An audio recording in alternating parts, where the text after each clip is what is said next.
Free surfer, go out. Ahí está the hit. Please go out, free surfer. Ahí está the competition for today. Paddle out. Thanks.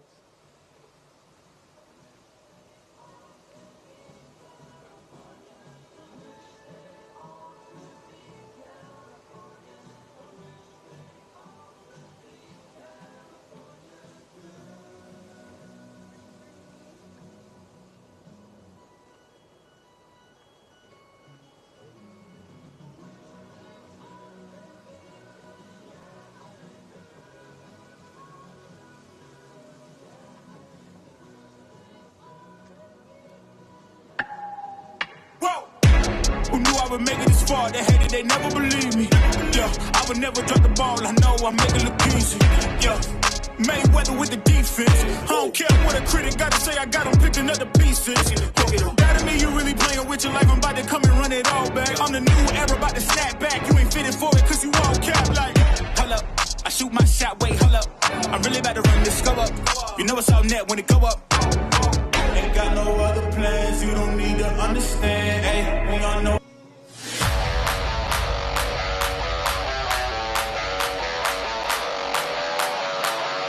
Beautiful wave, nice first turn, two solid turns. Ford looking really spry. Excellent wave here. Oh yeah, Ford.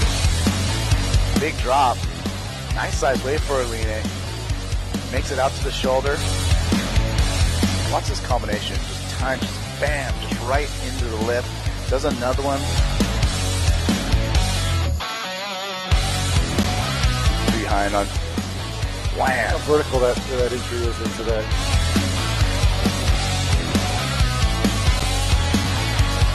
Can't even grip the wave face yet, but he's able to throw it up into the lip. Fast maneuvers, but I just love this turn. I don't know why, but just nose to the sky. Yeah. Nose to the sky. Nice stylish cutty. Sebastian picking up speed here.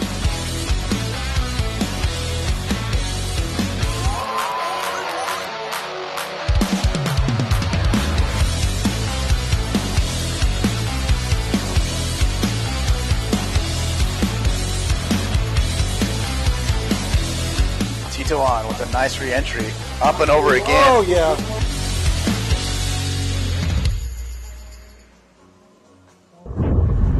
No es todo lo que tenemos, es todo lo que nos da.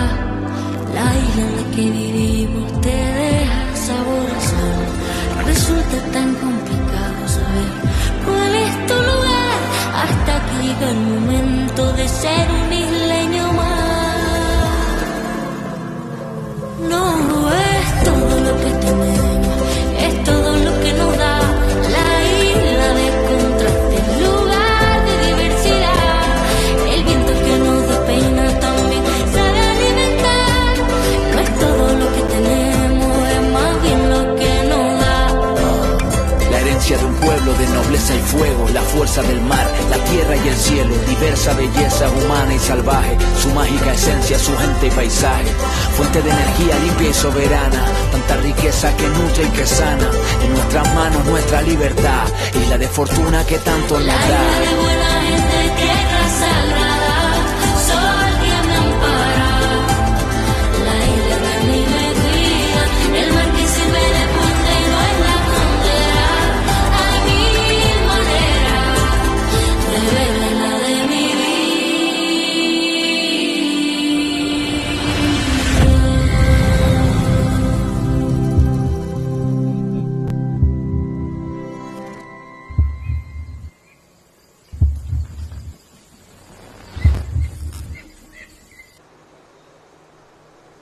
Aloha, good morning, everyone. We are back for another day of competition. It's finals day for the performance subsurfing. We have some great waves on tap and a great lineup of action this morning. Yeah, we had a fantastic day of action yesterday, and we are kicking off with an exceptional heat this morning because we have the legend, Ibaya Moreno, from here in the Canary Islands, multiple-time stand-up champion, multiple-time windsurfing world champion, and she is actually taking on a mentor, one of the girls that she's been working with, 15-year-old Julieta from Spain, and as I understand it, Ibaya got Julieta set up with Scott McKercher's boards. I mean, so this is quite an interesting. There's a nice subplot happening here in this first heat of the morning. Absolutely, Steve. You know, it's. I think we talked about it yesterday with Benoit and Ibaya kind of being kind of guides for the young new generation, and it's exciting to see. And I've seen Julieta on the water, and she's ripping. So it'll be a great heat. She is, yes. No, I am loving Julieta's backside bottom turn. I mean, it is. She's 15 years old, and she has the bottom turn of as good as anybody in the world. Yeah. So, well, here we go. We got to start. It's just the countdown, and this is the start of the heat. As we see a huge generational gap here. We got a 15-year-old coming up against a 47-year-old, which is Ibaya is 47. It's absolutely mind-boggling. goodness. Actually, I might be a year off. It might be 46, but still, she's a world champion. And she's many times windsurfing world champion, a couple of times stand-up paddle surfing world champion. She's a phenomenal athlete and a great ambassador for Gran Canaria. So, yeah, it'll be a great heat. But meanwhile, Julieta has been putting in the time out here. This, of course, is Ibaya's home, so she knows this wave as well as anyone in this contest. But Julieta has been here in the mornings, here in the evenings, putting in the time, and I wonder what kind of nerves Julieta is facing. You know, Ibaya, of course, is extremely comfortable and confident in a competition situation, but it's going to be fascinating to me to see how the girl that's been brought along by Ibaya competes against Ibaya. Yeah, it'll be interesting to see. I think she'll be relatively comfortable because it's so familiar to be out there with your coach and mentor. I hope so. But she's got her family support there on the beach, looking anxiously on. I talked to Tony this morning and asked her if she was nervous. He said she's a little bit nervous about competing against Ibaya, but here she looks like she's getting the ball rolling here. Yeah, this first wave from Julieta, she doesn't quite get into that. It's always in the morning here. It's a little slower. It's a dropping tide, so we'll see the conditions improve through the day, I think.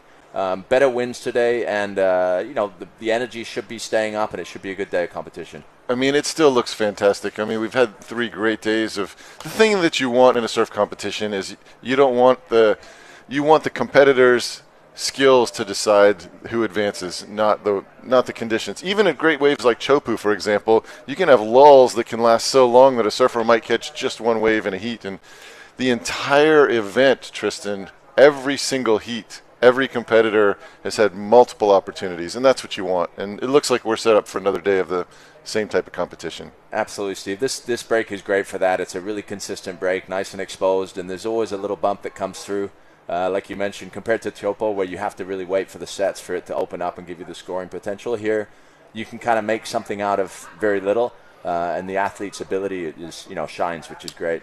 And it's true because we have seen some guys truly manufacture scores out of some of the smaller waves that come through. You see Luis Denise, you see basically some of the legends of the sport just know where the pockets of energy are, the pockets of power.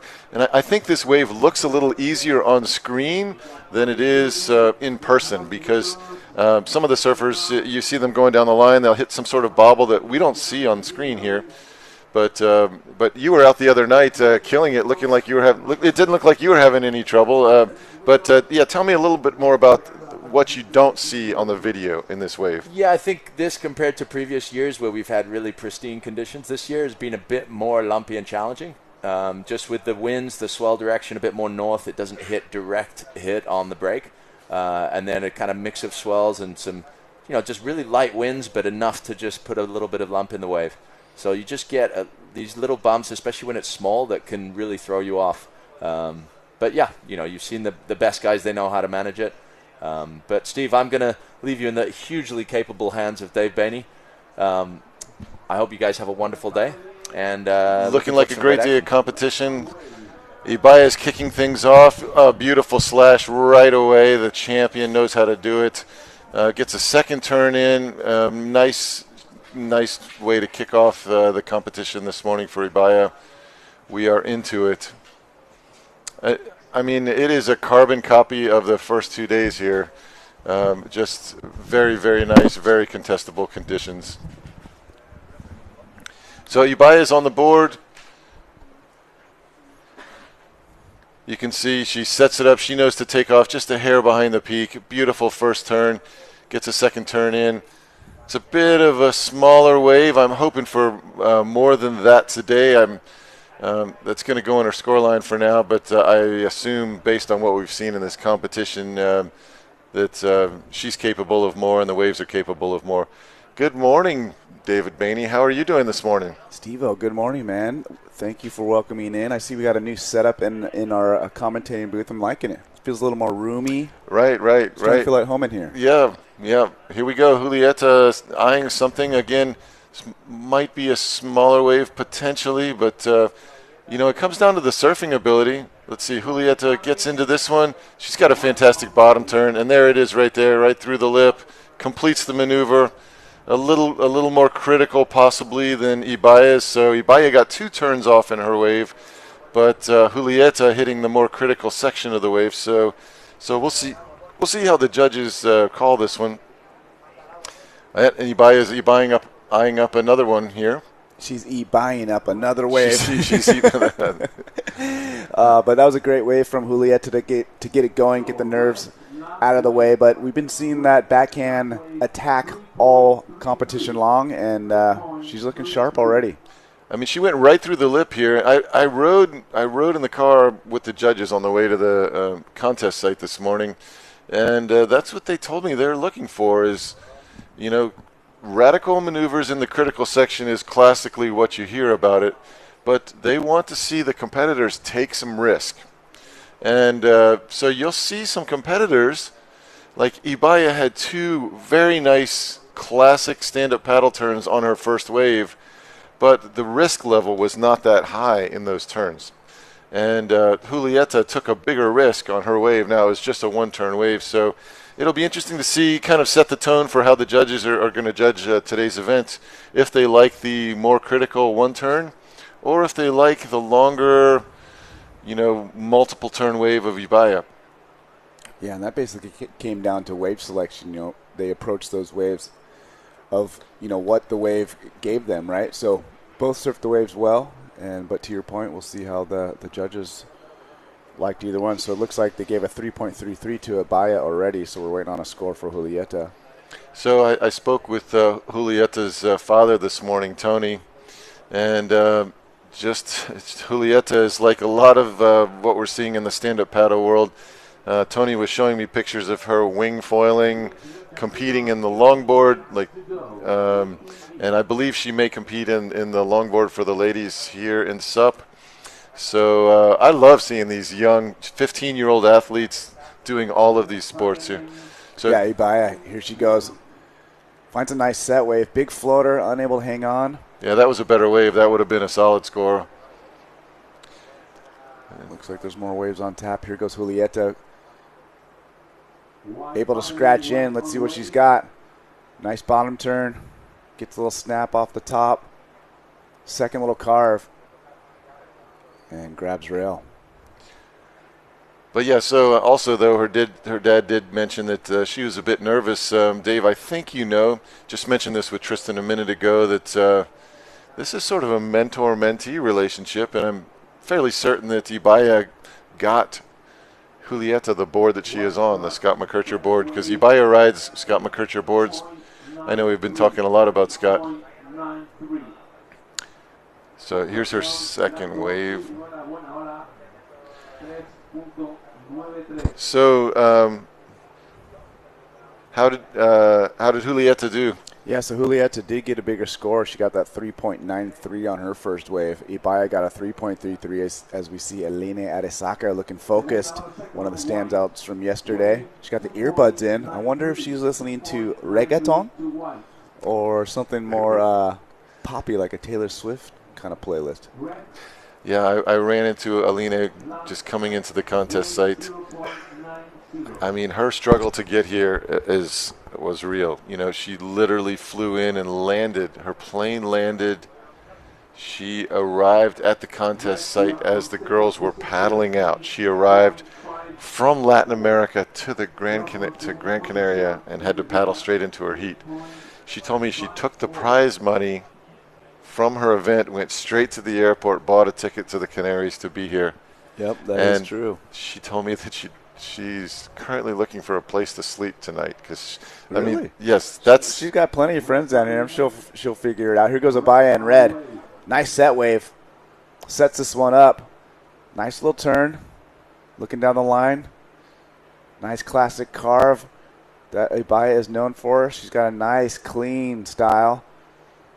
Another cutback, so she's putting together a nice ride here.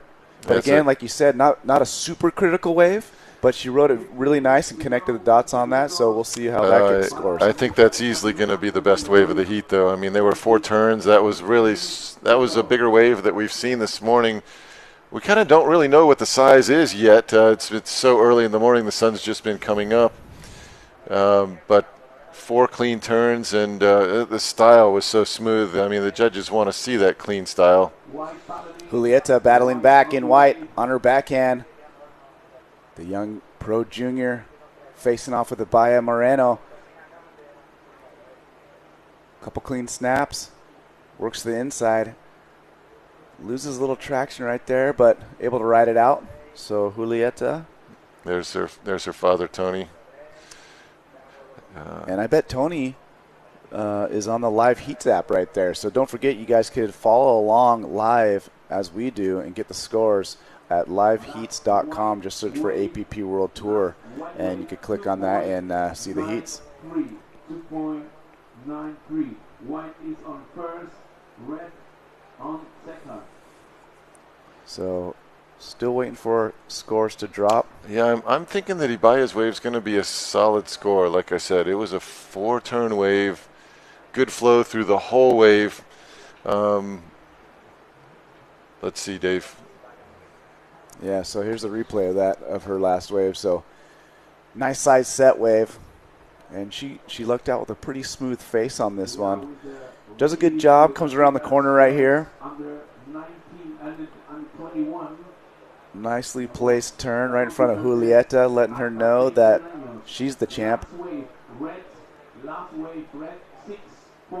And she sets up and has a nice flow through it. And right there you can see it's a 6.0 ride just coming in. So Ibaya Moreno in the lead with that 6.0, which we're watching right now. And her backup wave is a 3.33. So Julieta Martinez is holding on to, she has 3.93, two of those. So two 3.93s. Oh, wow. She currently needs a 5.41 to overtake Ibaya. I really like these slow motion replays. I mean, not only do we get to see the effort putting in and the style, I feel like they're educational. You know, you're able to kind of take what you see there and put it into your own stand-up paddle surfing. We saw Ibaya make her bottom turn, put her back foot further back on the tail, make the top turn, and then as soon as she completed the top turn, immediately your back foot is in front of the tail pad. And I mean, there are no holes in her game there. There's no holes in her style. So if you're looking for how to do it right, looking at those slow motion replays will do it for you. Absolutely. 5.41. 5.41 to get on first. So because Julieta has these 3.93s, the requirement for her to get into first place is not as much. Ibaya's second wave is lower. So here's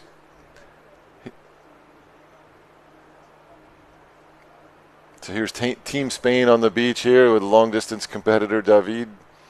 Long distance racing next to Tony in the distance there, and Julieta's family. Beautiful shot from the drone of the arena here. Yeah, and it really does have that arena feel. It's such a great setup we have right here. And anybody who wants to come spectate, there's such a good vantage point really from any spot on the beach. So that's a good shot of the landscape there. Ibaya choosing to paddle further up the reef. She's got priority. And 5.41. 5.41. All right, Ibaya with priority. Looks like she's going to use it on this one. Let's see if she can scratch in.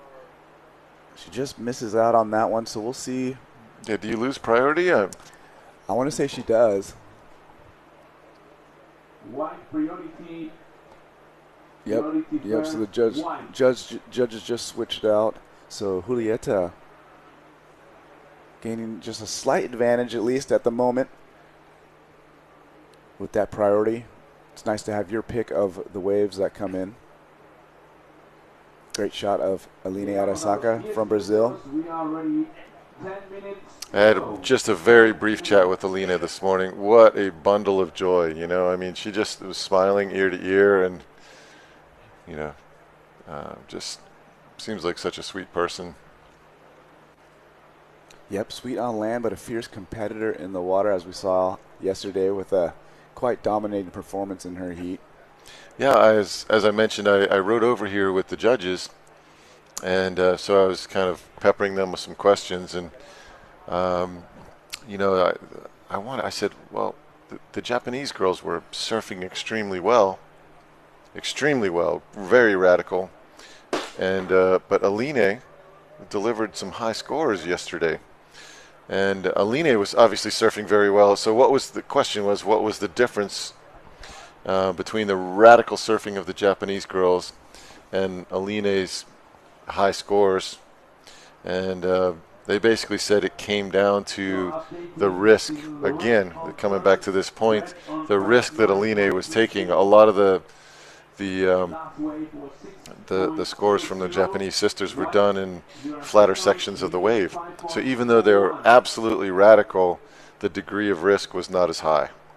Yeah, and I mean, it's a cool contrast of styles as well, because the Inui sisters, you know, they have that youthful spark in their surfing, and Aline has that veteran kind of, you know, just kind of controlled power approach, right? So it's really fun to watch when styles clash like that. Right. They showed on the screen a minute ago Benoit Carpentier's brother, Matt. I'll tell you, during the break last night, Matt was ripping on the shortboard sup. I mean, I think he was on potentially it may have been one of Benoit's boards, but I think it was a prototype starboard, and Matt was really, I mean, through the lip, fins out. I mean, essentially aerial surfing on a stand-up paddleboard. So I believe Matt is entered in the stand-up longboard competition that's following this competition. Yeah, he is. I saw his name in the draw for sure, and it's going to be fun because obviously we know Benoit Carpentier as a household name in SUP, and I know Benoit has a couple brothers, Matt, along with I think his other brother's name's Pierre, but you don't hear about him that much in SUP, so it's really fun to have them out here, and like you said, like I've never seen him surf, and you know, I'm just getting the little scouting report for you that he actually surfs really well. So you wonder, you know, where these guys been? Right. No, Matt said, no, I'm his older brother. I talked to him a bit on the beach. I'm Ben's older brother, as if he was like, just I'm nobody. And but meanwhile, his surfing spoke for itself. Julieta using priority. You can see Ibaya was kind of looking at that wave as well. So she gets a nice little carve. This wave flattening out, but still running down the line for her. Yeah, and you know what? That also could have been, you know, there is a little cat and mouse play when you don't have priority. You know, you want to sell, you know, not saying anybody did this, but potentially she could have sold Julieta into that wave. She may have, yeah. So Julieta managed to get a couple turns off, though. And sometimes, you know, that could backfire as well. You sell it too hard, and the wave turns into a good one. That one turned out all right. Yeah, it's going to be. I mean, you know, she had such critical surfing in that first wave and such, and I think this was a little less critical. And based on the conversation with the judges, you know, I don't think it's going to put her above Ibaya with that wave. No, and you're absolutely correct. It already dropped in at a 3.17, so it's actually smaller than her other keeper scores, which were basically one-wave maneuvers. So just going into more of what you said about how the judges and the insight you got from them, you know, that risk factor, always going more through the lip. You know, it's really starting to kind of show that dramatically in the scores.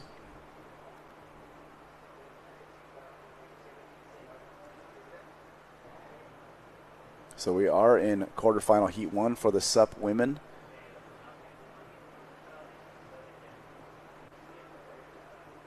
First heat of the morning here on finals day. If all goes well, we're going to run through all day and crown some champions today. World champions, that is. So we were talking about Benoit's brother Matthew being a longboard surfer in the longboard division. My co-commentator here, Dave Bainey, the style master, sneaked out. We had maybe an hour, barely an hour to work with. Dave literally ran out to the longboard wave to try and you know, get his feet in the wax, so to speak. And, man, Dave, you caught some fun ones yesterday, actually, you know? I really did. The waves, you know, paddling out, obviously the conditions were pretty poor. I was the only one actually surfing out there, and but I just had to get wet. And I mean, you say they were poor, but, I mean, there were some solid waves coming through. There were some good-sized sets coming in for sure. And the length of the ride was pretty exceptional, too, you know, from way outside all the way through to the inside. So as far as – so what I'm getting at is we are actually changing venues. The longboard division will not be held at what you see on the screen here, it's a completely different wave really than what we're seeing on the screen. Can you tell us a little bit about what you experienced? Yeah, for sure. So when people think about Las Palmas, obviously the first wave you think about is La Lorette, where we're here, and it's such a, it really is a treat that we get to surf and compete at such an excellent kind of iconic wave for the area. So we only have a certain amount of days for the permit, though. So obviously we're going to run the pro men's at the best waves possible, best suited for their style of surfing. And then right there you see the shot of the cove. You see the white tents. On the other side is the more popular beach, I would say, just with the general surfing public. There's a lot of beach break, a lot of peaks, and a big open surfing area over there. But it's more of a slower wave, longboard wave, and it's actually really fun for the longboard stuff. So we will move over to that side as we see the drone fly over. I've got a fascinating little accident here. When you look at the very first heat of the ladies longboard, these same two competitors will face each other on a different piece of equipment. Ibaya and Julieta are in the first round against each other in the longboard, along with Kaede Inoue. Yeah, that's a stacked one. And the Inoue sisters, the Inoue family, they are radical longboarders. Yeah, the professional longboarders, all of them, all competing on the WSL. Looks like we got a cool shot. Here goes Ibaya Moreno in red. Switches the paddle. Gets a swooping little cutback. And just kind of loses that one. But, yeah, that's really cool to see. And what an advantage, right, to be a top-tier professional longboarder, and all you got to do is basically hold a paddle in your hand. Well, but we know that Julieta, her father was showing me some video. She was cross-stepping. She was doing I don't even know what you call it, Dave, the cross-step bottom turn. Oh, yeah. A little cross-step bottom turn. Yeah, you got it. That's the correct word for it? Sure. Yeah. So for me, this wave, this looked like it could have really sealed the deal for Ibaya. The first turn was nice. It was a set wave, and then she just comes out the back. And you could see the dejection in Ibaya coming out the back, because I think she's competed long enough to know that could have sealed the deal. There's time running out in this heat, and we are down to less than 2 minutes in the heat. If she completed that wave, I think it would have sealed the deal. So if you see the timer on the screen, it's showing 10 seconds. We're about a minute and a half difference from the actual time versus the time on the screen. So there's a minute and a half remaining in the heat, and Julieta has priority. I don't know if she'll be able to get over to this one, Dave. There's a little double up in it. Looks like she made a good effort to get to it. She's going to grab it, Steve. Here we go. Look at this reform. Let's see if Julieta can throw it up there. Little behind it, and just couldn't do it. Oh, that wave had potential written all over it. She's really going to have to hustle to get back out. And here goes Ibaya on the second one. Ibaya late drop, scoots into this one, up and over, but just losing some concentration as well. So she's the door is open, barely open. I mean, Julieta has to move quickly, and she has to have a little luck on her side. Oh, was that live action there? Looks like she went down. I mean, we are down. We're down to 45 seconds. So it's possible, but it's going to take a bit of a miracle here. Yeah. So you see her setting up just a little bit behind it. I would have just loved at least an attempt right there. Right. And Ibaya just a little rattled as well. So. Hey, look, it's the first heat in the morning. Unfortunately, they get the first heat in the morning. They could be moving a little slow, a little groggy. But Ibaya had that really nice wave with that 6.0, and that really, ever since then, there really hasn't been too many waves. So, fortunately for her, she lucked into that one and surfed it quite well. And here we go, 3, 2, 1. That's the end of the heat. So, Ibaya Moreno. Disappointing, because this could have been the way for Julieta. Yep. Well, Ibaya is the champion. Winners seem to win. They just seem to find what it takes to win. And Ibaya's 6, that was the difference. She had a set wave. She had 4 turns. It was clearly Ibaya's wave. Yeah, so here's the highlight of Ibaya's heat. Started off a little slow, but then she found this wave. Surfed her quite well, and this ended up being the story of the heat with the 6.0. Able to carve it up, keep speed through the whole thing, mix it up with a little roundhouse midway through. Another cutback, so Ibaya Moreno, as you said, the experienced veteran, casually moving into the semifinal. Live action. Aline straight into it. There's that power we've been talking about. And Aline, she just has that, you can feel the desire to win in her surfing, right? There's a lot of effort and a lot of power and a lot of passion going to every turn. And that's that was an outstanding start. I mean, that first maneuver was very powerful. And then speed as well. The judges are looking for that. And then here's Sakura with a very nice start and going for that classic Inoue. They all have that. They all have that tail drift. They have it on lock. So if I talked to Sakura's mom, she said, "My name is Yuki, but they call me Takamam." Takamam, okay. That works. Because Taka is the oldest, and Taka's. I spoke to her this morning. Taka's 24 years old, and then I believe Sakura might be the youngest at 16. But here's that power, taking the risk. And then she read this wave really well, too, getting around that section and then getting a couple more turns in. Closing it up with a nice one here, actually. This is going to be an excellent, might not be in the excellent range from the judges, but an excellent ride. And Sakura, good speed, just missed the final turn. So this is going to be a fun heat. There you go, Sakura, live action. Smoothly getting into this wave. She's up and riding. Setting it up. Nice little tail slide. Building up some speed. Up and over again. So really kind of like her first wave. Very, very similar. So no scores yet dropping.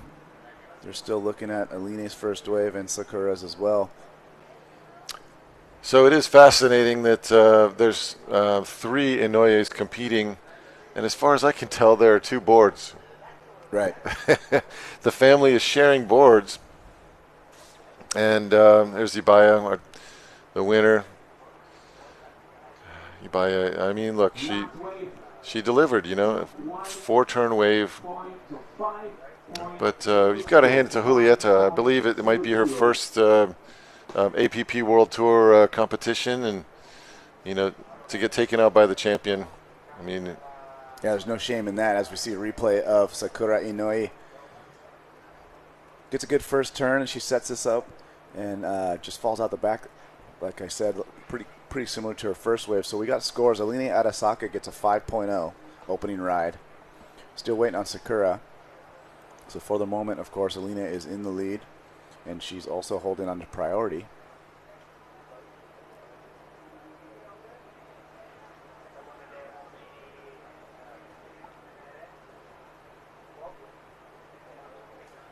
So again, talking to her mother, Sakura is 16. Sakura likes to go fishing. She likes to take care of fish. She's into fish. Okay. Nice. And her sister, Kaede, is into cooking. Okay. So this actually works out. Right. You provide, and I will cook. That's right. And so she said lately Sakura has caught eel. Okay. E-E-E-L. And Kaede chops it up and cooks it up, and there you go. It's perfect. And I'm assuming Taka just gets to sit there and eat fine food and maybe do the dishes. Maybe that's his part. So here we go. Aline Arasaka. Nice set wave again. Kind of gets hung up, but makes it back in. That's what's pretty fun to having those paddles. You could miss the wave, but also get the chance to get back in as she goes screaming down the line. Nice wrapping carve. and she exits the wave. Yeah, I mean, she's a champion. She's just won 2 championships in the last month. Is that right? She's been on a little bit of a roll, definitely. And like her interview before, she's kind of been quiet the last few years, just dealing with a few injuries, kind of messed with her mentally. Actually, she had to kind of regroup, and just recently things have been clicking for her again. I mean, feeling healthy and surfing really nice. She used her championship money to get here. Yeah, here we go. Here's the replay of Sakura's, I believe this might be her second wave, which she got a 3.83 for. So Aline Arasaka has a 5.0. This is a replay of her last wave, which is a 3.27. And this wave, she might have just got out in front of it on the shoulder just a little bit, having to paddle back in, but able to do that, and she had that money turn at the end. I think she read it well, though. I mean, it's a challenging wave this morning. Yeah, she did a great job staying with it for sure, no doubt. White is leading with 8.27. So you were joking. So you were joking. What the older brother does is he just get to sit there and eat it or do the dishes. Apparently, his mom says that he's heavily into video production, video editing. He does all his own video, all his own editing, all the Instagram, all the. But he's passionate about video editing, so I guess he's filming his sister catching the fish and then filming the other. You'll notice that they're all kind of working as a unit this entire event. I've seen the camera in the mom's hands. I've seen the camera in Taka's hands, and you see them being board caddies. And all right, looks like we got an interview with Ibaya Moreno, winner from the last heat. Let's throw it down to Tatiana. Good morning, Dave and Steve from the booth. I'm here on the beach for day 3 of the Gran Canaria Pro-Am event in Las Palmas de Gran Canaria. I'm here with Ibaya Morena, who just passed her first heat of the day, making it through to the semi-finals for the Open Women's. Tell me, how was your experience in the water this morning?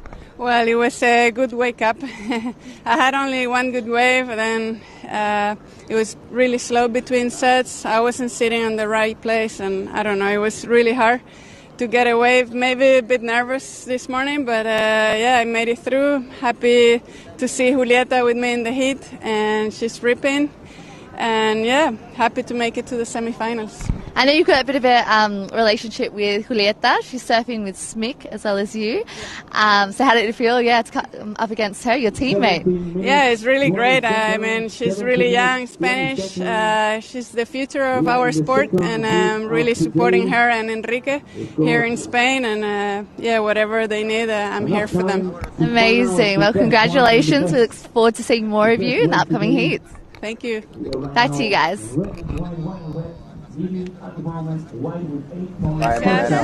And just like we thought, Ibaya, she's happy to make it through, but she wasn't entirely happy with her performance. She knows she's going to have to step it up if she wants to win this event. She knows what it takes, but she did mention how she got that one good wave and kind of struggled a little bit, maybe too early to waking up, as she called it, a good wake up. Mm-hmm. So she's going to bounce back and be even better in the next in her semifinal. Replay, Sakura during the interview got a decent ride all the way to the inside. Yeah, long wave, and we've just been talking about the mentorship of these. She said anything these kids need, I'm here for them. And, she was very kind about Julieta, her competitor, and been helping her out with boards. And, I mean, just a champion, really, right? This is what you like to see in a champion. And Tristan mentioned to me that she's in her late 40s. I can relate. At the top of her game. So no excuses, Dave. That's what I'm saying in the longboard. That's That's a good mantra. No excuses is a good mantra. There we go. Luci Cozzaletto getting ready to go in the next heat. Always focused, always ready. No stranger to finals day. score was 3.00. Second one was 3.83.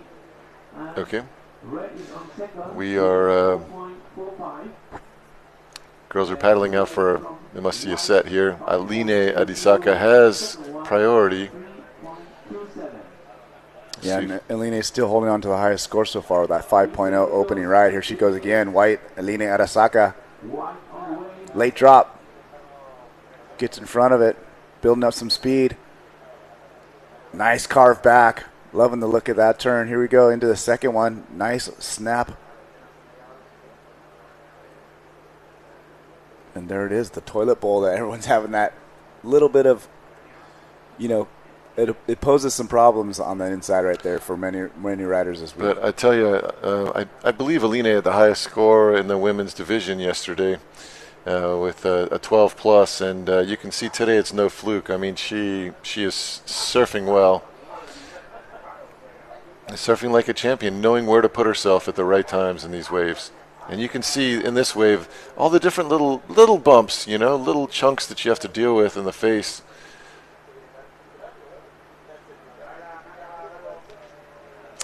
Nice bottom turn. Just powering it off the top, leaning on the paddle.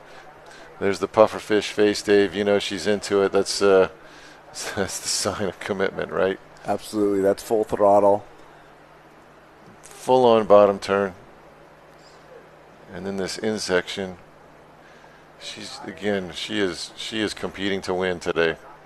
She had that game face on yesterday, and she's not going to make it easy today. I believe this is Camila. Yeah, Camille De Brana. So she'll be facing off against Luci Cozzoletto in the next quarterfinal heat. First night here, I saw her out putting in, getting her experience in, and she was sliding the tail off the top on her starboard there. So. Yeah, and she'll be competing in the longboard division as well. A lot of crossover with the athletes. It's like we're all the way out here. Why not do them both, right? Right. It's like your repecharge. If you come out of one, then you go right in. Yeah, we got some live footage. Aline up again. Little two-turn combination on that wave. Somehow snuck another wave.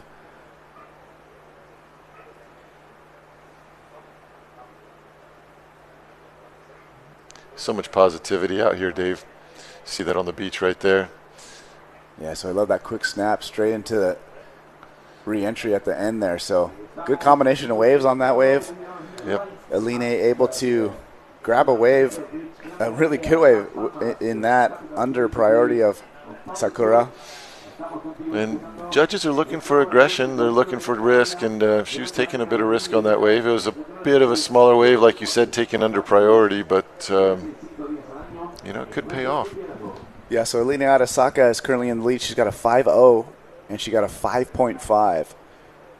Sakura, her highest score is a 3.83. She needs a 6.67 to overtake Aline. Still plenty of time. It is kind of fascinating here. The first heat we had a 46-year-old against a 15-year-old. And in this heat, Aline has been competing for at least 10 years. She's got to be close to 30 at least. And she's competing against the 16-year-old. So the sport's for all ages. And you can be competitive at any age. 11 minutes to go. Dave, you can be competitive at any age. Thanks for the pep talk there. Dave's competing in the longboard division. Oh, so funny. No, and that's what was cool. I just came from the ICF World Paddle Champs in Sarasota, which was the racing event, Sarasota, Florida. And what's cool about the ICF, they have the Masters divisions, right? So I got to compete in the Masters 40, but they also have a Masters 50 with legends like Larry Kane competing into it, and it's just so much fun. Here we go. Red, Sakura Inouye. Looking at this one, she needs a 6.67. She's dropping in. Perfect placement. Let's see what she's got off the bottom. Quick little snap, setting this one up. Looking down the line. Another snap, even a bigger one. So lots of power and flow with this one. Third one opening up on this wave. Gets a fourth one. Can she hold on? That's going to be challenge. That's going to challenge for the best score of this heat. I mean, she got 3 solid turns in, and a lot of high speed turns as well. You know, it's really great to see the 16-year-old doing so well out here. It's fun to see, and I believe, as I said, I think there might only be 2 boards between all 3 Japanese competitors, and this one with the green rails on it, we learned yesterday. Is this the guitar pick? This is the guitar pick. Yes, that's another story. But the story I was going to tell is they broke this board when they arrived. They buckled it. And those green rails is a paint job, the yellowy green. Here, I'll let you call this one here. Yeah, well, here's the replay of her last ride. Patience pays off as she seems to find the best wave of the heat quality-wise. Gets a nice snap. This one actually sets up perfectly for the second one. And the judges over the loudspeaker as we watch this replay just announced she got a 7.17 for this ride. So Sakura with just one wave overtakes Aline for first place. And Aline is needing a 5.51 as you see Sakura continue down the line. And just when you thought the wave was over, she gets this last one, which sets her up for the inside. And wow, just some clutch surfing from Sakura. 7.17. She's feeling it. That was a great wave. So yes, so the board was buckled when they got here. I don't know if her older brother buckled it warming up or whatnot, but they got it repaired here in the Canary Islands. They got the spray paint job to cover up the repair, but they're surfing on a buckled board. I don't think you get extra points for surfing a broken board either. I don't think the judges take that into consideration. Yeah, you just get cool points, which don't show up on the scorecard. Sakura, she had to take her braid out of their way. You see that? Yeah. And then here we go. Whoa, she gives a little, goes by the rock and doesn't care, keeps going down the line. Here we go. Ends with the floater. You can see her eyes get really big at the end of the rock, seeing the rock at the end. Yeah, it'll be fun to watch in the replay as she stands up and basically. And there's Mom Takamam. That's Yuri. She's taking notes. She's okay. The 7.1 was really nice. So there's Kaede taking notes as well. I'm taking notes as well. I want to get a 7.1. So here we go. Replay of her last wave. Does that little speed check, and then she takes her braid out of the way. Then she sees the rock and says bye-bye to that. Goes down the line. Continues. And she really went for it with this floater because when you see her stand back up, she's basically in ankle-deep water. So full commitment from excellent wave. Sakura. I mean, not excellent, again, according to the judges, but excellent surfing. I use the word excellent. It means 2 different things here. An excellent, according to the judges, is an 8 or above. And excellent to me is a wave that was fun to watch. And what does excelente mean? Since we're in Spain? That's right. It would be an excelente. Yeah. Hola. Yeah. But yeah, and also we got a lot of bonus there. We got the ponytail flip, which you don't get that every day. That's extra. You get the rock dodge. Extra. And then you got the huge eyeballs at the end over the last rock. So we had a lot of bonuses. Again. Yeah, if that was in a chat, I would have thrown out a couple eyeball emojis. You know, dink, dink. Yeah, that's right. So Aline, still searching for that 5.51. We got just about 6 minutes left in this heat. Plenty of time. It's going to come down to wave selection, though. It is. I mean, look, it's super close on paper. You can see on the screen there. It's Sakura's 7 that is really making the difference here. Yep. So Alina's got a wave hunt for that nice one to come in. That'll serve up that opportunity to get another high score. Needing a 5.51.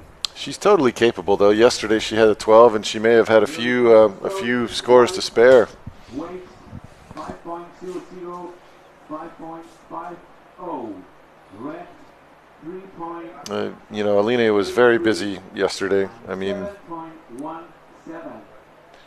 White, you need 5.51.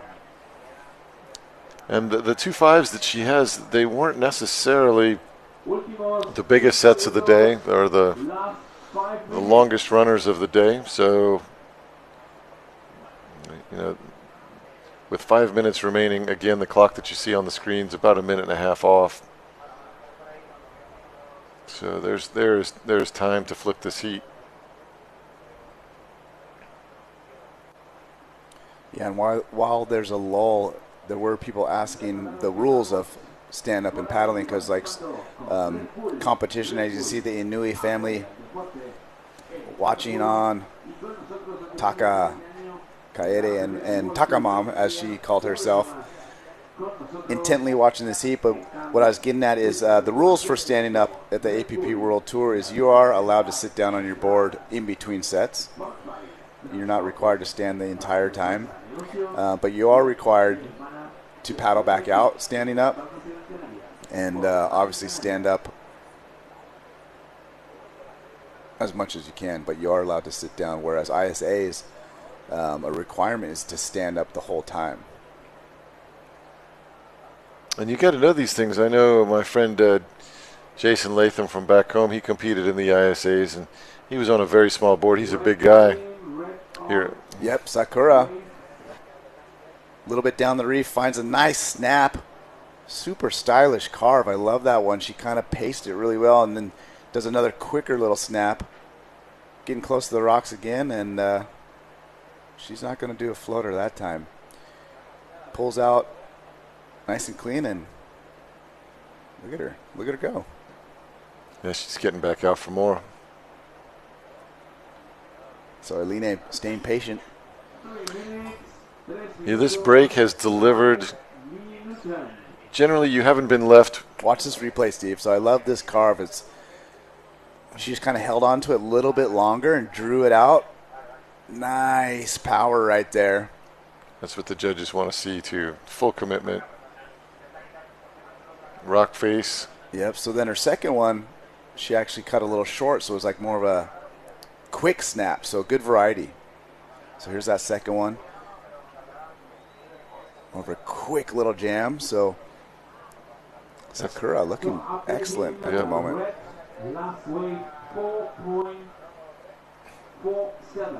She gets a 4.47 for that ride. So she makes the requirement a little higher for Aline.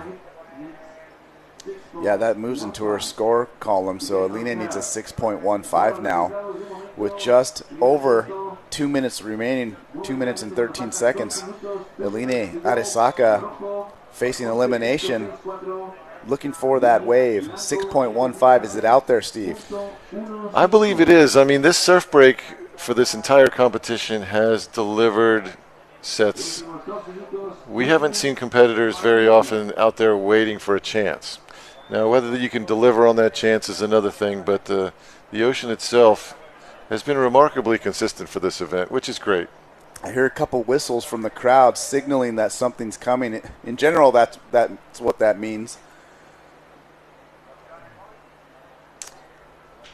So we got a minute and a half remaining. Aline desperately looking for a set wave. She needs a 6.15 as Sakura Inui turned it on at the second half of this heat. It looks like Aline might be looking at a little lump, maybe not. 1 minute, 15 seconds left on the clock. Is the wave going to prove me wrong this morning here after I tell you it's delivered every heat? You got to manifest, Steve. Manifest this wave. Believe. Om. Put your spirit fingers together right now. 50 seconds left.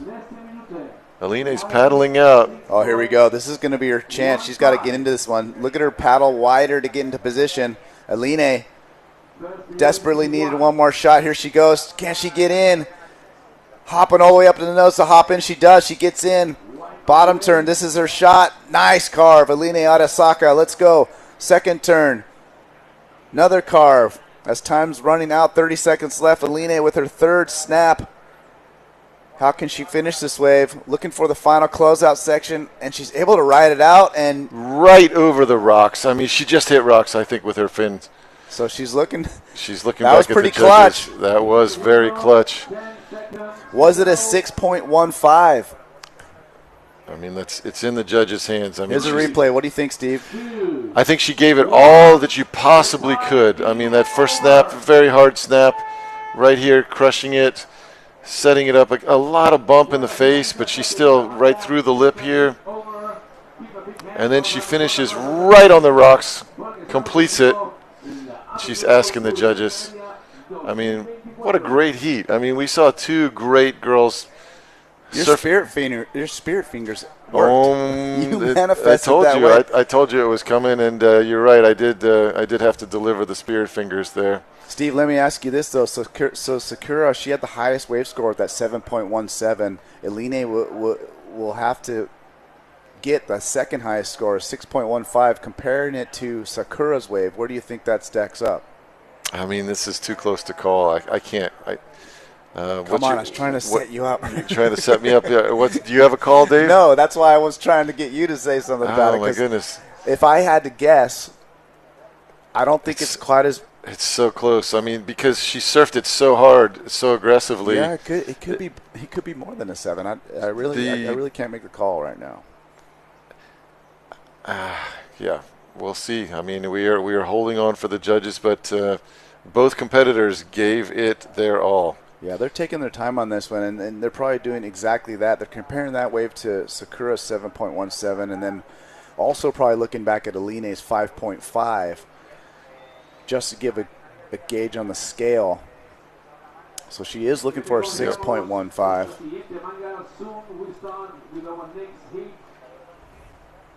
I love how Las Palmas delivered the wave gods gave her the opportunity. You know, you hate to see her travel this entire distance and not get the opportunity. 4, 3, 2, 1.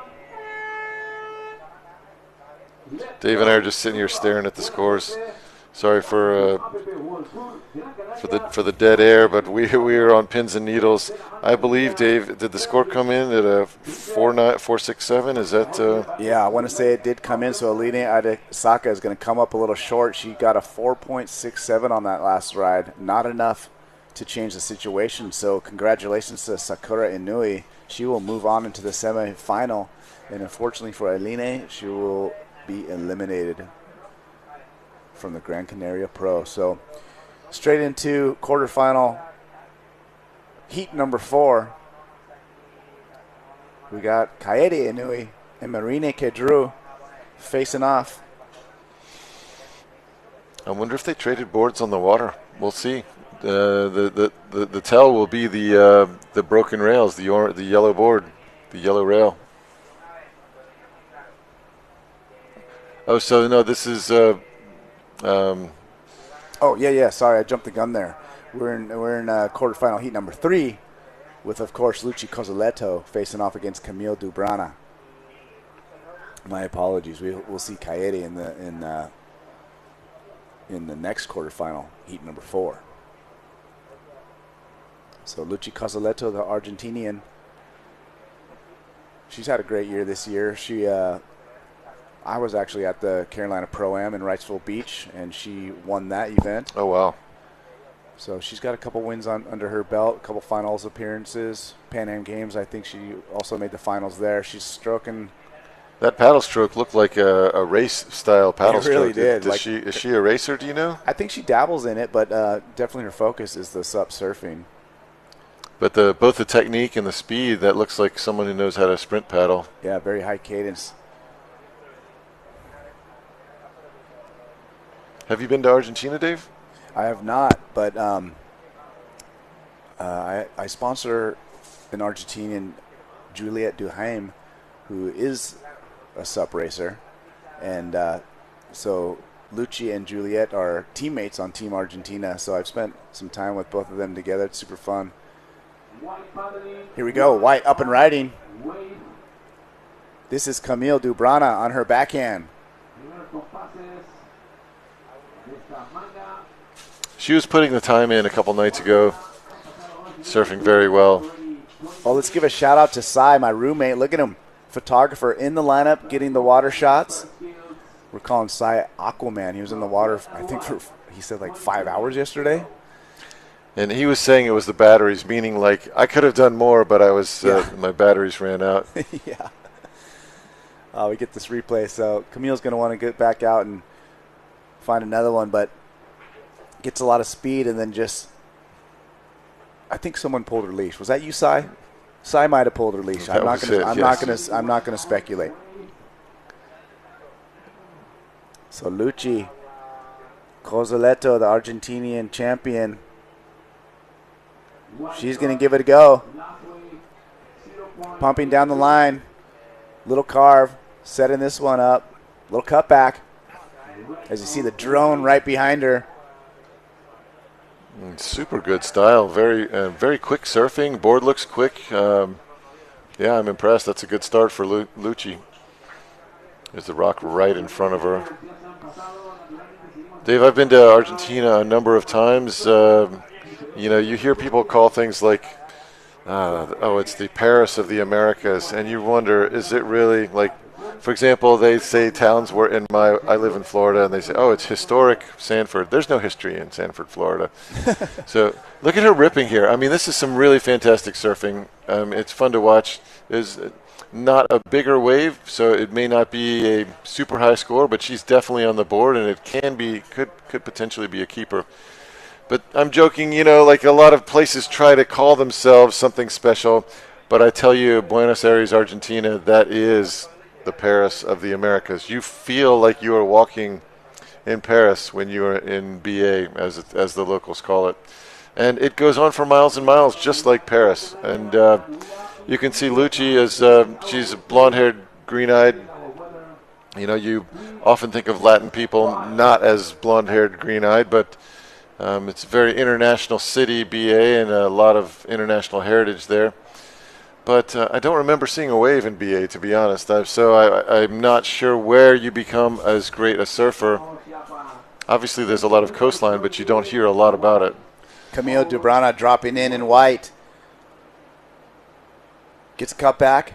Going to throw it up on the floater. Oh, almost brought that down. Yeah, it was like a fakie, right? Yeah. She seemed to be very comfortable with a sliding tail the other night when she was out practicing, so there was a chance on that one. So there is surf, though. It's unfortunately East Coast, like I live on the East Coast in Florida, and so swell directions are luck out for you in California. Swells come from the west. Luchi with a nice line in front of her here. She's just so loose and so solid on the board. Very nice surfing, so... yeah, I'm impressed. Yeah, Luchi getting a 4.0 on her opening ride. Yeah, this one could come in the same neighborhood. It was very similar wave and similar surfing. So, if she has 2 fours, if she's got pocket 4, she's in a good position here. So, if I was her coach, which I'm not, I would suggest going out. There's 17-plus minutes left in this heat. Go out and wait on a set, You've got a couple scores already in the bag. But, so I did visit Uruguay, which is you just take the ferry across from BA, and some excellent surf in Uruguay, Punta del Este, and here's like a Camille's wave where we were talking about. She throws it up with that floater and kind of gets behind it, but the tail starts sliding out almost in the fakie style, and she's like, you know what, I'm going to go with it. Yep. And just not able to hang on. You can see she held it a while. She's comfortable with the board sliding, which most people aren't. Sure, and then Luchi gets this one right after her, gets a nice turn, makes it around the section, and does another cutback here. So, just like you were saying, it's another 4, Steve. She got a 4.43, so actually bettering her opening ride score. So She is currently in the lead with the 8.43. Camille Dubrana still looking to scratch with a decent ride. Yep, pocket 4s with 17 minutes to go. Here, She's not taking my advice, Dave. She's spinning on this one on the inside, but it's got a line to it. Yep, so she's behind the peak, carves it around, but unable to hang on. So, yeah, it's a good point. You know, when does the heat strategy come in? You know, so, more competitors, you'll see the different personalities, how they compete, right? We see some competitors that just love to stay busy. You know, then we got the other kind of more stoic competitors that really manage the heat a lot differently and really pick and choose their waves.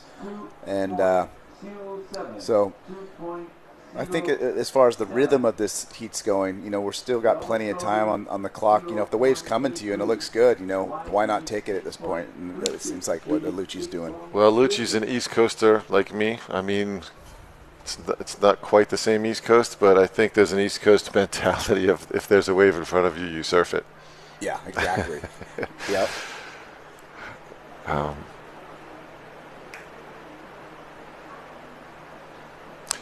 I think that's part of why we've seen so many Floridian world champs is, you know, it's just everything is better than home, so we're just frothing everywhere around the world. Yeah.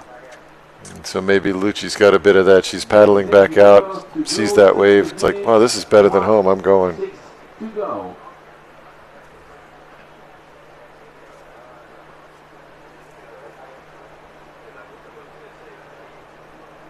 Yep, so Lucci Cozzaletto with 2 4s, leading the heat right now. Camille Dubrana has that 2, but she's definitely looking for something to get her going, right? Get her heat back into position. You know, we're talking about we don't know the surf in Argentina, but it's a huge, huge coastline. I mean, it could be, she could have all of these secret breaks that no one knows about. I mean, it's incredibly long coastline. 15 minutos, 15 minutes. 15 minutos, recordarte que estás disfrutando de este campeonato, de esta Gran Canaria 2024. So, Dave, you're telling me you injured your calf. We're not going to go into how the calf injury happened, but you were giving it a test run yesterday on the longboard wave. Yeah. How are you feeling this morning? Feels all right. Feels about the same. So that's, it does? That's positive. That's though. a positive? Yeah, okay. It doesn't feel worse. So, I mean, I was able to go out and surf, and so I'm feeling pretty good about that. I would love to get back out and get more, you know, practice time. Hopefully I get that opportunity today. But, yeah, the way I explain it, it's kind of like my calf feels like it has a governor on it. You know, I can only push it to a certain point, and I kind of feel it where it feels like it's about to hurt. Is this and this your back leg? Yeah, it's my back leg. Okay, so. yeah. But here we go, Camille Dubrana paddling into a pretty good-looking wave as the sun comes through the clouds. Let's see if she can light it up as well. Gets a nice cutback, kind of a down carve, setting it up down the line. Getting hung up, but making it through this section. Can she get another one? And just the timing was off just a hair. But you could see she got that tail just a little loose. I mean, I was seeing that the other night. I mean, she's a little extra at the end, a little tail slide at the end of her carves.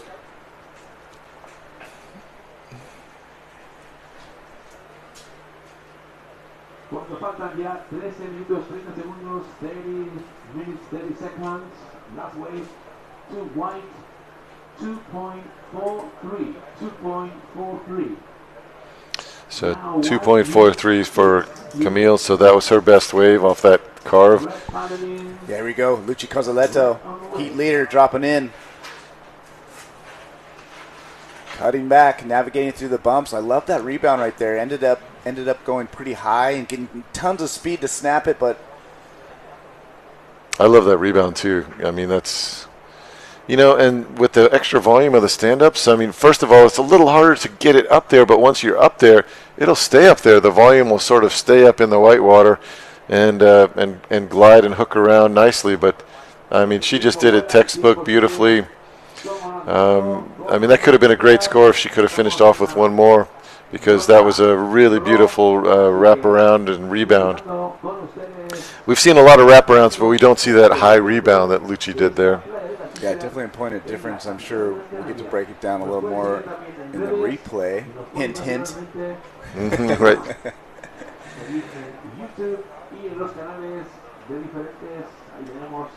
I kind of feel good when I'm surfing and I hit that rebound and it's nice and high like that, and you kind of get a little bounce out of it. Yeah, that's what I'm saying. You get a little slingshot boost in the way she placed it, as we see Camille with that nice, powerful carve she got. Yeah, that was definitely her best wave, her best maneuver. And then here we go. Watch this first roundhouse where Lucci, she does it up high, pumps off that rebound, and it just kind of boosts her into the second section. Look at all the speed she has, just not able to contain it, and goes down, but looking sharp. But it is fun when it gives you that little kick back, you know? Yeah. And it's a speed boost. Right. I think on your shortboard, it kind of ends up carving through the white water a bit, and on your stand-up, it gives you a little bounce. Yeah, here we go, Camille. Getting another one. Goofy footer, Camille Dubrana. Going down the line. Looking for that carve. Here it comes. Nice little slash. Camille pumping through the section. Can she throw it up? She does. Makes that one. So Camille battling back. Does she get another one?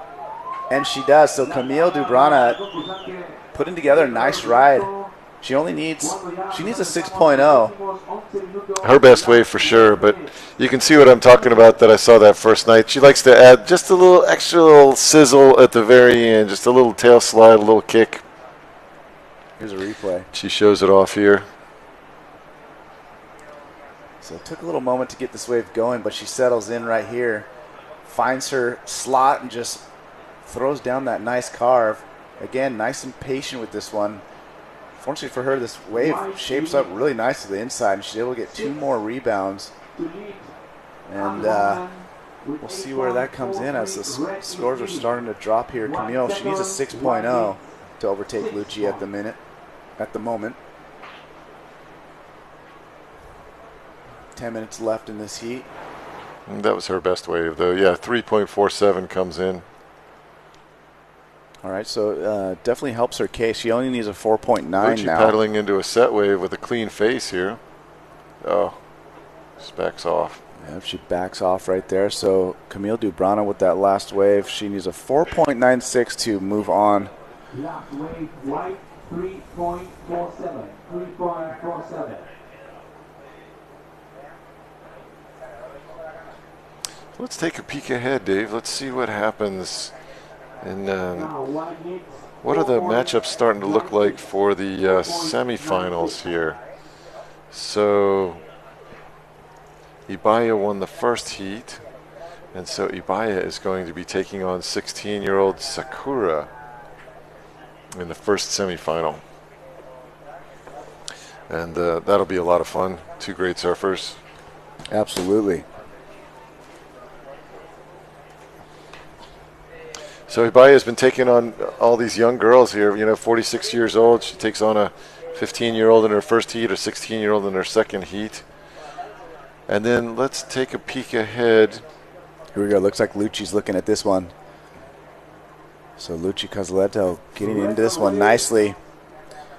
Lots of speed. Look at this section. Quick snap down the line.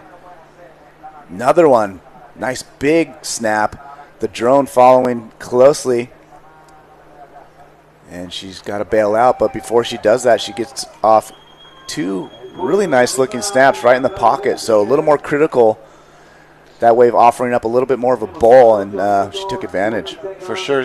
She reminds me a lot of the World Tour professional surfers. Like a lot of professional women have this low center of gravity, It's a very strong stance. And just looks like she's in command at all times. And beautiful off the top here. I mean, this is just a really well-surfed wave, for sure. Do you agree about that, the WSL style of that? There's a very strong stance that a lot of the women, and strong might not be the right word for it, but... Yeah, I think it's like an athletic stance, right? Athletic. So she's in a position that she's ready to attack, right? So obviously every if you reference an athletic stance, it's kind of like that pre-bent knees, that every sport has, whether you're going to throw a football, whether you're going to swing a golf club, and even surfing. It's just like that athletic shoulder width or so pre-bent stance, and just gives you that I center of gravity to attack a wave. When I'm helping people out a bit in the stand-up, newer guys, you see, especially if you see older guys getting into the sport, they're upright. They're standing upright. You're upright on a stand-up board. You're going over easier, right? And you don't have control fore and aft. You don't have control left and right. And just that athletic stance is so much more efficient way to surf. But in her case, really, it just makes it look beautiful because it looks like she's in command and in control.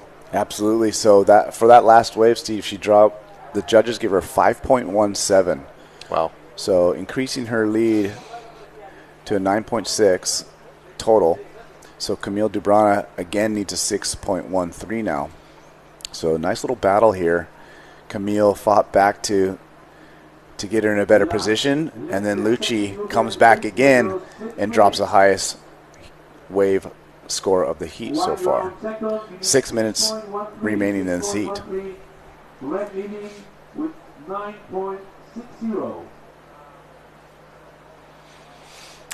Honestly, Dave, I'm still a bit stunned at how well Aline surfed yesterday, and then for Sakura to deliver that 7.17 and knock out someone who had to be considered a favorite, especially after how they were surfing yesterday. And Aline's taken a couple championships around the world in the last month, so competition level's high.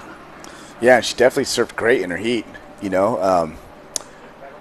Definitely looked in form still. Nice signature power carves that she's known for, and So we've got two waves coming. Is Lucci selling her on this one? Yeah, Lucci has priority, and she looks Camille like she has priority. did. Oh, Camille looking left. Throws up a floater. Not able to take advantage of that one, but that could be a little bit of a sell on Lucci's part. Let's see if she's on this one. Nope, she lets that one go as well. So looks like Lucci's playing a little bit of heat management at the moment. She knows she's got this heat well in control. We're going to see a replay as Camille did go for the left. But not much going on, and Lucci out of position for that next one. So just over 4.5 minutes. 4 minutes, 30 seconds. 4 minutes, 30 seconds. So 4.5 minutes left in this heat. Lucci Cozzoletto from Argentina in the lead. You see her right there on the screen.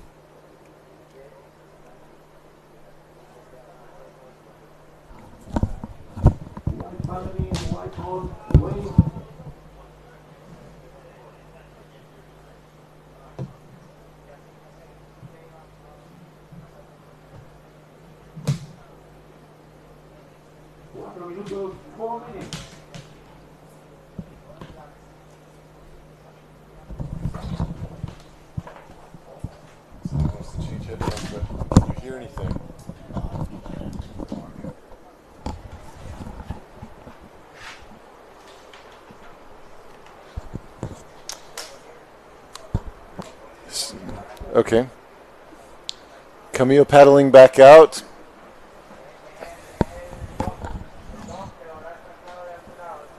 So we have about 3 minutes remaining in this heat.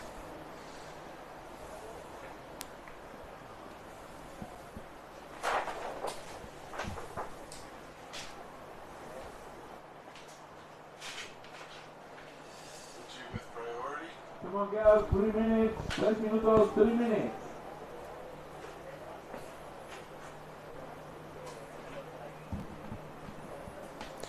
Lucci looking at a set wave. Dropping into a beautiful line here. Good speed off the top. Radical maneuver. She lands it. That might be the best maneuver we've seen today. And then she comes, almost right over the rock. She comes in right over the rock. So I mean, that could be that. To me, that was an excellent one maneuver. We saw people scoring 5+ for maneuvers of that caliber, where you have just one maneuver, but it's an excellent. And again, I'm using the term excellent, meaning the quality of the maneuver, not what the judges would score. But the judges are looking for you to take risk, and she is taking risk. It's a set wave. She takes off late, comes in. She sees the section, very steep section, goes right at it, lands it with speed, comes into the next section, going for it. I think this is going to be a good score, even though it was only one completed maneuver. 6.13, I believe, is what the judges, the beach announcer just said. So here's Camille going down the line. So I could be wrong about that, but I believe I heard the judges say 6.13. Yeah, and you see Lucci put in a little bit of a sprint to make sure she gets that priority with just a minute and a half left. She wants to take control of this heat. Oh, sorry. Excuse me. Camille needs a 6.13. The judges gave her a 5.17 for that radical one maneuver wave. And that's kind of what we've seen, Dave, right? When someone has a radical one maneuver wave, I mean, that's about as high as the score has been pushed, you know, is the 5 range. So what that tells you is that was as radical as you can go. Yeah, I think the only higher one maneuver wave we saw was that one from Sebastian Gomez. We got that 6, I believe. Oh, right. For that set wave kind of skate landing he had. Right. The point is you're making is it has to be something particularly exceptional. Absolutely. So we got 30 seconds left. Looks like Lucci's going to run away with this one. Camille, it's fun watching her in this event. She served really well. But we will see Lucci Cosletto in the semifinals later today. 10 seconds left. 5, 4, 3, 2, 1. All right, that's the end of quarterfinal heat number 3. Straight into quarterfinal heat number 4. Looks like we got Kaede Inui from Japan. Here's a recap. Winner, Lucci. Nice solid surfing throughout this heat.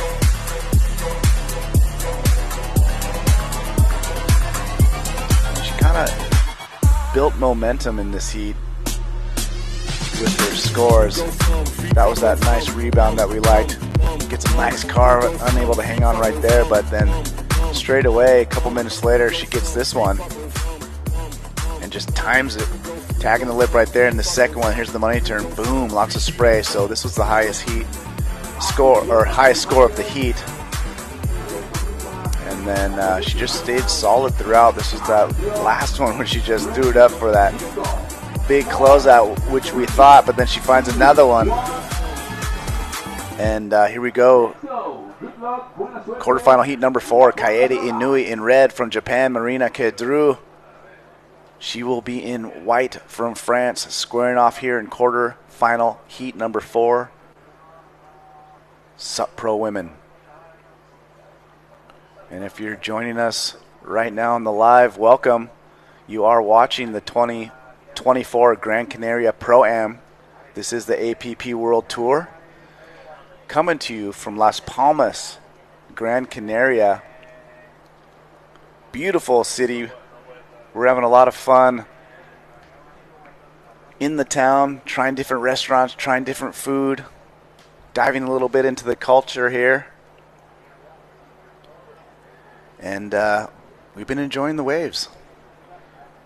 All week we've been served up great waves. And if you happen to miss the first couple days of competition, we are in day 3. You can go ahead on the APP YouTube page and watch the replays. I highly recommend it. We had some really, really good battles yesterday. Some high scores. Sebastian Gomez getting 9.33. Him and Max Torres battling it out. We had Luis Denise and Wellington Reese doing their thing, the Brazilians backhand attack. And of course Benoit Carpentier, the Frenchman. And we had some excellent surfing from the women as well. Aline Arasaka was a standout yesterday. Unfortunately, faced elimination this morning, just earlier here. But yeah, go check it out. That's what's cool about the live feeds. You could always go back and relive the moments here.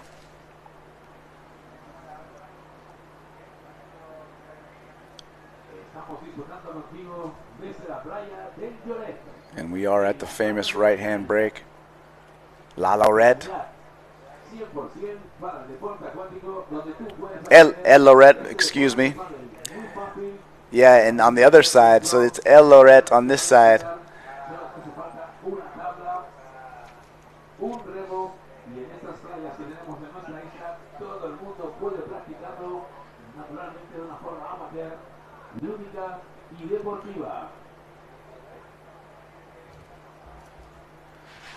Yeah, and it's called El Lorette. And it's the reason why there used to be a fish factory located here. And the fish factory was called Lorette. And it's no longer here, of course, but the name remains the same. And now it's more known for this famous, beautiful right-hand point break.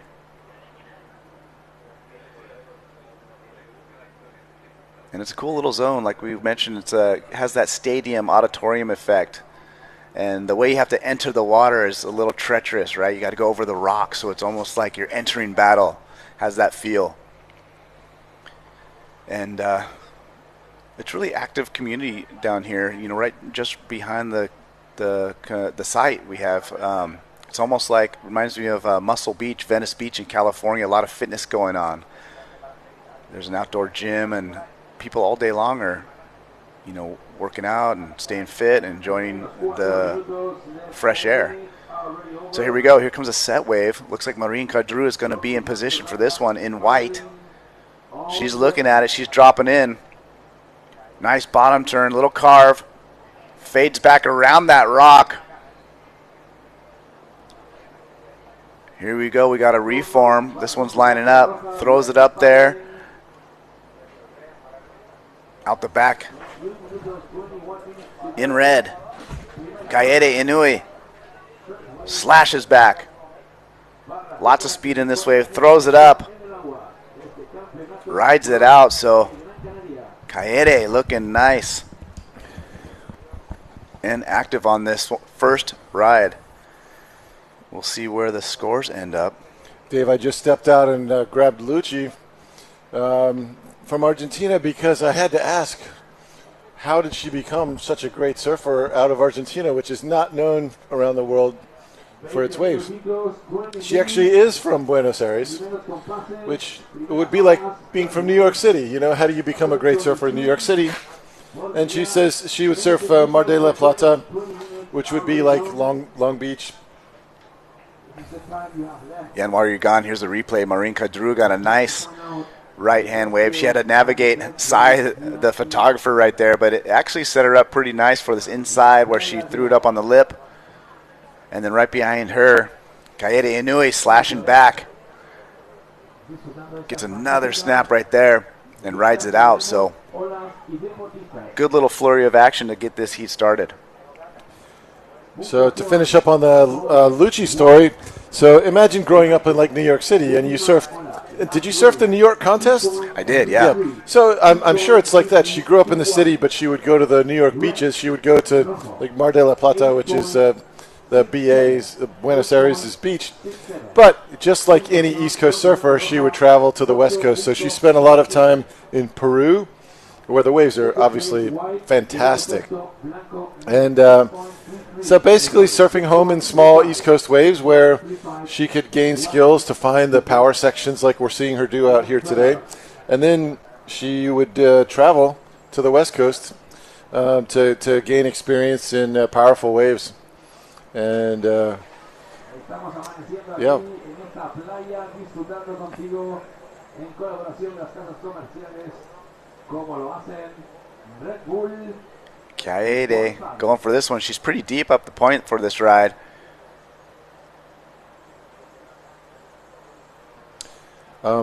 Being an East Coast surfer myself, I'm partial to the notion that you become very good at finding the power sections growing up on the East Coast. Because I remember the first times we surfed, even Huntington, the locals, when there was a little bit of wind chop, the locals couldn't figure out how to paddle into a wave. They were so used to glassy walls where you just paddle straight to the beach. You don't have to find the power section. In California or Hawaii, there's just plain power. You don't have to find it. Right. Here we go, Marine. Nice cutback. Looking down the line here. Gets another cutback into that white water. And then sees the rock. Oh my gosh, she's just so close to those rocks right now. Yeah, so she gave her a little look at her fin. She's like, are my fins still there still? I'm all right. So we saw Lucci just with really excellent command of the smaller waves there. And I think growing up as an East Coaster, I feel an affinity for that because we learn to find those very small power sections. And I believe that's here's the replay. Yeah, Maede. Kaede almost looked a little undecisive to take this way, but ends up getting a couple turns off. And look how close they are getting to the rocks during this heat. So here's Marine. She gets this first little power carve. She gets a second one right here, and then you'll see quickly right over the rock. Yeah. Her board goes over it, but it looks like it's all right. Looks like she's okay, yeah. Getting back out, but the tide is draining out here fast, Steve. Look at the I mean, I don't remember seeing that many. Is it lower than it's been? It feels like it, right? It does.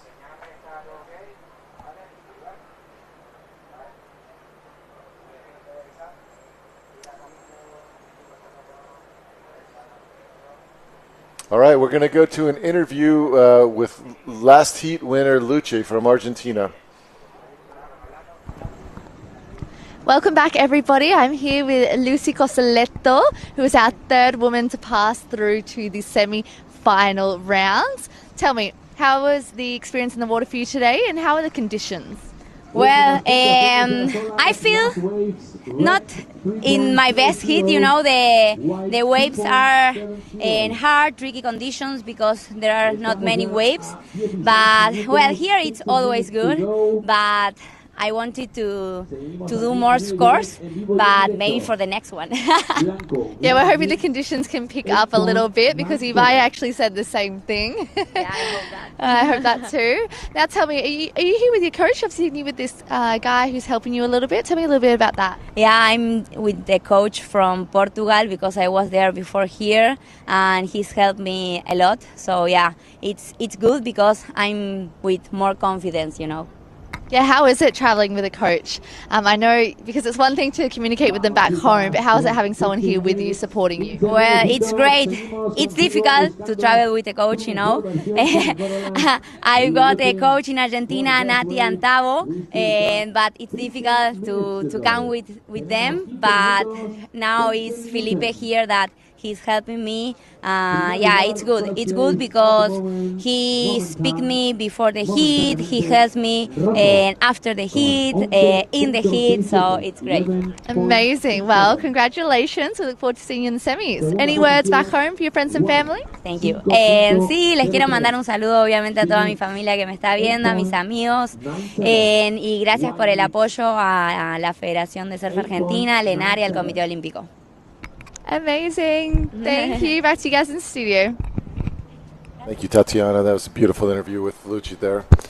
And, you know, I ran into her after the heat there. I just wanted to find out about her history there, how you become a great surfer out of Argentina, which isn't known for its waves. But I tell you, this girl has glow-in-the-dark blue eyes. I don't know. I haven't seen glow-in-the-dark blue eyes like that in a long time. So next time you see her interviewed or something, just take a notice. It's a very unique look. You know, you think of Latin Americans, again, not being blonde-haired and blue-eyed like that, but in Argentina you have a variety of just basically history. Yeah, so just updating this heat, we got Kaede Inui in first place at the moment. And, we failed to mention that her first opening ride was at 8.67, a huge score in this quarterfinal. I must have stepped out. Must have been talking with Lucci at that moment. Yes, and so she's got a 3.0, but Marine Kedru has a 2.7, and at this moment she needs an 8.97. So Kaede just bringing it this morning. Here she goes again. In red, Kaede, Japanese surfer, Kaede Inui, off the bottom, snaps it across the face.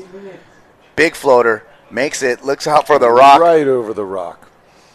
And well navigated from Kaede right there. Good awareness. That might have been an exclamation point on this heat. Well, there's plenty of time left. We've got 12 minutes, 45 seconds. Kaede, she starts off a heat. I mean, you can't do much better than that with an 8.67. It's just setting the tone. So Marini Kadru just, trying to settle in. Here's that replay. Big old floater. And manages to sneak by that rock as well. So Kaede Inui. I wonder if we can get that replay of that 8.67. I'm sure. I missed it stepping out of the booth for a second here, but I'm sure we'd all like to see it if that was possible. Because is that the highest heat score, the highest one-wave total for a woman in this event? Yeah, I would say it's the highest. I don't know about this event. There's a couple, obviously. For the women.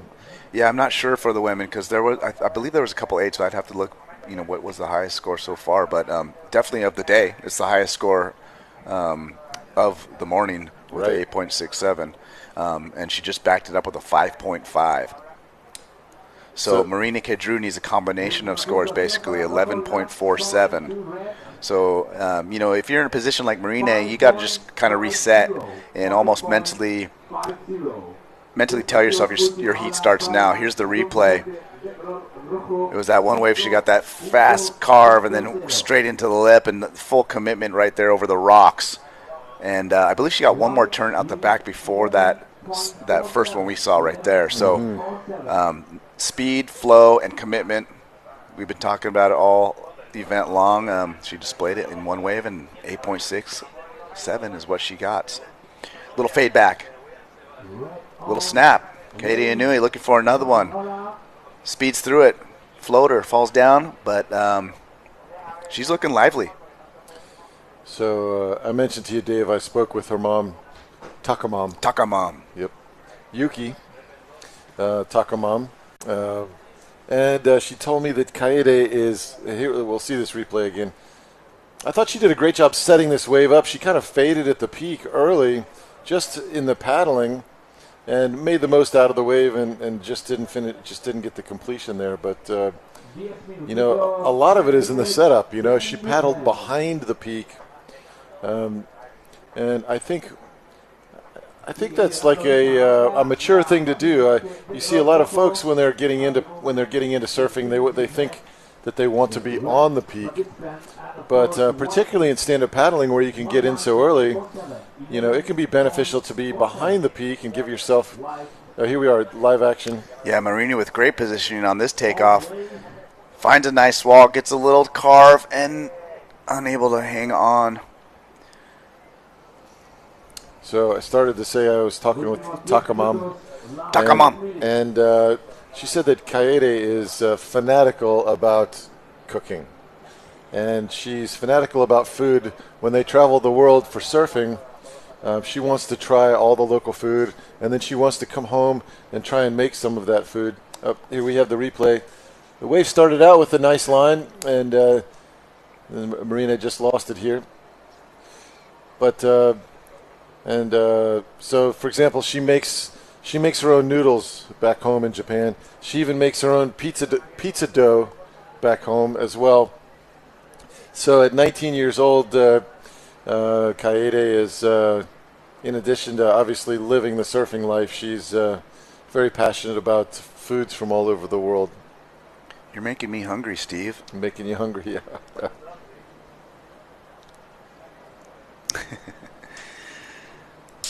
So that's a nice pulled back shot of the lineup. And as we were mentioning, we're creeping into low tide, and you can see all the rocks getting exposed. And with a slightly smaller swell today, obviously they're having to deal with a little bit more of the rocks in riding the waves as it hugs the reef more closely as it goes down the line. So Kaede Inui from Japan with a commanding lead with that 8.67 opening ride. Backs it up with a 5.5. She's got a big heat total at the moment for a 14.17.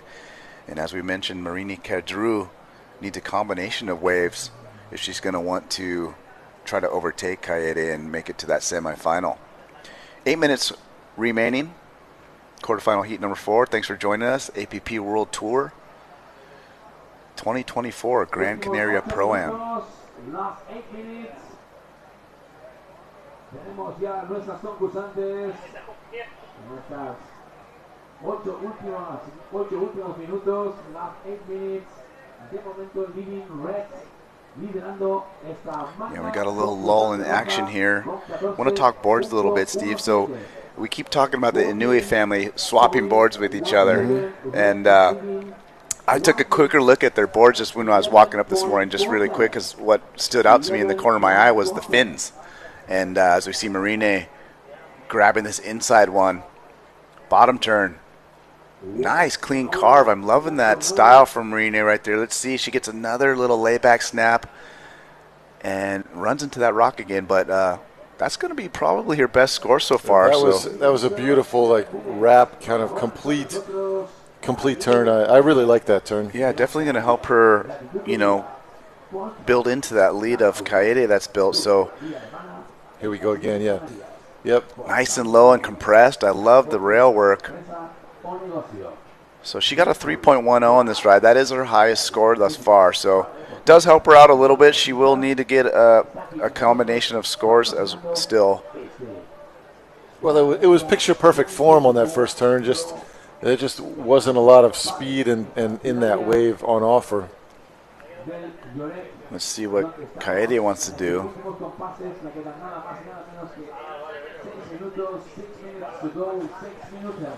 Kind of looking behind her at this one, forming up.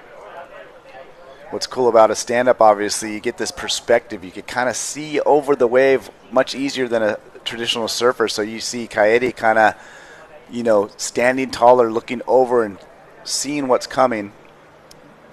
One thing I like to do in a lineup, Dave, is actually call out waves to the shortboarders, and kind of give them some respect. Since we can see sets coming, 3 waves to the left. Right. So she opts to stay put and not take any of those waves. But what I was noticing when I walked by and saw their boards at the corner of my eye, what caught my eye was the fins. Mm-hmm. And we talked about how they're riding a quad with a guitar pick, trailer. The other board had these curved fins, and I don't know if you've seen them before. I think they were the fins made by AU. It's like a really small independent fin company from California. I don't even know if they're around anymore, but they made a buzz because they have it's like an S curve in the foil. So it's almost kind of creating a foil lift is the theory behind it, and they had those as the side fins. And you should take a look at it if you can, because it's really interesting. I love how it's just like, everyone pretty much has pretty stock equipment, so to speak, and you look over at the 2 Japanese boards and they're just just so innovative with the fins and the approach, and it's just super interesting. Fins are so critical and so overlooked as well. Did you see the guitar pick? I did, yeah. For sure. I mean, I only saw it for a brief second out of the corner of my eye. Was that a fair description of the? Sure, yeah. We call it there's like a 2+1 setup. Well, this is a 4+ guitar pick. This right. is there were 4 fins plus a tiny little trailer.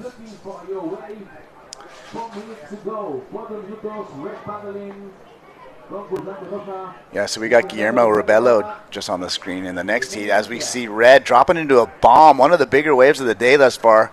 Snap, Kaede Inui. Another one. So stays patient, and it's going to pay off. Third turn, here we go. Wraps around a carve, slides the tail, rides it out. I mean, this could lead to the highest heat total of the entire event for any woman. I mean, she's had 2 bangers. I missed the first one, so I don't know where the scale is. Right.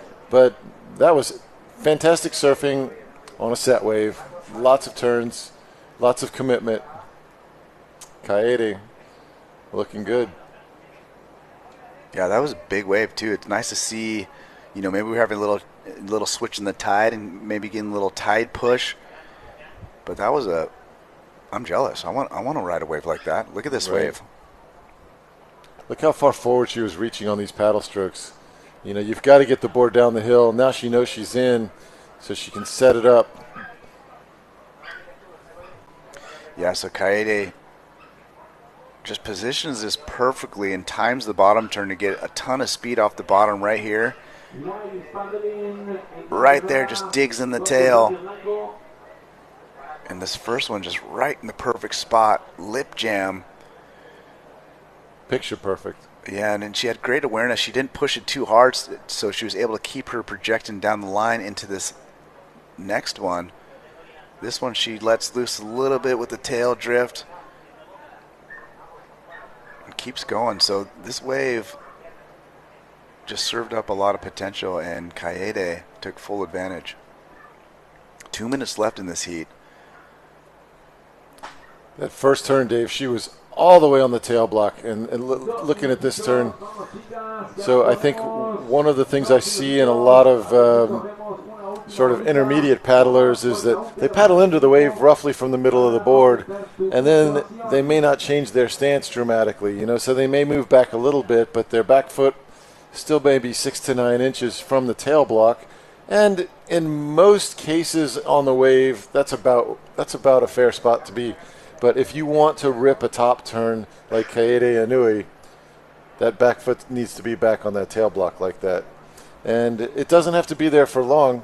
You can hit the lip with your foot fully on that tail block, and then as soon as you've completed the maneuver, slide that foot back forward to a better position for projection down the line.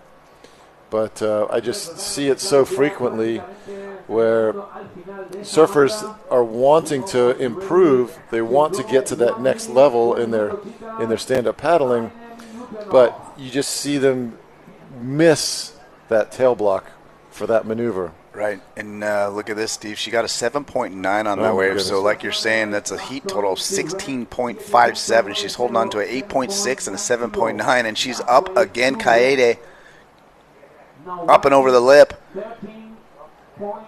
Second snap. Oh. Not going to go under her score line, but she's sitting pretty. 16.57 heat total. So when we see that first turn, let's watch her footwork, okay? Let's see. She paddles in from the middle of the wave. From the middle of the board. She may be 6 inches from the tail block before the turn. We don't see it very clearly on that. It's challenging to see in the replay. But what did you say, Dave? Oh, here, Marine live. I like that turn. That full wrap with the paddle on the beach side rail, the heel side rail. I mean, Marine had a tall order. I mean, with that Sakura starting out with that 8.67.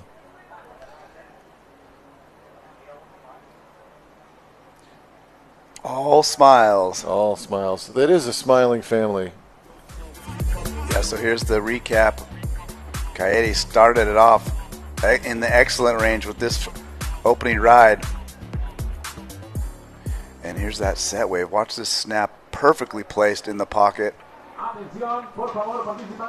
Love how she almost kind of crawled up the face with that snap. Led into a series of more tail slides. Gets that low compressed style, and then here we go, signature layback Inui. And what a heat.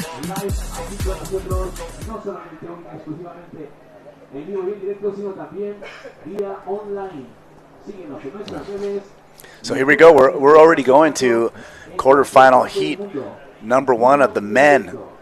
Starting off with Benoit Carpentier from France and Guillermo Robelo from Spain. So this is a fun heat. Guillermo is, we're actually staying in the same apartment this week, and so I've been driving with him every morning here to the event. And Guillermo is a doctor, and he's also like a pretty big social media influencer, has, over 200,000 followers. And you see Benoit dropping in. So Benoit starting off, he's looks like he's back on that quad fin. Benoit snaps it.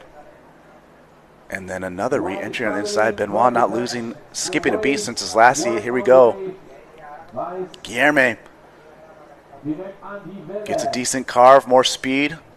Oh, and just gets hung up a little bit. But Guillermo, yeah, so he's a social media influencer. That's a thing these days, as we know. And I was talking to him. Now, and you say he's a doctor as well? Yeah, so I was talking to him because his profile says doctor. And I'm like, hey, man, so, what, I saw you're a doctor. What kind of, what do you practice? And he gave me the story that he is kind of like a PT, physical. He deals with athlete trauma, is how he described it. So he was actually working for the pro Spanish basketball team as their team here we doctor. go, Benoit again live. And he makes it look so easy, right? I mean, look, that is not an easy maneuver. So fantastically easy. Textbook. And then Guillermo, he just gets a little hung up here at the end. Just timing, yeah. So he's a doctor. Sorry, and you said he's working for the Spanish government. What were you saying? No, so he was the team doctor for the professional basketball team. Oh wow, here in Spain. So that's kind of rad. He was working on professional athletes, and then I was you get a good shot of Sebastian, the Zen master. He's looking in form and looking in focus. I mean, would you be able to concentrate if a camera was that close to your face? Right. I don't think I could, but right. There's nothing shaking Sebastian. Except his shoulders. Oh, yeah, he's got those shoulder shrugs going. I'm also, what's going on with the doctor thing? He's like, dude, social media has taken off, so I kind of have been taking this opportunity to be an influencer. As he goes right here, Guillermo. Nice, stylish power hack right there. Gets another carve. So Guillermo, Spanish competitor, goes down, and what's interesting too is him and Benoit actually are great friends, but they end up competing against each other a lot in Europe, right? During the Europe tour. And I'm all, hey, so what's the matchup look like between you guys? How many times have you faced off man on man? He's like, here we go, Benoit.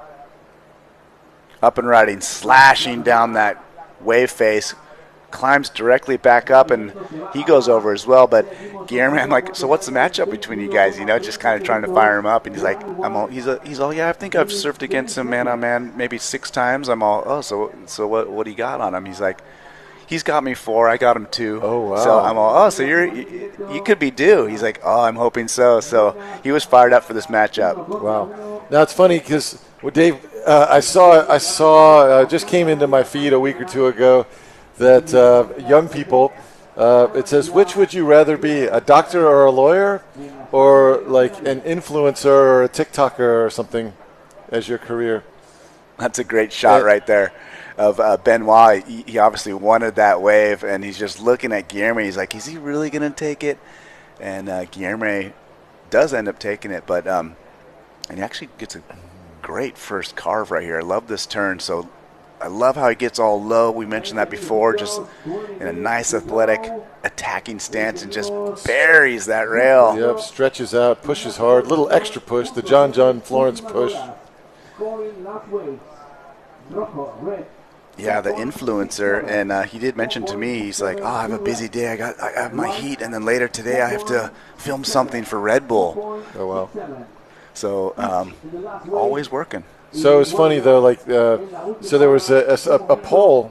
I'm not sure who did the poll, but it was when you grew up, would you rather be a doctor or lawyer, or would you rather be a YouTuber or a social influencer or something?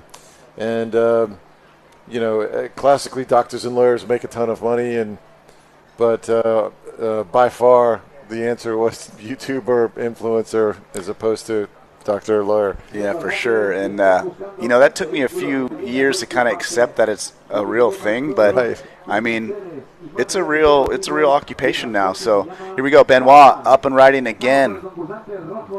I love that. He held on to that turn a little longer through the lump, up and over that section. And then his paddle got stuck in his leash. So he saw that rock and decided to get out of there. Guillermo. Here we go. Let's see a power hack. Boom, up and over the lip. Makes a section, actually. This is one of those shorter boards that's just fitting the rock. The rocker of the shorter board is fitting the smaller waves. He's taking it right through the rocks here. So I was saying that because there aren't many people actually. Usually it's a choice. You're going to be a doctor and spend 10 years in school, or you're going to be a YouTuber and a social influencer. Here's Benoit, so smooth. Again, held that turn longer, like you said, completed, and then got tangled up in his leash there. Yeah, and Guillermo trying to battle back here. Gets a decent off the lip right there. But just the pace to this wave was not as smooth. Makes it out. Gets one more through the rocks here, somehow. Yep, and as we were watching this replay, scores coming through. Benoit got a 7.5 on his opening ride. So smooth. And then a 4.67 on that one we just saw. So what it tells you is that the judges not only appreciate risk-taking, but they appreciate style. Yeah, like, so Benoit in the lead. Very smooth. Very with a 7.5 and a 4.67. Guillermo, his high score is a 4.67 as well, so he needs a 7.5 at this moment. And you see Luis Denis, current world champion. That wasn't a knock on Guillermo's style. It was just a compliment on the way that Benoit handled a tricky situation, looking very smooth. Right, and Benoit, known for his smooth kind of surfing style, as he's looking towards the shoulder of this one. Red, Benoit Carpentier dropping in, setting this one up. Goes off the bottom, places a nice carving hook up in the lip. Gets another one, lots of power and speed with that one. Boom. Benoit just looking in rhythm, lots of power. Perfect display of flow, rail game, and a little bit of flair. Benoit Carpentier bringing it on that one. I mean, if the standard, the classic surfing standard, has been speed, power, and flow, that's what they tell you to look for. That's what they say the judges are looking for: is speed, power, and flow. And here we have it. Yeah. So here's the replay. Watch how he connects the dots here. There's really no bobble within this series of maneuvers. So starts it off with that bottom turn, and watch him hang on to this carve just a little bit longer to get back here, and just lets it release, setting him back in perfect position to drop back in for the next wave. Barely has to pump, doesn't even pump, gets straight into that bottom turn right here, lays a little bit even more power, just rah, nice and aggressive. You see him, he's loving that one. Again, in perfect flow, takes one paddle stroke straight into another one. So the flow and commitment on this wave is just unreal. Tags that one a little bit more vertical.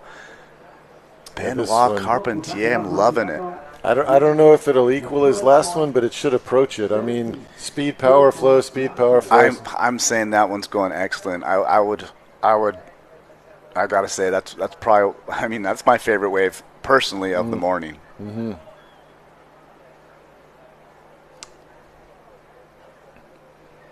You know, interesting, Dave. We did see him.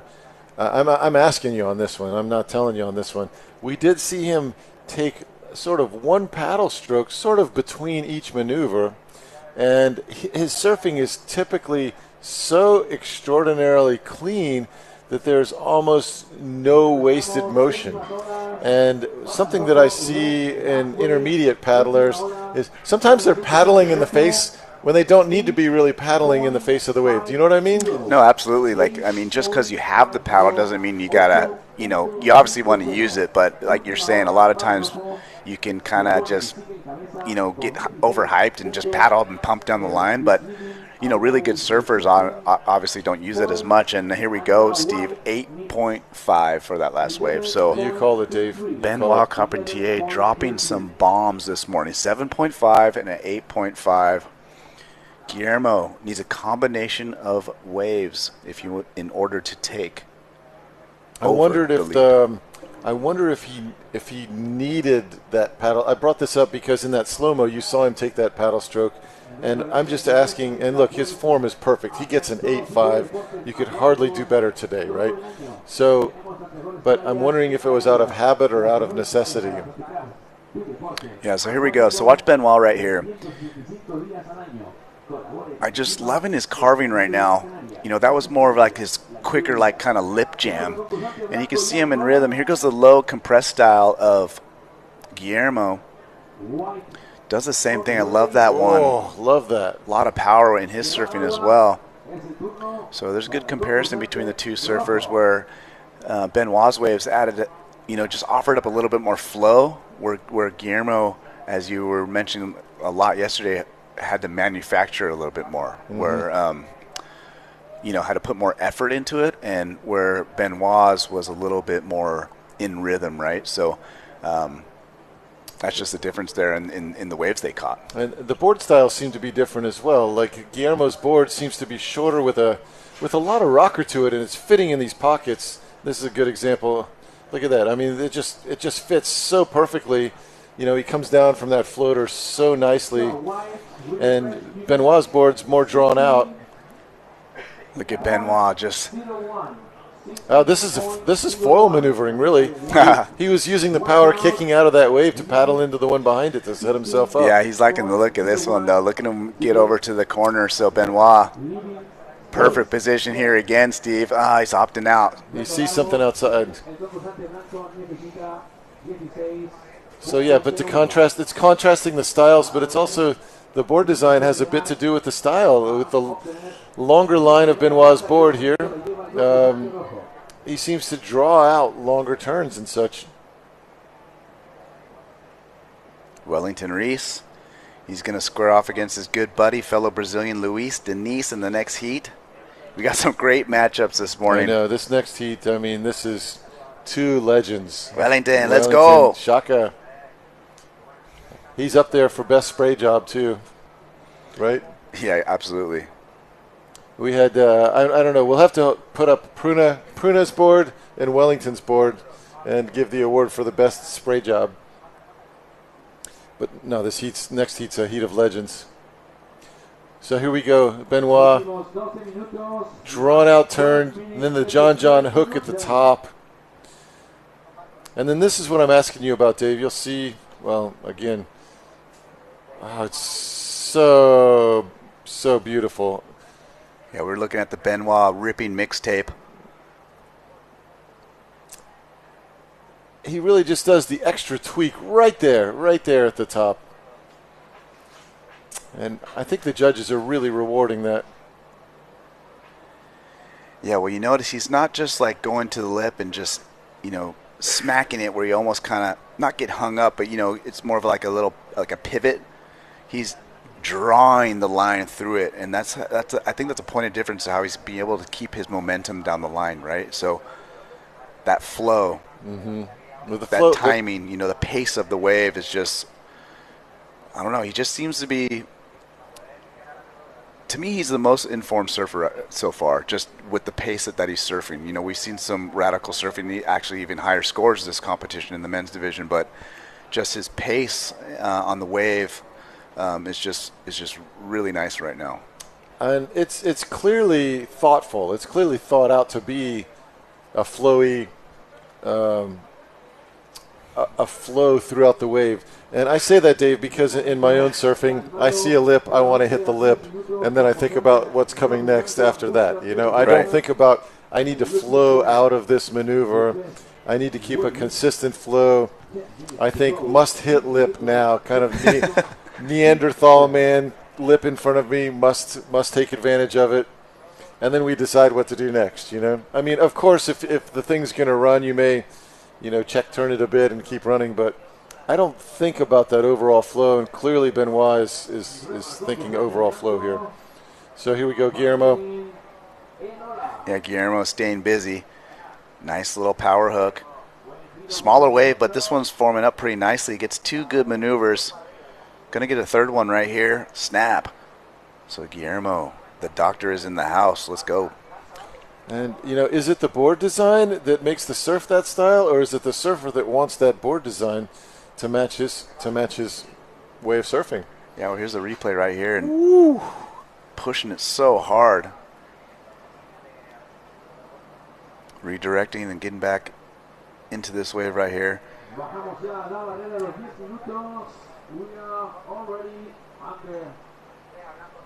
I mean, it's the right board for Guillermo. I mean, he can fit it in such small spaces. I mean, this is a smaller wave, and he's able to just... One of the problems with a lot of stand-up boards is fitting it in the pocket. Right? Yeah, absolutely. And Guillermo has no problem fitting this board in the pocket of these waves. That's probably a design issue for you too, especially if you have a bigger guy or a more intermediate surfer, Dave, as a surfboard designer. I mean, you want a board that's going to catch waves. You want a board that has the volume for the rider and the stability for the rider, but it's also got to fit in the pocket too. It can't outrun everything, and you don't want to be surfing horizontally. Yeah, for sure. And I think a lot of times stand-up paddlers in general don't have a quiver of boards, so it's like super hard because most guys want one board to do it all. But a lot of these guys treat it just like a shortboard quiver, right? They have their small wave board, they have their big wave board, they have their board that they like it in choppier conditions, which is probably a little wider. They like a certain board maybe shorter, a little more curve in the rocker for punchy beach break versus a slopey reef wave. So so all you sup surfers out there, I encourage you to build that quiver, fit the quiver so you could throw 2 or 3 boards in your car every time you go surfing, kind of assess the lineup and choose that way. So here we go. Benoit Carpentier up and riding again. Up and over. Oh, just drifts the tail. Kind of boosted. Really boosted a little air right there. So he's feeling free and loose. Dave, as you know, I was one of the founders of Stand Up Journal magazine years ago with my friends Clay and Glenn. And one of the things Glenn, our photo editor, would say is you only have to look good for 1,000th of a second. Right. And I'll tell you, in that, Benoit looked great for 1,000th of a second. I mean, that could be a magazine spread right there for 1,000th. We don't have to know what happened in the rest of the wave, but that was a very stylish fins-free maneuver. And I'm not saying we made a practice of printing photos that were not completed rides, but if it looked as good as I think this one did from Benoit, I would print that photo. Yeah, well, here's the replay. Let's see if we get a closer look at it. Through the lip, boom. Yeah, and Benoit looking loose. Yeah, I think if we saw that one in slow-mo, we would freeze frame that and say that was something special. Yeah, it definitely popped out the tail. Did you see the photo I took last night of Benoit throwing spray? Yeah, he showed that to me. That was insane. I have never seen that much spray come off a stand-up paddleboard, and we've had some guys on this tour that can throw some spray. That's what we like to refer to, and it's the season. We like to call that the Christmas tree spray. Right, it was the Christmas tree spray. Yes. Exactly. We keep talking about your photography, Steve. I'm going to push you to. Here we go. Here's the slow motion. Let's see. Is there the 1,000th of a second image?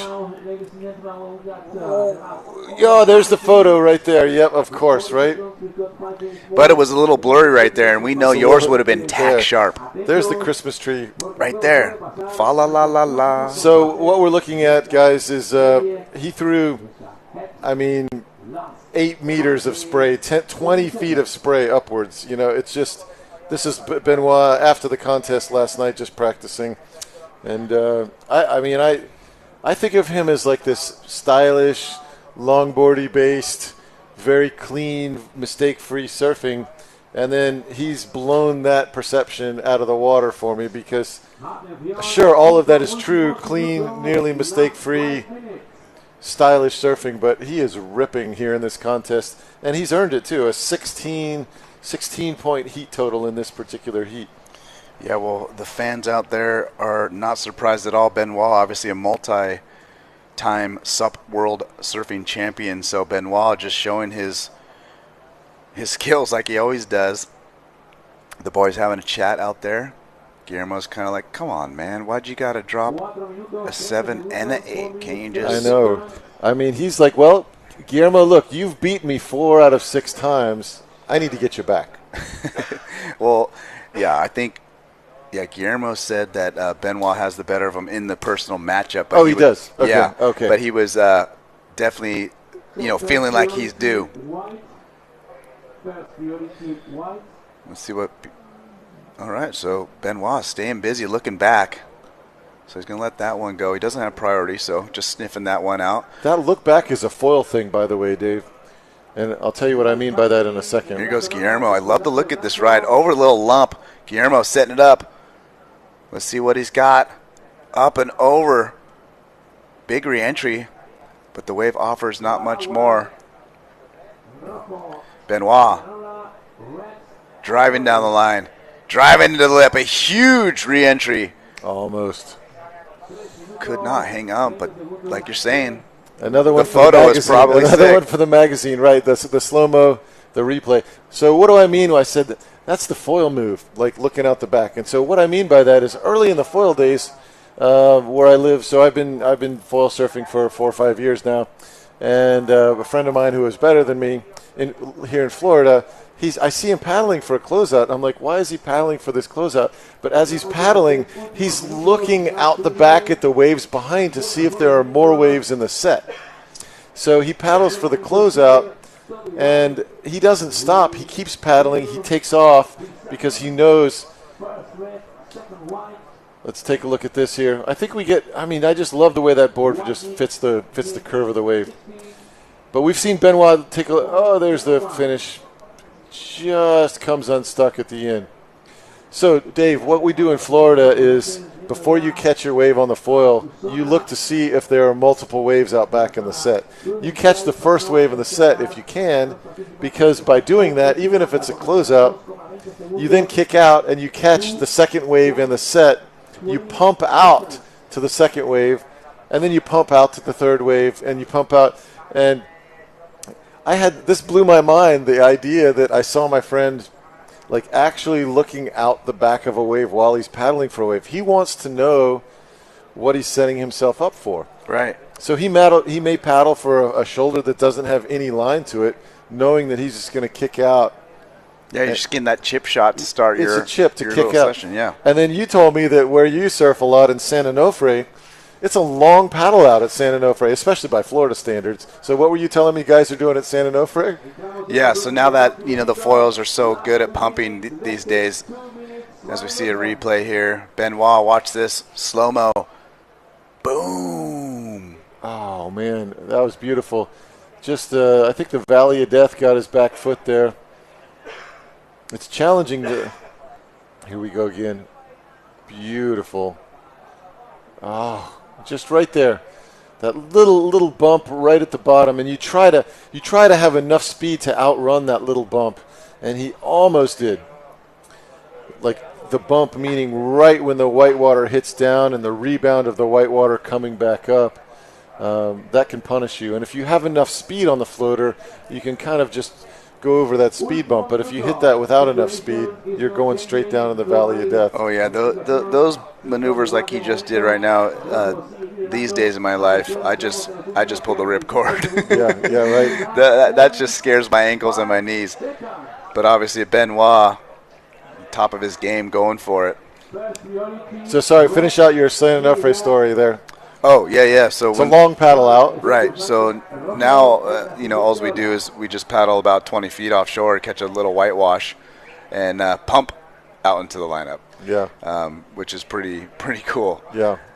So San Onofre used to be the longboard spot, and then stand-up paddle came around, and it still very much is the longboard spot. They kind of regulate us down to the south part of the beach in California. It's actually a law you can't stand up paddle on the main peak, as we see Guillermo inside. Oh yeah.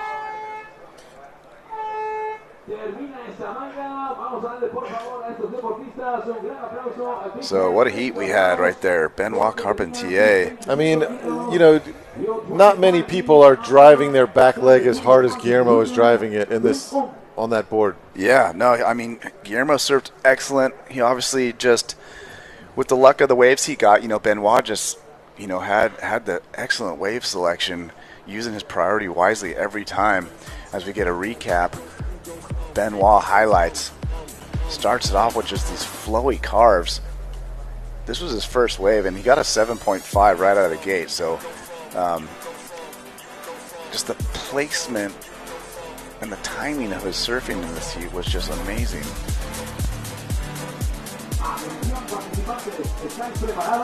There's that bigger set wave where he does a similar carve, just carves around and just gives that little extra effort at the end, and just continued down the line with just a series of amazing surfing maneuvers. So Benoit looking deadly today. And then he just started teeing off, expression session. I mean, once you've already got 16 in the bag, you kind of have to tee off. I mean, yeah, he started doing airs, started teeing off on the when your average score is an 8. I mean, you've got to do something special to get beyond that. And then here's a heat we've been waiting for, Dave. Oh yeah, I've been looking forward to this matchup since yesterday. We're in SUP men's quarterfinal heat 2. The Brazilians, the Goofy Footers, battle it out. Wellington Reese and Luis Diniz, who is our current APP World Champion. He won this event last time we were here. I told you, Dave, I rode over here this morning with the judges, and I just was kind of probing what they're looking for, and they want vertical surfing. They want 12 o'clock surfing. I want it too. Come on. And no, I don't mean arriving at 12 o'clock. I mean they want the board pointed straight north on these maneuvers, and boom, there we go. Wellington delivering the so to me, this heat is a peak of performance surfing as far as guys that can point the board to 12 o'clock. Yeah, especially with that backhand, right? You got it's a little bit of an advantage to throw it real vertical, as you see Wellington Reese just kind of getting warmed up. 10:30. It hasn't hit noon yet. Yeah. It could have been 10:45-ish. 10:45-ish, yeah. But we're speaking of this matchup. Obviously, these guys are both from Brazil, both Goofy Footers. They're traveling here together. They're sharing the same, they're staying at the same spot, same apartment. This is just a fun matchup, right? When you see good buddies square off, and I mean, they're both Goofy Footers, right? So, and they both are known for some of the best Goofy Foot surfing technique on the entire tour. So, they both ride extremely low volume boards. You see Wellington standing, and you just see his waist. Yeah, you're like, is Wellington standing on a rock? No, ladies and gentlemen, he has a board under there somewhere. And Luis, we just see his shoulders, and he's standing on that board as well. No, I'm just kidding, but I mean, practically, they ride very, very, very low volume boards, and but they share some similarities in their ability to go vertical. But Luis, in my opinion, surfs in a much more compact body style. We were talking about that athletic stance, that very low compact style, and that tight athletic stance allows him to really have really tight turns, to turn within a tight radius, which the judges love to see. Wellington, being a taller surfer, though, I think he can extend out some turns with his body even longer, paddle extended way out, body extended way out, and the board goes so far out and then it snaps so far back towards him that's also very good-looking surfing, very stylish surfing. So there is distinction. Both of them can send the nose of the board 12 o'clock, but there is distinction in their surfing styles. Sure, and talking boards a little bit, as you see Wellington Reese just continue to stand well below the surface. Talking to him earlier in the week, Wellington's about 170 pounds, just to give you an idea, and his board is, if I remember correctly, what he told me was 57 liters. Unreal. And, I mean, to me, in my head, that doesn't make sense. I'm not sure if I heard him wrong, but I'm almost positive that's what he said, 67 liters. And, you do the math right there. Science says that shouldn't be happening. Right.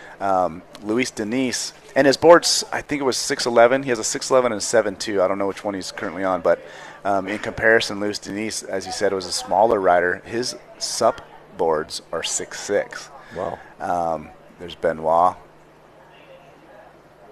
Feeling good, calm, collected. And as we mentioned, he's on that quad fin. Yep. He's loving it. Yep. And he told us he picked this board specifically to bring down here just the type of wave. He wanted a little bit longer rail line, and it's paying off. You see those long, drawn-out carves. And you see Wellington. That's a great shot to see him crawling up out of the hole, as I like to say, using that Black Project Synergy paddle. And see how he just sinks down, but look at how he's got to crawl out of the hole. I was looking at this one. Able to scratch in, so Wellington just kind of feeling it out. Now tell me about Black Project, Dave. We've seen a lot of the guys surfing these Black Project paddles, but when we started the Stand-Up Journal magazine, Black Project wasn't anything on the market. Do you know anything about Black Project? Yeah, absolutely. So Black Project is paddle only. Well, not only. They do fins and accessories like that. I guess what I'm saying is they don't make boards, right? And a lot of these days, there's not a lot of paddle only companies, doing it really well. Every board manufacturer makes their own paddles, but Black Project stays in their lane and makes some of the best paddles on the market. So it was founded and it's owned by Chris Freeman out in Maui. And Chris is a good friend of mine, and we do collaborations with Black Project. So my Infinity paddles are branded Infinity, but they're actually Black Project paddles because I'm a board maker. I didn't want to make paddles, so why don't I just team up with the best paddles out there? Now, does Chris have a outrigger background, or he's a windsurfer? Okay. So he makes like high performance all carbon fins paddles. He's making specific foil paddles now, and he's in the thick of it in Maui, right? So. Right, and you say foil-specific paddles. It's a completely different paddle that people are using. Is kind of you see commonly these very short, fat blades and yeah. I mean, it's just kind of they're not really off the wall that much, but they're more of like an old school paddle, I would say, shorter and stubbier and a quick, heavy catch. Not really a high cadence looking kind of blade. But yeah, he does a good job, man. Like he's one of the kind of like myself, like we get out there, we're on the pavement grinding a lot. It's not easy to run a company, and Chris gets out there. He's very passionate, and he's got the world's best guys on his pals right now. I mean, Wellington Reese, Sebastian Gomez, Vanya Torres, another champion.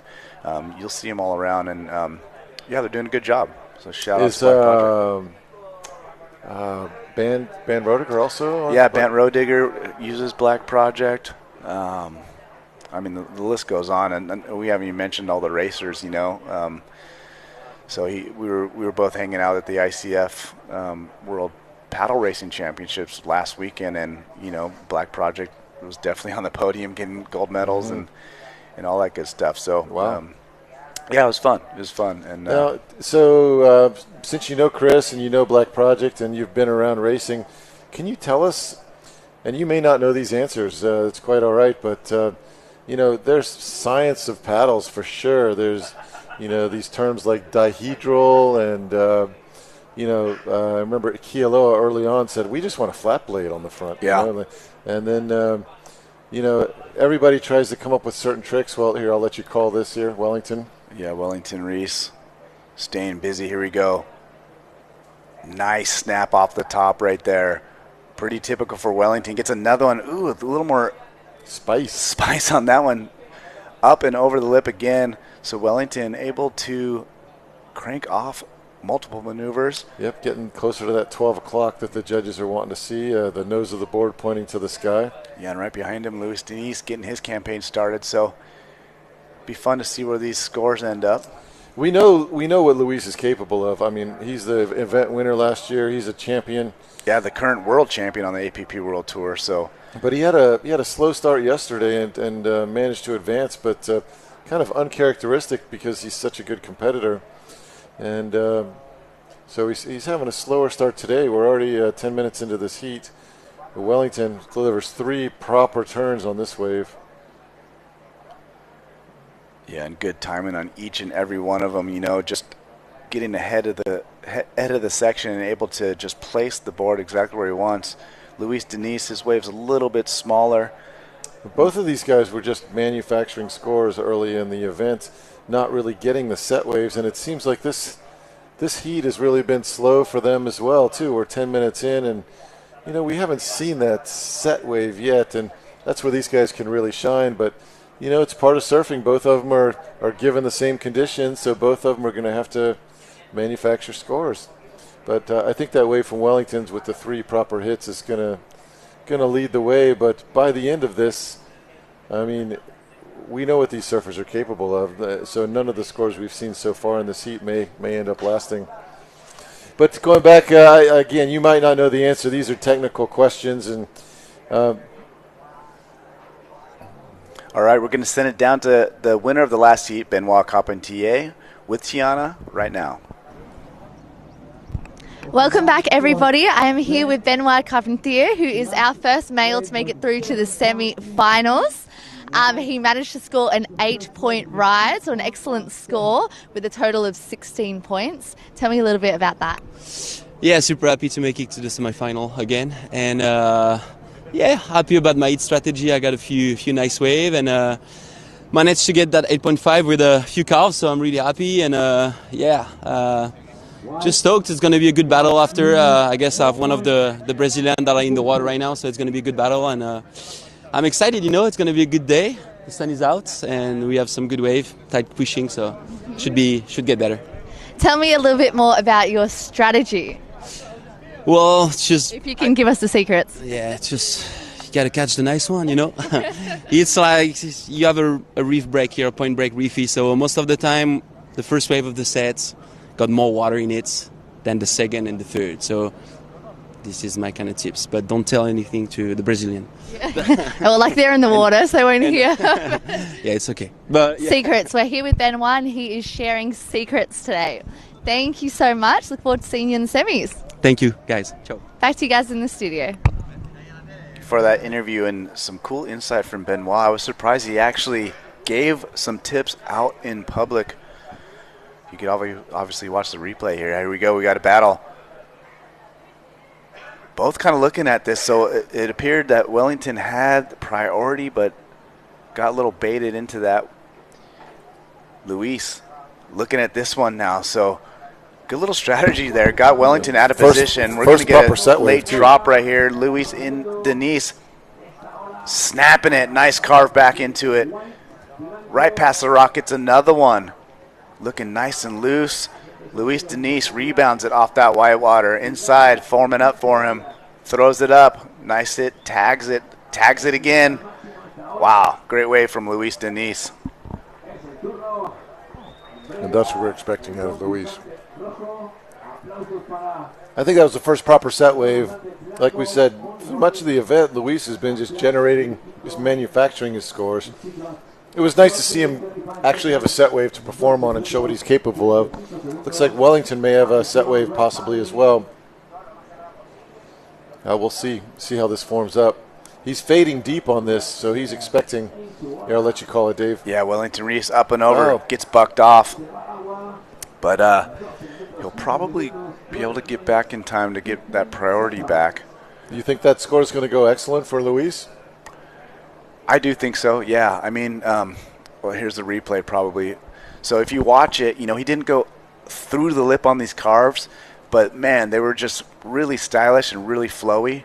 Like that second one just looks so nice. And then the tempo of this wave was nice, right? So it's very similar to Benoit, just good timing. Tags the lip right there. This is the money turner here. Boom, with the spray. And just the way he finished that wave was excellent. So Luis Denise, I mean, he's going to get a great score, no doubt. And it sits at a 6.17. So comparing it to some of Benoit's waves, just for fun, that wave was more off on the Open shoulder. Face, right, absolutely. Yeah. So more off on the shoulder. Benoit's had a little bit more bowl to him. And, that's just the luck of the wave. But Luis Denise just in form, looking loose. And I'm loving his surfing right now. Tristan Boxford with the double. Coffees again. Thank you, my man. Loving it. Yeah, I think that was a point of contention yesterday, too, was Luis was, or no, it was in Max's heat, Max versus Sebastian. If we're comparing Luis versus Benoit, because Benoit had the bigger scores. Speaking of Sebastian, there he is, warming up, getting those shoulders loose again. So, so yesterday we saw Max surfing similarly to Luis Denis on this wave, where the quality of the surfing was exceptional. Here we go, Wellington dropping in behind the peak, quickly getting around the corner, floating it, and just not getting the opportunity on this one to do what he's capable of. But we saw Max absolutely ripping, just like Luis was ripping, but the sections were a little flatter, a little more open-faced. And so the surfing is incredible, but the amount of risk taken wasn't as high. And I think that was what contributed to, like what you said. I asked you if you thought that wave would go excellent, and you thought it might not, and it did not. And so I guess you rightly saw that it was more open-face surfing. So let's see if you can get a little deeper here. Yeah, Luis fades back to set up that snap, and there it is, right through the lip. That's a great way to start off this wave. Another carve back. Here we go, setting up for him again, but he's opting out. But, yeah, that's a good point. When you saw Luis catch this wave, he actually faded back, and that's exactly what he's trying to do, is position himself deeper into that bowl so he can throw it up more vertical. So these guys know what they're doing. Obviously, Luis Denis, we said it before, he's the current world champion. He knows what he's doing. He knows what waves and what maneuvers are going to get those scores. And I'm willing to bet when Luis pulls out of a wave, he has a good idea what the score is.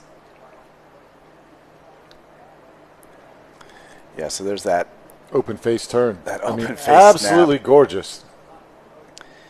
Yeah, he just went straight into another one. So just really good surfing. Yeah, so here's that, just kind of tags the lip right there and keeping all the speed, but here's the money turn, and what a way to finish off the wave, but just going boom, and watch the spray. Christmas tree, 'tis the season. Rides it out. He's stoked. I'm surprised I didn't see a claim come out of him, though. Yeah, right. So here we go. Wellington Reese looking at this one. This one's got a little bit of a lineup to it. So Wellington. Got to get to work. He's deep on the peak. Yeah, nice slash, keeping his speed up. Another one, carving it around. You see Luis in the background watching him, just seeing what Wellington's up to. This wave a little bit flatter, but getting that finishing maneuver, he's stoked. So that's going to bring him back into the mix for sure. I don't know if it's going to be, Luis has that 6.17 and 7.50.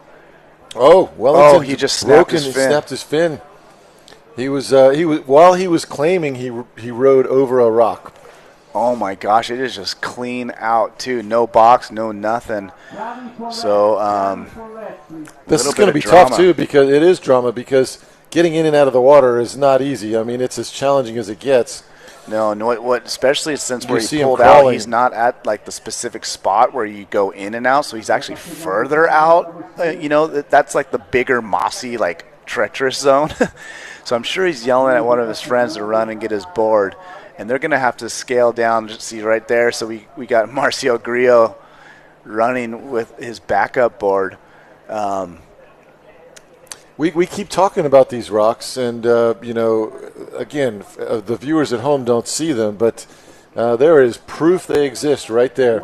So Luis paddling in, he's deep on this one, and he's waiting for it to set up. Ultimately, he decides to let it go, takes a peek at his competitor. Wellington carefully, gingerly working his way back out in this dangerous section of the rock. I mean, he's got to be careful not to snap his fin on the way back out. Yeah, right. Not to snap him again. So set the tone here, Steve. So he got a 6.10 on that last wave. So he needs a 6.35 now.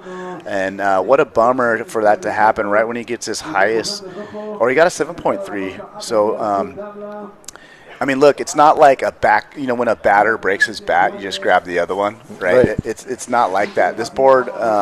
You were saying this might be a magic board for him because you've seen that same spray job for a while. Well, the one he just snapped his fin out, he told me was his magic board, right? So you're always going to choose your favorite board over the backup, and that's what I was getting at with the bat analogy. You could just grab another bat; it feels exactly the same. Louisville Slugger made the same bat. Your backup board is not going to be identical. You know what I mean? So he's going to have to get straight into it and warm up on that board. You know, we haven't seen him on that board all week, and he's just going to have to put it directly into play, and hopefully he just connects with it right away on the next wave because we're running out of time. We got, 5.5 minutes here, and he needs a decent score, the 6.35. Importantly, though, not much happened in Luis Denise's benefit in that time. I mean, Wellington may have lost 5 minutes of time swapping boards out, but we didn't really see a set wave, and I think with both surfers carrying a 6 and a 7.5, it's going to come down to this last set, and we haven't. Luis, the ocean did not reward Luis in Wellington's absence there. Yeah, and honestly, I'm surprised that's the first fin we've seen get blown out in this competition. Right. Here's a replay. Wonderful. So Luis Denise did have going vertical. He did have a wave. Yeah, he just got that one maneuver. So, so we haven't seen one maneuvers go much higher than a 5. So I don't think that's going to be in his scoreline. Wellington's still making his way out. I wonder if we'll see a replay of Wellington's wave when he breaks his fin. Yeah. So here's the wave right here. So Wellington did a great job. You see Luis back there watching him, but I mean, in the beginning of that wave, he really teed off a couple times, just carving around the corner right here. And then he knew he had a couple maneuvers, so, you have to finish the wave strong to get that extra point. And so he keeps with this wave. So was it a claim, or was he? No, he fully claimed it. So he rebounds right here, and then watch, like he's going in. You see him kind of look, where's the rocks? Can he push it? See him looking? He does it. Now he's so excited. He got to bail out right there, but he's so fired up. And right about there is when it cops off, is when he freaking. I wondered at first, was he like saying, guys, I need a board? But no, he was claiming. Yeah, no, he was stoked. I mean, he got what did he get on that? He got a 6.10, so he knew that was, a good score. This heat is so close, 13.67 to 13.43. Yeah, Luis flying down the line on this replay. I mean, that's an excellent maneuver, but it's just one maneuver. But, we haven't seen the best of Luis Denise yet.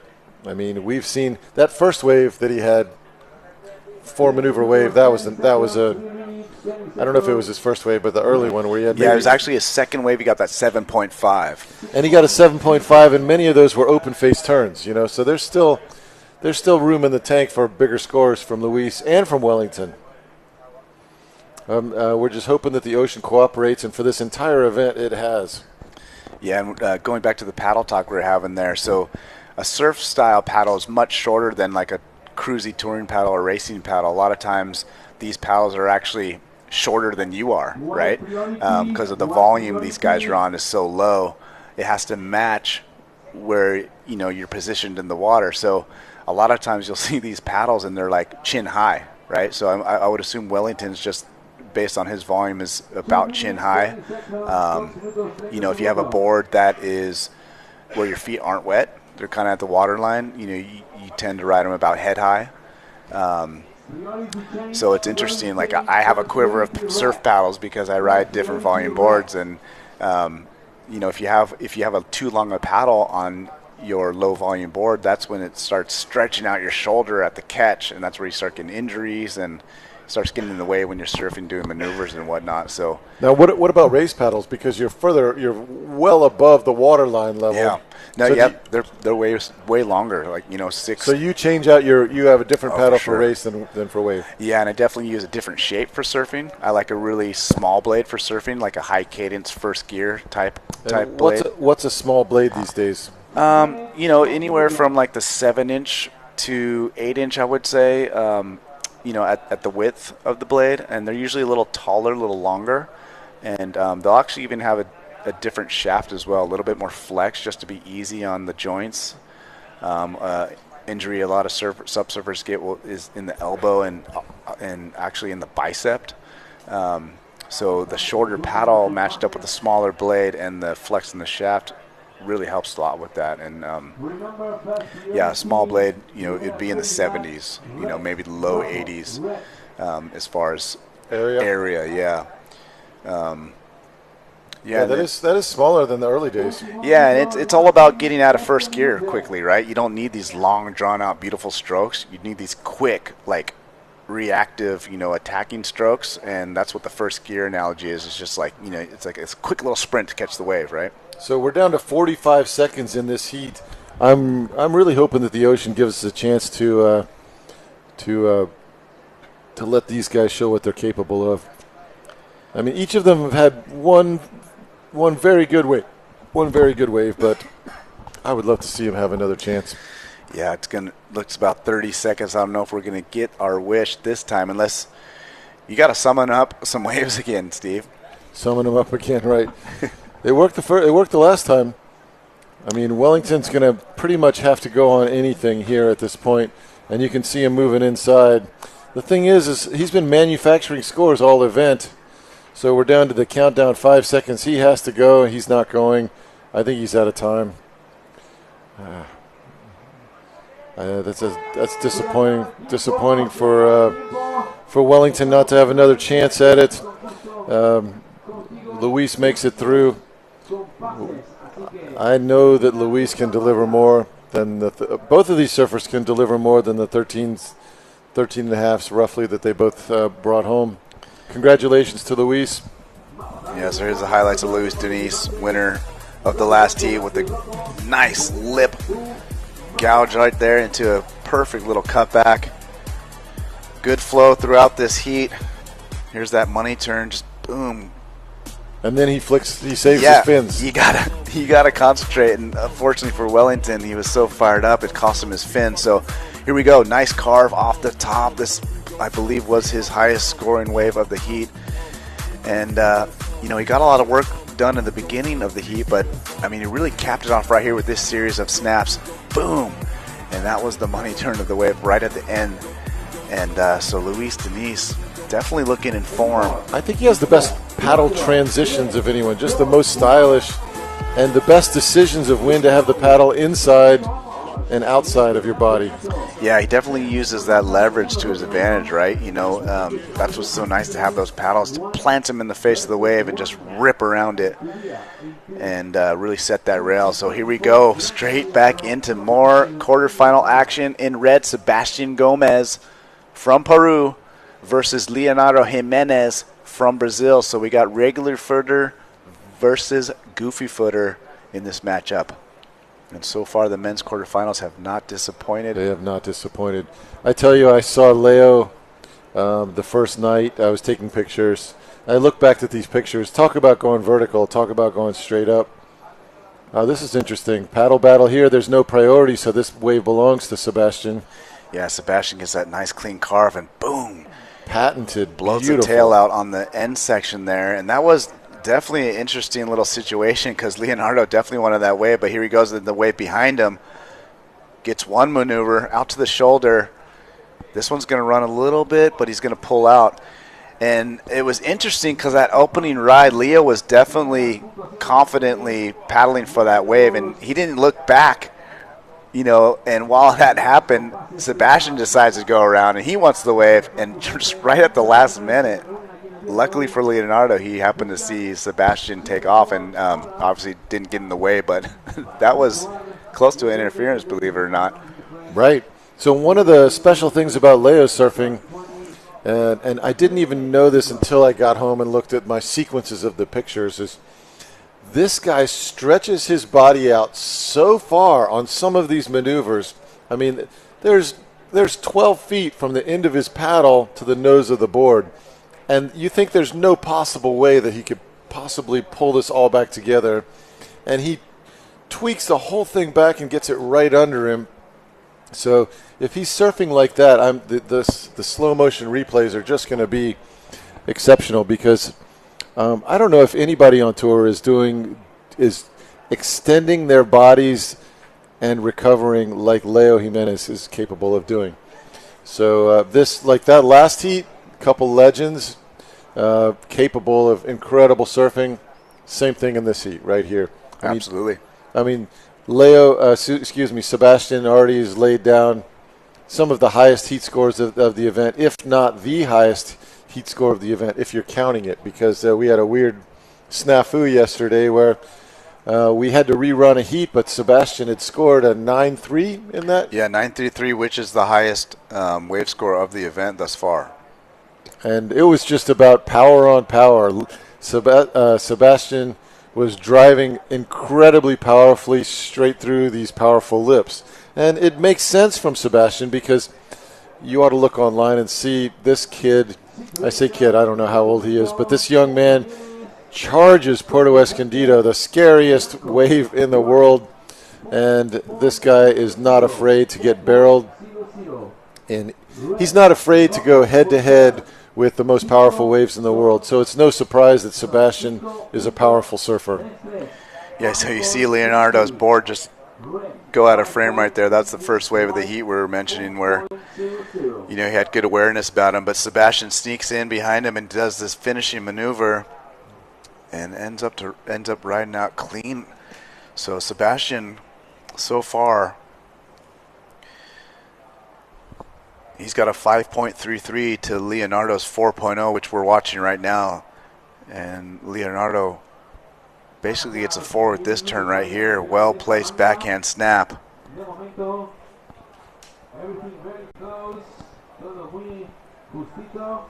I wonder if Leo does like yoga or some kind of, his back, on these backhand hits, his back is so tweaked. He's able to tweak it so dramatically and bring it back around. It's these are professional athletes. There's some serious fitness going down right there. Yeah, absolutely. These guys take it serious for sure. They do a lot of mobility work. I know Sebastian Gomez, you'll actually see him in the gym quite a bit. He's super fit. Sebastian's staying in the room next to mine, so the other morning I assume he's sleeping. I'm trying to wake people up to get a ride down here, and I look over and he's already on the floor stretching. It's like 5 in the morning, and he's just his headphones on stretching. So he's got his morning routine. These guys come well prepared. How are his stretch dance moves? Probably good, if based off a 5 a.m. stretch zone. I ask because we've seen some of the female competitors lined up with their own unique. Well, I guess we saw his warm up, with the cameraman earlier, and his looked a little more intense than the women. There's Luis Denise, winner of the last heat, looking stoked. And congratulations, Luis. And he left the water with all fins in his board, as we saw Wellington Reese leave one. See, he came with a thruster, left with a 20. Big smile. On to the semifinals. So I'm only partly joking, but the women, there were at least 3 women lined up, and they were all doing their warm-up routine. But you see the men stretch their shoulders, touch their toes, some basic stuff. The women look like they were in a synchronized aerobics class or something, jumping around. And you need to get warmed up. Genuinely, we know as humans, we need to get warmed up. You need to get your. Otherwise, Dave, you could, for example, blow out, I don't know, your calf or something. Simply walking. Didn't warm up, Dave. Didn't warm up before that walk, right? Yeah, I didn't know I had to warm up for the morning walk, but apparently I do now. Yeah, because Dave blew out his calf a little bit, and it's a little tender now. So Sebastian going for this one. I don't know if he's going to... Very long line in front of him. Yeah, and he misses it. Oh, well, yeah, and he has priority number 2 anyway, so... just trying to stay busy while Leonardo hangs on to his first priority here. Looks like Leonardo he's not going to look at this one either.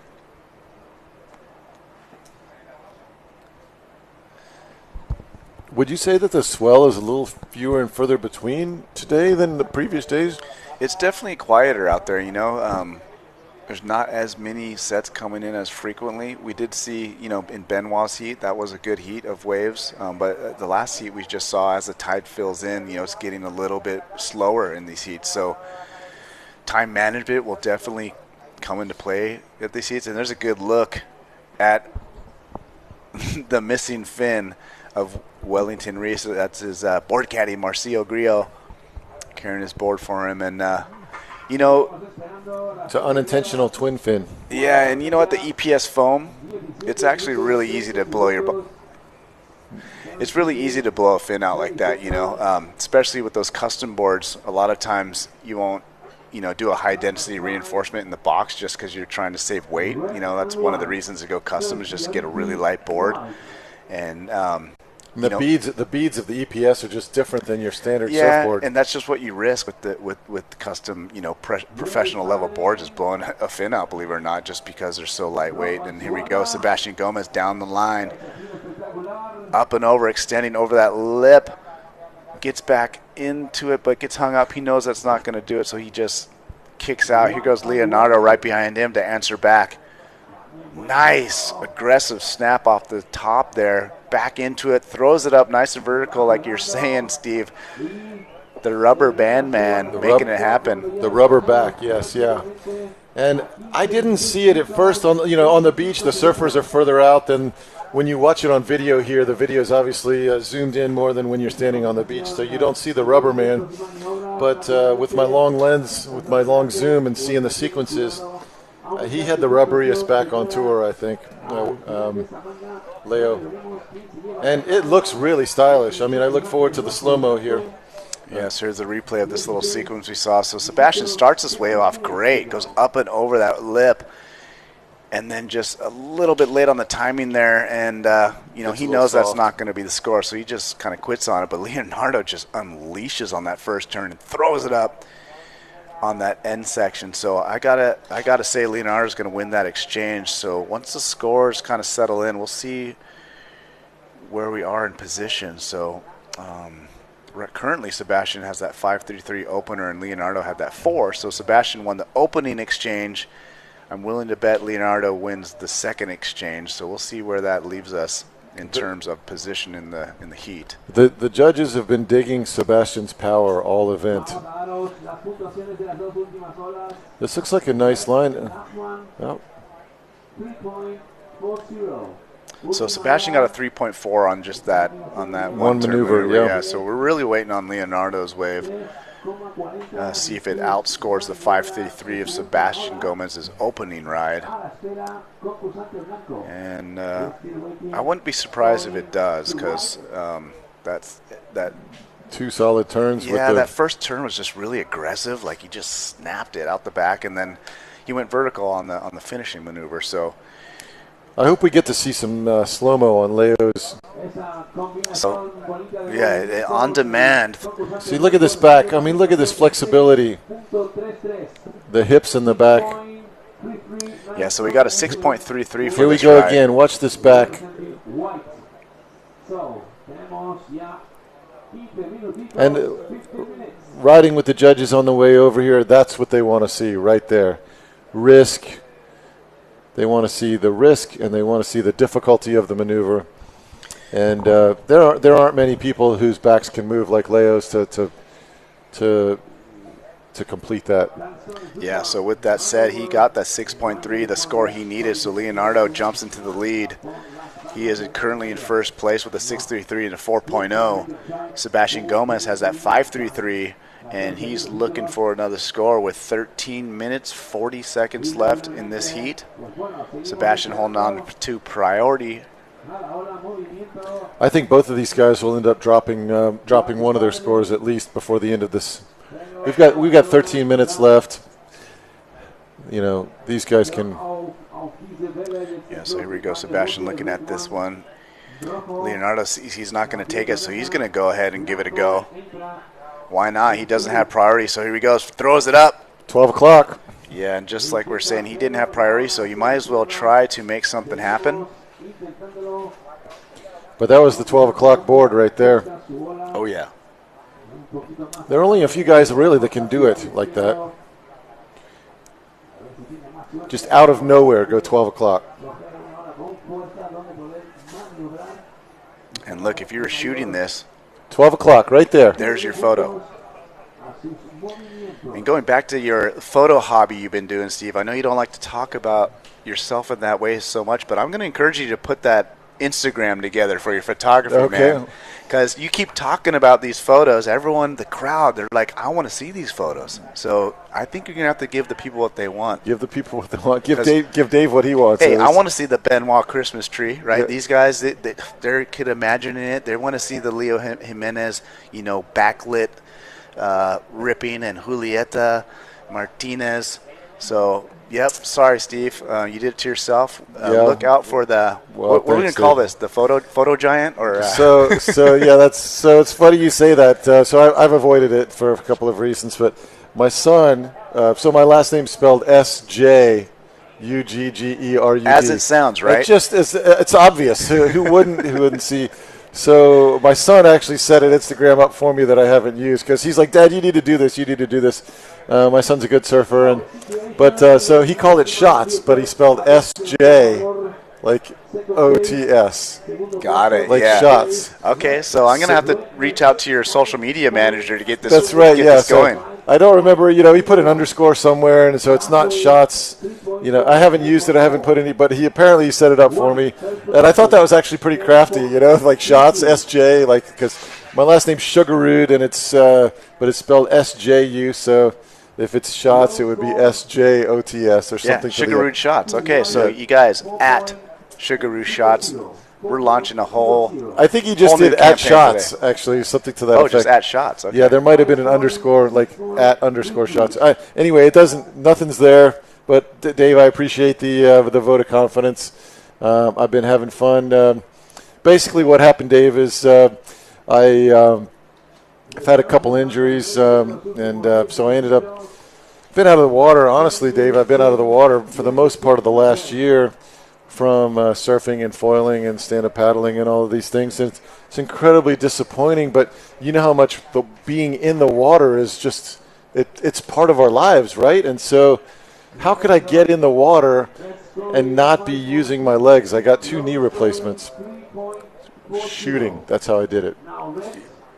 There we go, Sebastian Gomez. Lining this one up. Nice snap right there. Releases the tail straight back into another one. Sebastian, just one of the stylish surfers on tour. Gets another cutback. Watch out for those rocks, Seabass. Here we go, another snap.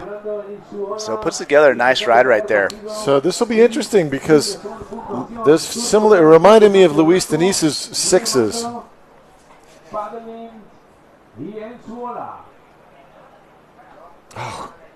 I don't know how he does that. Yeah, Leonardo's staying busy, and you could tell you like that one. A little subtle fist pump after that one. So maneuver. What I'm getting at about Sebastian is Max and Luis Denise were ripping like Sebastian just did, but they were on the flatter open face with this absolutely extraordinary surfing, and the judges were not going excellent on those scores. All right, we're going to drop it down to Luis, Denise, and Tatiana with an interview. Tatiana, take it away.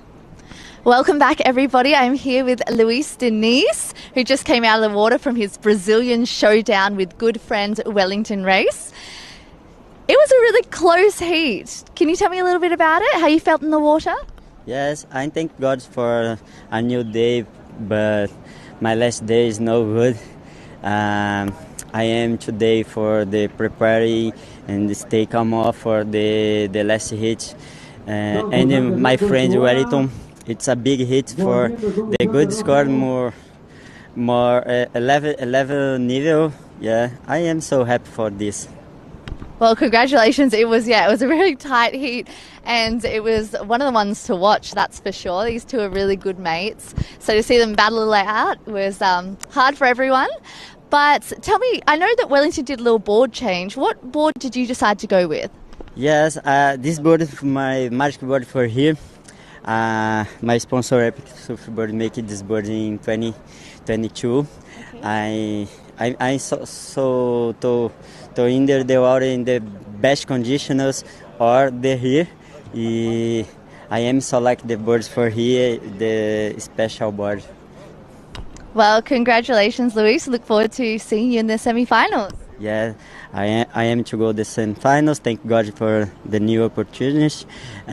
Todos os brasileiros, obrigado por ter uma chuva de mensagens lá no Instagram que eu vi ontem. Obrigado vocês pelas vibrações, por estar mandando boas vibras, boas energias. E é isso, estou aqui representando vocês, estou aqui representando Deus. E glória a Deus por isso. Back to you guys in the studio. Anna, and some cool insight from Luis Diniz right there. You saw him mention his magic board. And if you look at that board, it looks brand new. And I don't know if you caught it, he said that board was actually made for him in 2022. So that's a good example of these pros. When they find a board they really connect with and love, they put them on ice. You know, they don't practice on them. They know it works good. They want to keep them fresh for competition. And that is the last board he rode here at Las Palmas that he won the world title on. So that thing looks brand new still, and good call for him to keep it nice and safe because he's continuing to look amazing using that magic board. I think we have more to come from Luis too. I mean, he's outside of one wave there. He's kind of been manufacturing scores here, and what I mean by that is, in his heats, the set waves just haven't appeared so much. So you do what you have to do to get through, right? In those types of heats. But I'm hopeful in the semifinals and potentially the finals that he gets the opportunity. Here's a replay of Sebastian's wave. Absolutely ripped the bag out of those first two turns. I mean, as extreme, as solid as two turns could possibly be. And then he gets a little bonus here at the end. Right on the rocks, saves his fins. More 12 o'clock from Leo, and he manages to pull this down, which is the harder part of that maneuver. Yeah, and he was stoked. He throws a little fist pump right here, and you know, just to give you an example, he got a 4.9 for that one maneuver, and Sebastian, with the wave we saw right before that, got a 5.07. So just barely better than that one-turn maneuver, and it just goes back to, you know, the trend, or actually. It looks like Leo got a 3. Sorry, I didn't see that at the end there. He got a 4.9 on his previous wave. But Sebastian needed a higher score, right? He was unable to get that with a 5.07, even though he ripped that wave so well. And two points to point out. It was that wave was smaller, it was the inside wave, and it definitely was more of a flatter style maneuvers. Even like you said, they were amazing. I am surprised they didn't go a little bit higher because he got that connection point at the end. So radical. Which is kind of rare. But, you know, we're no judges. He's got a 5.7. He needs a 5.9. So Sebastian a little bit behind the 8 ball right now as we see him going for it again. So off the bottom, let's see what he's got. He cranks it. Now that's the Sebastian we know. Through the lip and releases the fins. Foam climb. Looking down the line, he's hoping for a nice end to this wave. Another one, air drops, and he's fired up. And I agree with Sebastian. I think that one's going to do it. So we're going to have a good battle on our hands. We got 4.5 minutes remaining. He needs a 5.91, so just compared to Leonardo's 6.3. And as I told you, Dave, the judges want risk. They want to see you take risk. And I think that was it. On the 5, he was ripping, but it wasn't that risky. But some of the maneuvers in this wave, it's a different story. No, and to commit to that last maneuver, being so close to the rocks, I mean, that's all the risk you could ask for. So here we go. Starts this wave off. Can't do it much better than that. Perfect placement, power, and then just releases. And you know, you don't know how hard it is to re-engage the fins right there. I mean, you're basically facing the opposite direction, and you got to keep your momentum to go up and over this next section. So Sebastian just... amazing flow at the beginning of just this a nice wave. Functional foam climb right there to keep the momentum. Absolutely, and right here, this is where he's kind of sizing up the wave, right? You see him almost was going to maybe throw a cutback right there, but he looks further down the line, and he's like, you know what? I got to pick up the pace here. So super impressive to fit 2 more maneuvers. Right here, he does another tight little lip jam. Boom, and that angle on that is just insane. Air drops. And he's stoked. Watch. Oh, yeah? Yeah, don't hold that fist pump too long, though, as we just learned. Oh, yeah. So still waiting for the score to come in on that. Looking for a 5.91 or better, obviously, to move him. I think he got it with that last, and they did. Look, the score just pushed him ahead of Leo. Yeah, so he gets a 6.73. Leonardo needs a 5.7 now. We got just 2 minutes and 45 seconds left in this heat. I don't think he had that 6 until that closing maneuver either. Absolutely not. And you know, this heat's just playing to the drama we want to see in the quarterfinals. We got a great battle on our hands. So just like that, Sebastian back into the lead. 2 minutes remaining, and here comes some waves. So Leonardo's got priorities looking at this one. Sebastian's going to have to let him go. Leo's looking at it, but nope, can't get into that one.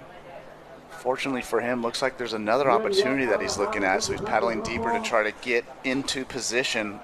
Leonardo, he's going to go for it. So Leonardo Jimenez dropping in, backhand, throws it up through the lip. Nice vertical surfing, as we've seen and come to know for Leonardo, but that's all he's going to get on that wave. Oh, he's still going, but yeah, so I mean, that's going to be a one maneuver, but I don't think it's going to be a 5.74. No, I think the judges have kind of shown that unless it's extraordinary, a 5 is sort of the ceiling for the one maneuver wave. Yeah, and just for context, you know, I would say the last time he did that finish maneuver was maybe even a little bit better. He got a 4.9. So. So it's not going to change the scoreline for him. That's my feeling, but you never know. 5.7. It was a very vertical, critical maneuver, but just didn't seem as clean as his last one. We got 1 minute left, so there's not much time. Leo's looking over at the judges, maybe trying to see the timer himself. I mean, it's still not over. I mean, there's 45 seconds, but both of these guys are capable of the score needed. You know, you see the photographer there in the orange helmet, and you were talking about my photography. I told you I got run over. I was wearing a Gath helmet, but I felt a bit silly wearing the helmet. So Wellington got a 5.43, so he actually did better that score. Oh, Leo. Leonardo, sorry, but he still needs a 5.7, so not enough.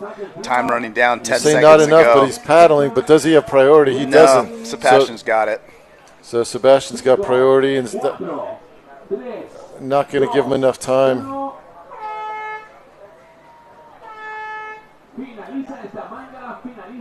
So Sebastian Gomez, clutch.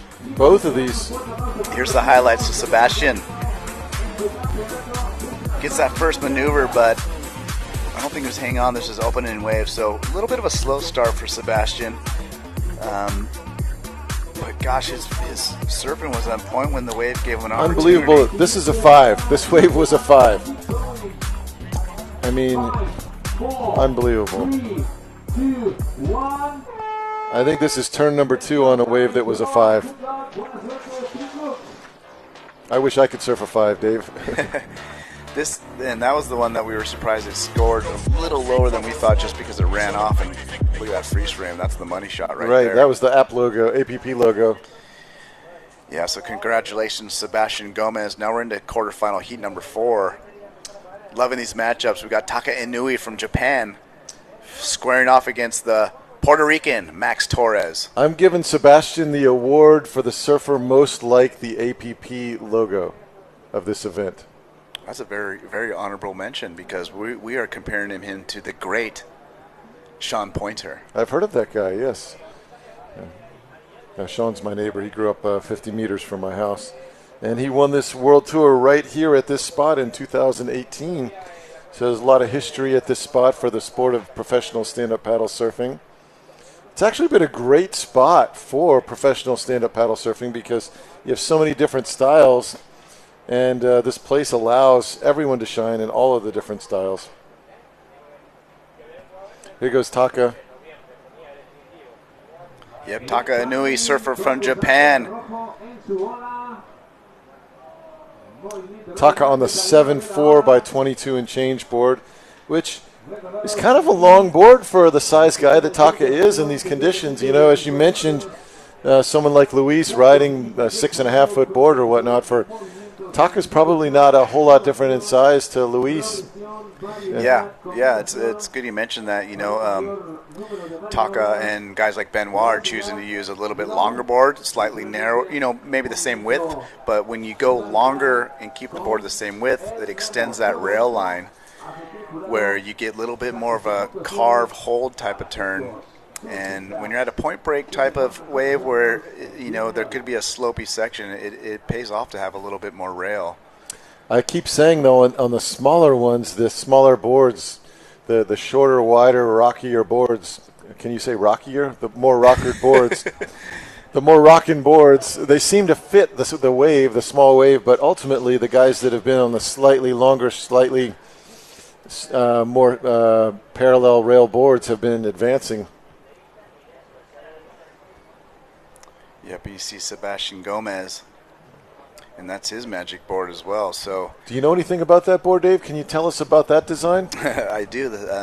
So Sebastian, obviously one of my team riders with Infinity, and yeah, we've been working closely together on board design the last 2 years or so. And yeah, we actually made now that I think about it, we made a video of that board where we kind of talk story about it. It's on the Infinity Sup YouTube page. If you go to that, you could see a little interview me and Sebastian did in the shaping room with that board.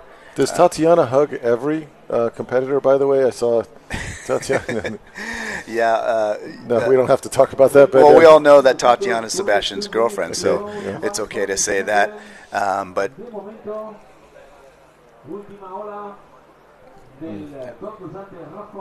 so, but about this board, you know, just from the untrained eye, Dave, the board looks like a pretty traditional outline, at least. Yeah, definitely a shortboard outline for sure. I would say the kind of the unique things that that board does have, you know, specifically for Sebastian, is just the shape of the rails is something we worked on. You know, he's a smaller, lighter rider, but obviously you've seen he applies a lot of power, so the fins have to be really, I mean, the rails have to be a little more precise, you know.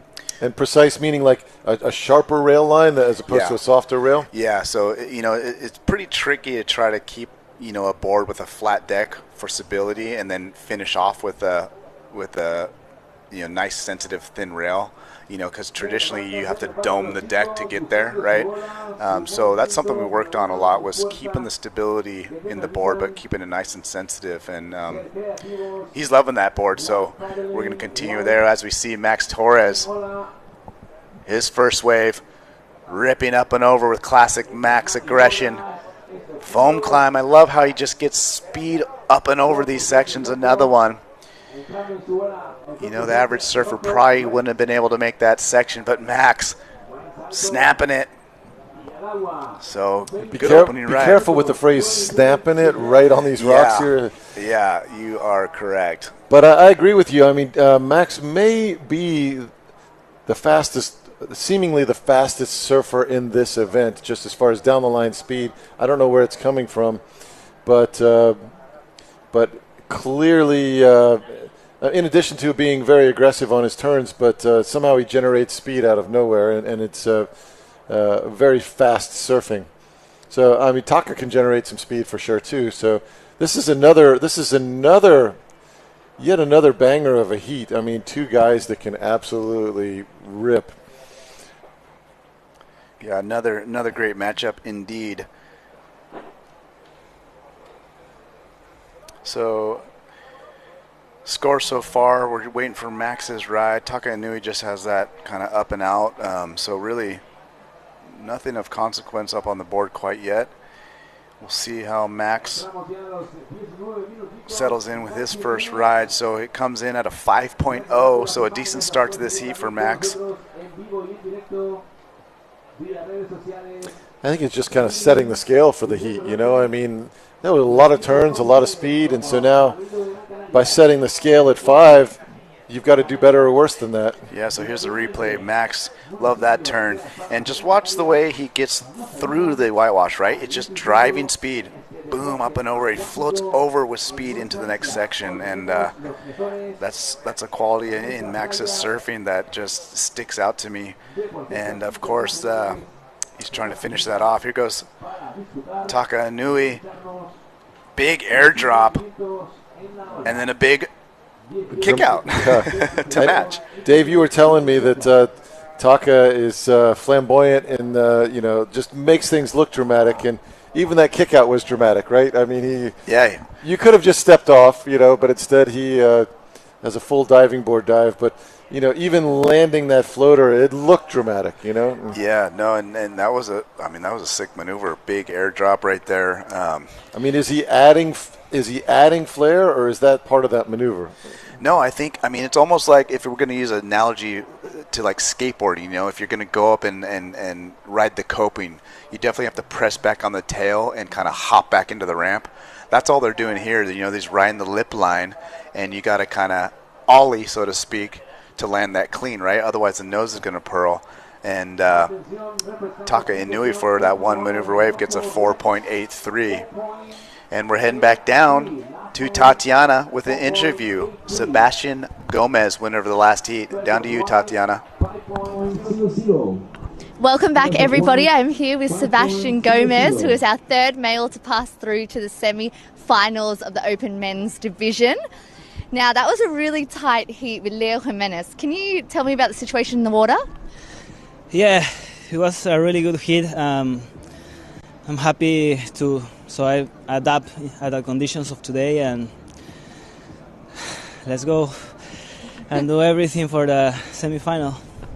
Well, it looked a little slow in the water. How are you feeling? How are you maintaining your calmness in that moment, just hoping for the wave to come? Yeah, I took it like all the hits I've been doing, and I just gotta wait for the good one, and that's what I have to do and give my best performance. Well, you definitely did that. You worked with what you had, so congratulations for that. How are you feeling coming into the semi-finals? The competition is getting tight. Yeah, happy to be in the semi-finals, and as I say, I'm gonna give everything. Thank you so much, Sebastian Gomez. Back to you guys in the studio. That Tatiana, as we see Max Torres up and riding, big old tail drift with all that speed. Here we go again, just projecting over that whitewater. Snap, perfectly timed snap right there, and another little stylish little snap series going through the end section as well. So Ooh, Max right on the rocks. Oh, let's see what happens here. It looks like I see 3 fins. He's giving it a quick look over, maybe a little ding, but the most important thing is the fins. And now it's and then you see him. He's got to do the paddle out upside down trick to get past here. But Max, what a wave. I think that was the most maneuvers on a wave we've seen in this event. Hyperactive. He snaps the layback right here, and just watch all the speed he starts drumming up. So boom. Here we go. Puts on the gas pedal, up and over this one. Boom. Straight into the next one. Now here we go with a series of snaps that I don't know if anybody else could have fit in. There's go 1, 2. You think he's done, and no. Here comes the third one. Boom. And straight into the rock garden. Max Torres giving it his all. So here we go. We got a score from Taka Inui. Taka Inui got a 4.83 for that airdrop floater. Max is sitting on that 5, waiting on scores for the last one. So I think Max's wave definitely improved on the 5, because in the 5 he had the first maneuver was a strong maneuver, but the rest of them were sort of foam climbs just to catch up with the section. It looked like great surfing, but the level of difficulty wasn't there. So I think he's going to improve on that 5. In this one, there was a lot going on. Oh, Taka way outside, and it looks like we have a set way outside as well. Is it swinging too far left, or is Taka going to fade maybe on the takeoff? Yeah, one of the larger waves we've seen in a little while. Taka Inui snaps it, drifts a little bit, back in control. Snaps a nice tail slide in the pocket. Third one. He's feeling the rhythm on this one. Up into the lip again. Nice cutback. And, just gets unstuck a little bit. You would have loved to see him just capitalize. Hey, there's a good look of his fins. You see the curve in those things? You're right, yeah. So anyway, Taka Inui, right before he took off on that wave, he heard that Max Torres got a 6.0 on his last wave. So he slid into first place. Taka Inui just lighting it up on that last set wave. So we'll see where that comes in. You got to think he wishes he finished it off super strong because, man, he did all the work in the beginning of this wave. Watch this. Boom. Nice little slide over the lip. This money turn right, perfectly timed in the pocket, right in front of Max. Gets his third one straight into it. Up and over. And then right here, he just digs a little bit, and man, Dave, I think all the work was done, though. I mean, that's still going to be a high score, in my opinion. Oh, he's absolutely going to get a high score, but he definitely left some potential on that ride. I mean, that thing was, it was running off. The way he surfs, you got to think he could have fit, possibly 2 more turns. Right, so, and you may need it in a heat against Max here. Like all those little things. Anyone else maybe leaving a little bit on the table would be okay for Taka, but in this heat, Max is capable of a lot. So absolutely. So Taka just teeing off on the biggest wave. Yeah, I think that's going to be the best score of the heat. Of the heat thus far. And so the winner of this heat takes on Sebastian in the semifinal, Sebastian Gomez. Yeah, and going back to Sebastian real quick, that interview, I mean, it almost intimidated me a little bit. Sebastian off the water is such a nice, happy-go-lucky guy. Very pleasant. But every interview we've seen, honestly, I haven't seen this side of him really. Yeah. And he's just so serious and so focused, and, he's giving these one-word answers, and then you hear him breathe afterwards. Like, he is just on a mission. So Taka Inui, here we go, Steve. 7.0. Yeah, best wave of the heat. Here it is again. Slow motion. Like I said, he was fading it off the takeoff.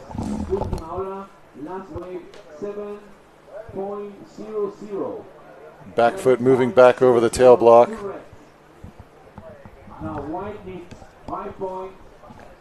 Straight up into the lip here.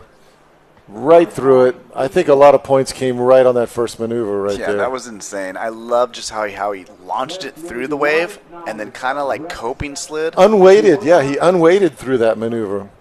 Yeah, and just perfect timing right here, right in front of Max paddling out. He's like, Max, what do you think about that? And boom. That's a perfect example of the use of the paddle to flatten the board back out and bring the board back around, too, which you can't do shortboard surfing. Yep, and then just keeps on going in rhythm, just a longer, drawn-out snap. That's the patented, entire family has that maneuver on lock. Yeah, this was a great wave. Right through the lip. And then I think he may even have one more after this. Yeah, just kind of gets caught in the wrinkle of the lip on this cutback. But as you said, Steve, he did all the work before this. So great ride from Taka Inui, rewarded with a 7.0. The highest score of I loved the 2 things. I love the release off the top, just the unweighting through the lip. Max Torres hopping into this one. Max down the line. Let's see it. Classic Max power right there, leaning back into it. Boom, jams it into the lip again. So Max putting on the gas pedal, up and over the rock, and he's stoked. So that was a great wave. I mean, those first 2 maneuvers were insane. That first one was, gosh, he just unleashed all of his power on it. I can't wait to watch this replay. I mean, even the ending maneuver was special. Yeah, and that's been a point of difference on those scores. It's just, people are getting ending maneuvers, but when they're really dramatic like that one, I mean, it's really been putting a stamp on these waves. So look at Max just. Yes, I think Sebastian got through on that ending maneuver, really. Absolutely. So watch this, Max. I mean, you could just tell he's already harnessing this power, just ready. It's almost like he's, got the gun loaded and just like, boom, kill shot right there. Just leaning everything he has into it and then straight into the next one. World-class turn. Maximilian. Rail game is on point. Power is just coming out. Snaps up and through that lip. Little drift. And, lucky for him, this wave sets up with a nice big closeout section that he's able to take advantage of.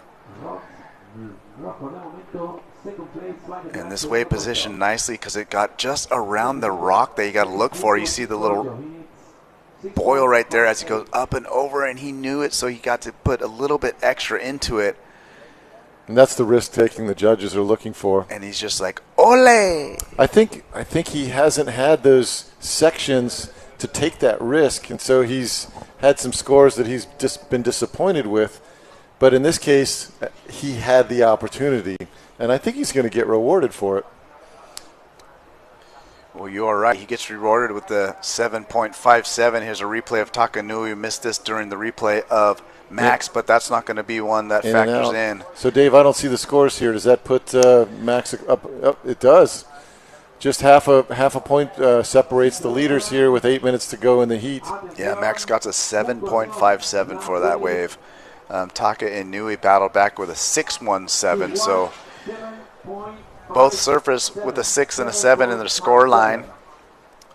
Max's 7, a little bit better than Taka Inui's 7, but Taka Inui's 6 is higher than Max's, and that's where we sit as 3.5 versus 3.1. You know, Sebastian got through that last heat on that strong finish. Max took the lead with a strong finish. So, and it's a bit of the luck of the draw that you don't always get the wave setting up for that strong finish. It's also a dangerous finish over the rocks, but as you mentioned, Max saw that his finishing section was going to be past the rock, so he had the ability to take that risk and go for it. Yeah, absolutely. And there's something to be said to, you know, getting somewhat a little bit of the luck of getting those waves, but also capitalizing on it, right? So great job with Max Torres getting the wave on offer and taking full advantage.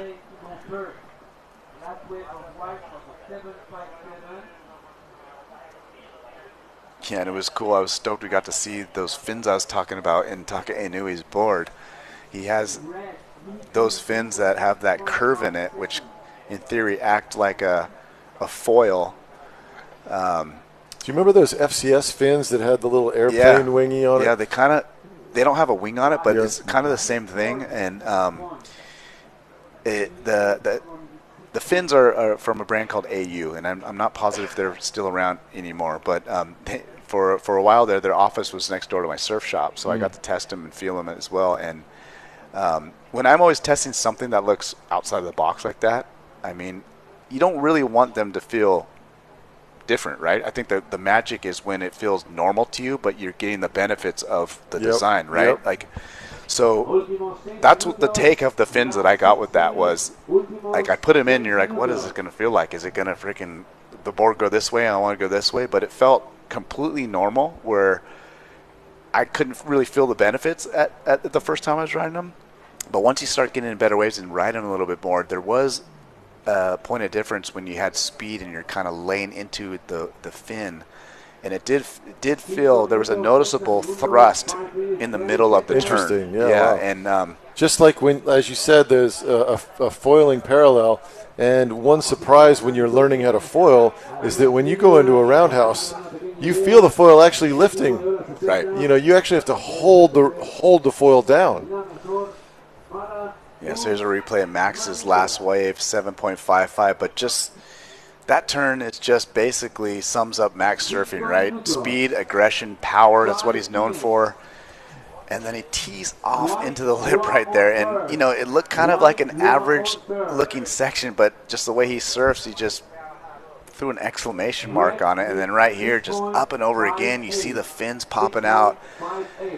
And right there, he's like, Come on, judges. Give it to me.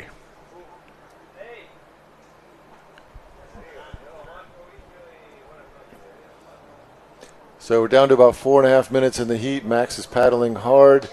Max has priority, so he may try and take this one just to hold Taka off. Taka may try and trick him to take it, and we'll see. We'll see if the priority changes there. Yeah, I think it's probably going to still stay with Max, only because they kind of both paddled for it half-heartedly.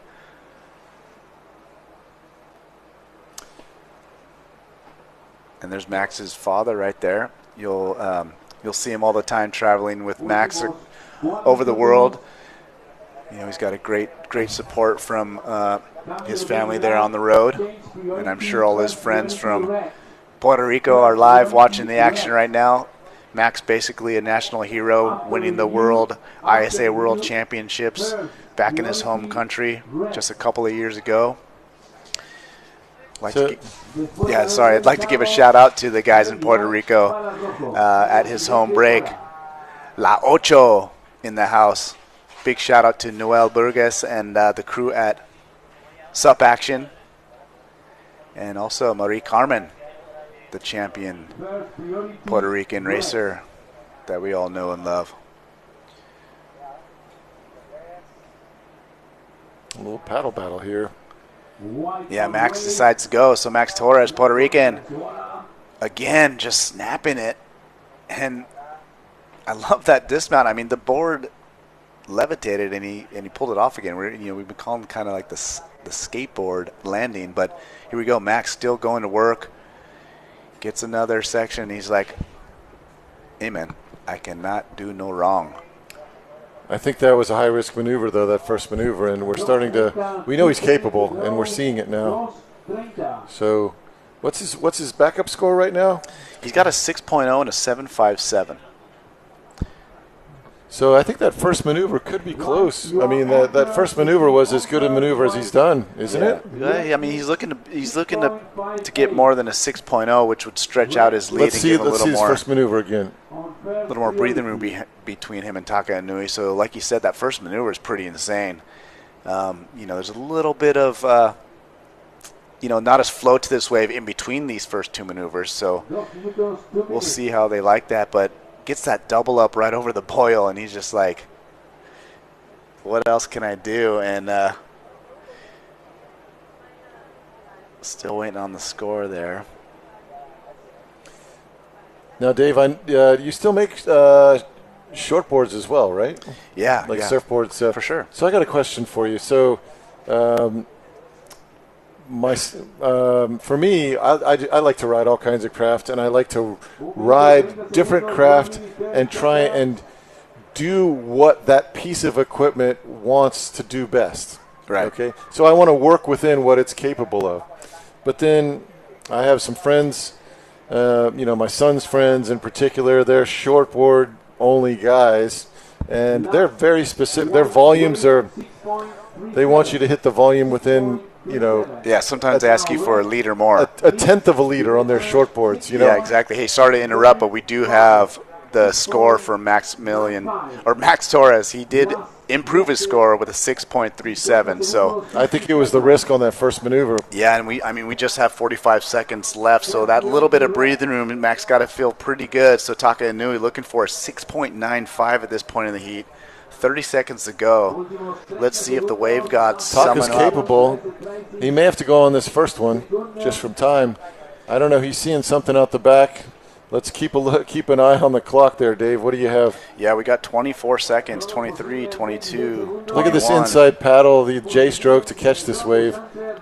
I'm not sure it's going to deliver. Look, the crowd is on pins and needles. They're standing up. They're on their feet. Taka Inui, he needs this one. Nice slash. Releases the tail. Still has a bunch of speed. Another good carve. Let's see what happens on the inside. A third one. That's the money turn. Really coming alive. And the fourth one. Through the lip.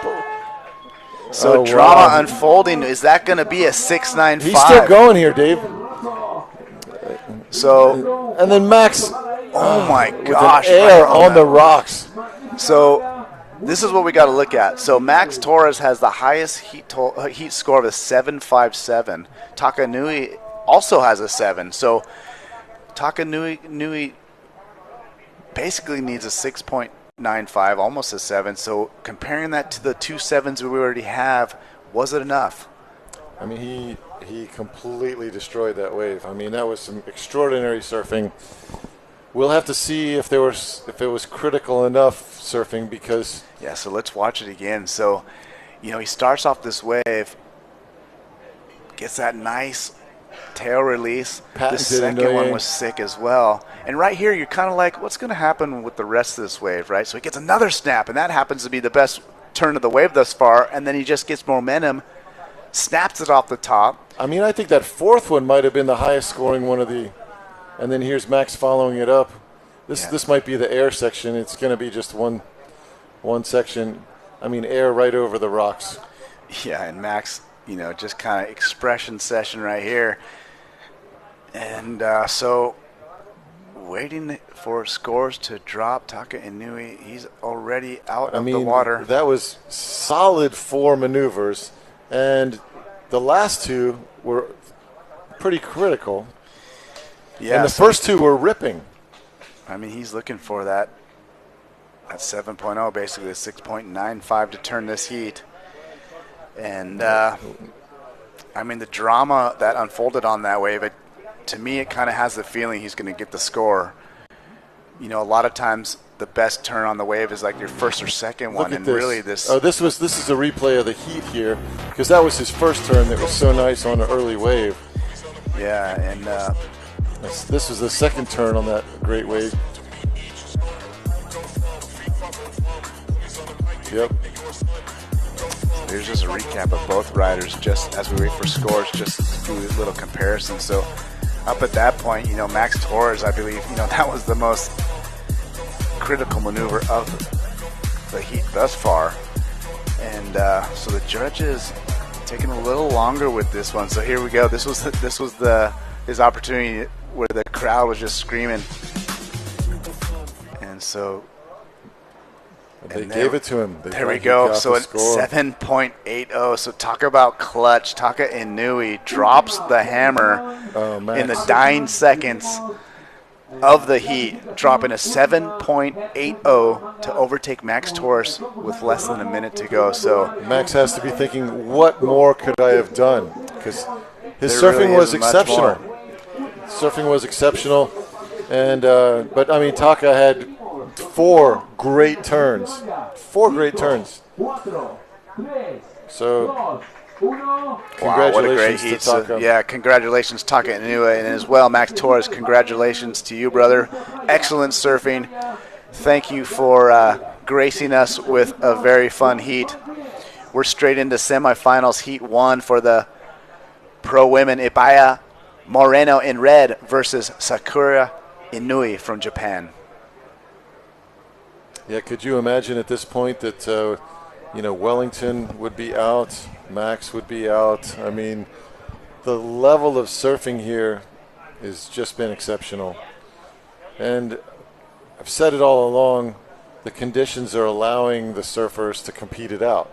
There's enough waves where it takes all of your skills, your wave knowledge, your ability to read things. Yeah, we've had some really close heats all morning long. So just going, to what you're saying is there's plenty of opportunity. And as you can see, everyone's ripping. And, there hasn't really been giant separation in any of the heats today. They've all been really close. It makes it fun. Oh, absolutely. I mean, and they kind of have been like building, Yeah, I mean, what more could you ask for than a buzzer beater, right? So here goes 16-year-old Sakura on what looks like a set wave. Sakura with that nice low signature stance that she has. Gets 2 turns before she's going to get out of that wave.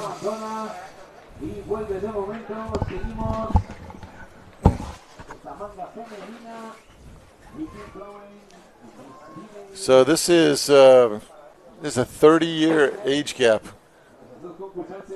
Unbelievable. Ibaya at 46, Sakura at 16.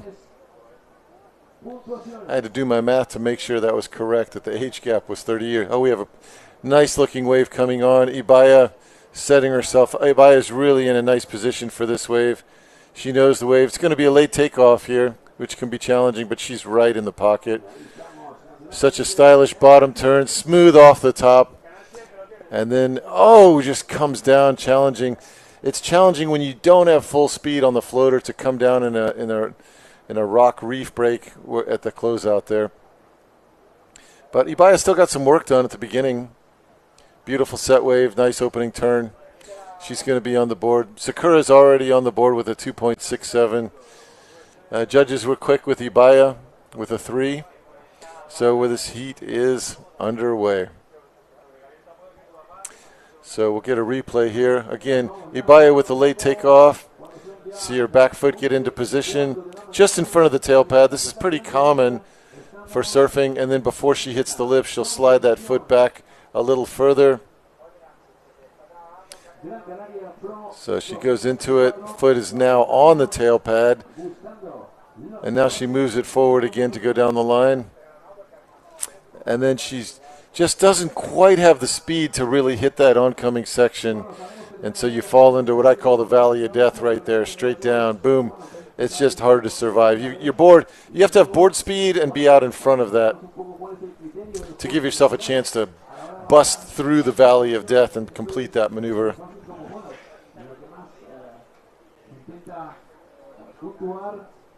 I think it's great that Ibaya's continued to have a long-term career in stand-up paddling after continuing to have her long-term career in professional windsurfing. I mean, she and her sister are like the Kelly Slater of women's windsurfing. Just absolute legends. So many world titles. I can't imagine. And when you see Ibaya windsurfing, it is unbelievable. I mean, she's probably done windsurfing jumps in the 30-foot range, in the 10-meter range, maybe higher than that at her home right across the island here in Gran Canaria. And windsurfing is a challenging sport. I mean, the equipment, when you fall on it, it hurts. And it's just been amazing what she and her sister have accomplished in literally decades on the Women's World Tour. They're known as the Moreno twins. Her sister Daida is they are identical twins. Here we have a replay for Sakura. Nice opening turn, and then she gets a little hung up on the classic Inoue turn at the top, the little tail slide. But Sakura is the youngest of the family at just 16 years old. Here's Daida, live on a second one. Didn't like what she saw down the line, got out of there quickly. Oh, Sakura, there's yells on the beach. I don't know if there's a set wave coming. Some sets out the back. But there's some yelling going on the beach.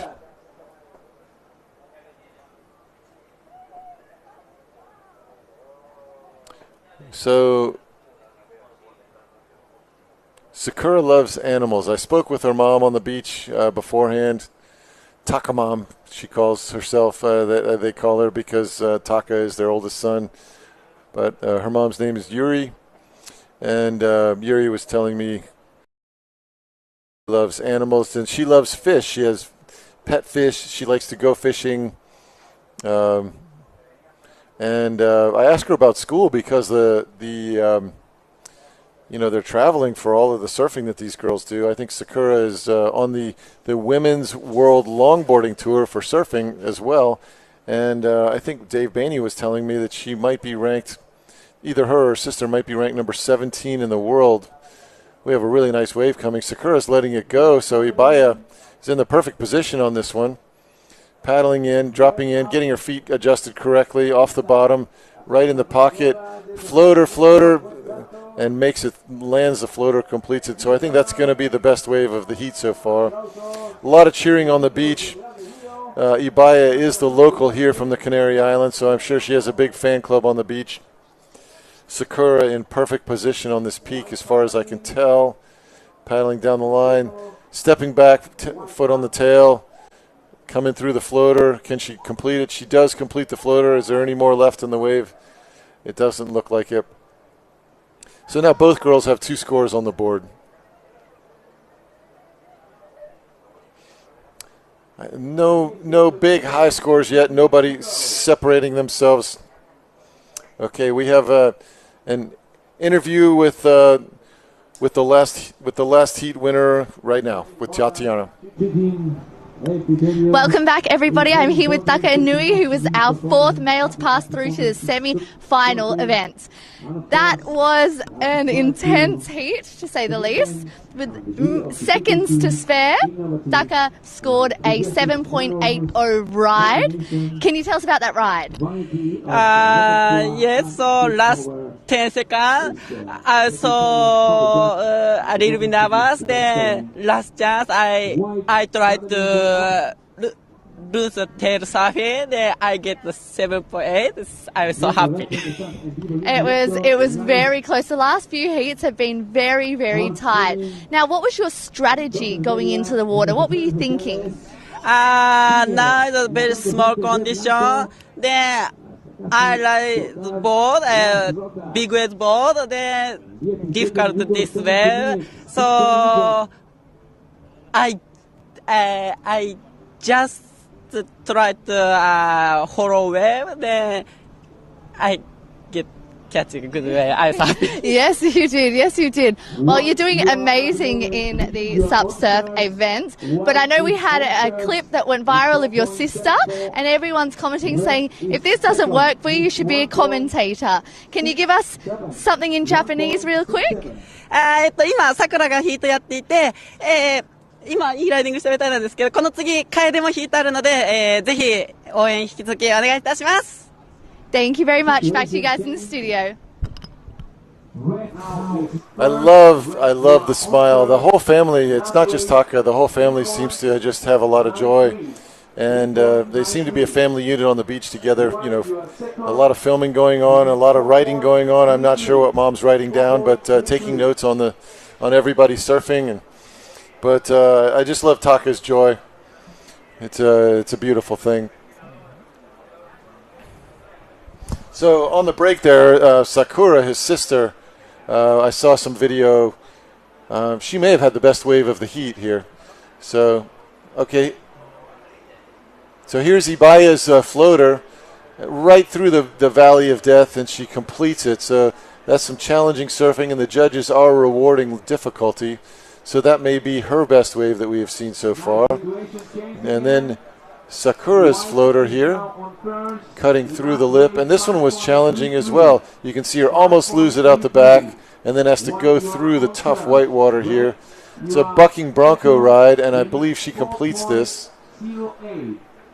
So she does, and then I think she has one more ride that we haven't seen yet, and that ride, it may be the best ride of this heat. We will see. I'm just looking ahead, peeking ahead at some scores here. She received a 5.33 on the ride. Hopefully we'll get a replay on that. And it was a very long ride with a lot of turns. So Sakura sneaking ahead. But Ibaya was sitting on a couple threes, a couple 3+ waves. We know she's much more capable of higher scores than that. Ibaya can be patient and wait on a good set wave and deliver bigger scores. So Sakura in the lead with a 5.33, which is a great score. But each surfer, I think, is going to need one more score before this is over. Fortunately, there's 15 minutes left in the heat. Plenty of time out here for each surfer to add one more score to their score line. 14 minutes, 1-4, 14 minutes to go, 10 minutos, 14 minutos. I've never been to the Canary Islands before. This is my first trip here, and it has just been incredible. The weather, I have to comment, I mean, the daytime, it's perfect. It feels like Southern California, really. I mean, the temperature's in the low 70s, very little humidity, a little breezier than Southern California. Southern California doesn't have a lot of breeze, and the Canaries are known for a breeze. You can see a little bit of that breeze in the offshore wind, side offshore winds out the back here. But the evenings have been warmer than the California. Evenings have been in the 60s. But to give you an idea of the place we're staying, the apartment, we haven't turned the heat or the air conditioning on. I mean, it's just, I feel like I'm in like Mililani, Hawaii or something, just the middle of the island of Oahu. You don't need air conditioning, you don't need heat. I don't know what it's like in the wintertime or whatnot, but at least this time of year, it's essentially perfect. And you can see the surfers, Saka, 16-year-old, just in a bathing suit, not in any kind of wetsuit, so it's sort of idyllic. So thanks to the Canary Islands for hosting this.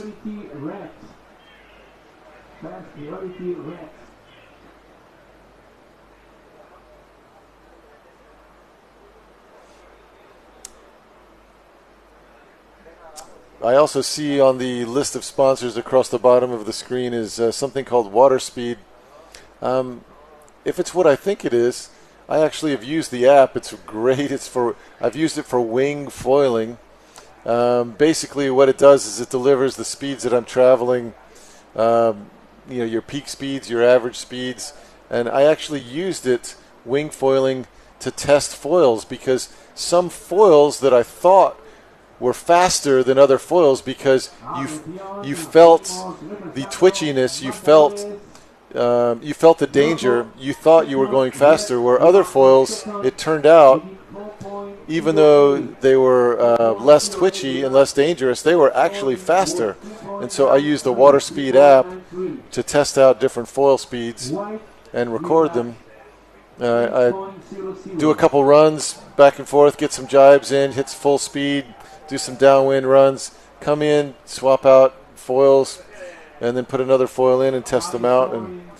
And it's pretty fascinating, actually, that the numbers of your speed foiling would be different than the feeling that you had on the water, where one that felt out of control and fast was actually slower than one that felt in control, but the math showed, the Water Speed app showed that I was actually going faster. Not that the goal of wing foiling is to go fast, but it's just kind of fascinating to see what kind of speed you're hitting. Here we have Ibaya thinking about this one, backing off on it.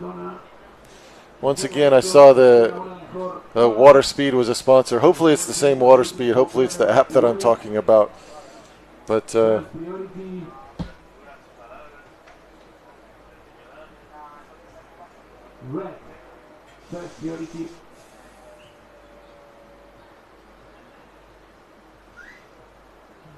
see a couple waves coming, one on the outside. I'm not sure who has priority here, but looks like an exceptional set wave. Sakura seems to be in a better position for it. This one's really stacking up. Starting to hear some yelling on the beach. Late takeoff for Sakura. Challenging. She makes the takeoff overhead on Sakura. Very nice top turn right in the pocket. Open face patented Inoue family turn. We're going to see another one of those right here. Oh, just goes out the back. But this is going to be a second scoring wave for sure. So Sakura is sitting on her second scoring wave is a 2.67. So I think she's going to improve on that, make it a little bit harder for Ibaya. But the champion that Ibaya is, she is certainly capable of making up the difference, if I'm right about the requirement growing. So we've got another Inoue sister about to get on the water. Semi-final 2, I assume, and that's correct. We have Kaede Inoue versus Luchi Cosoleto, two great surfers.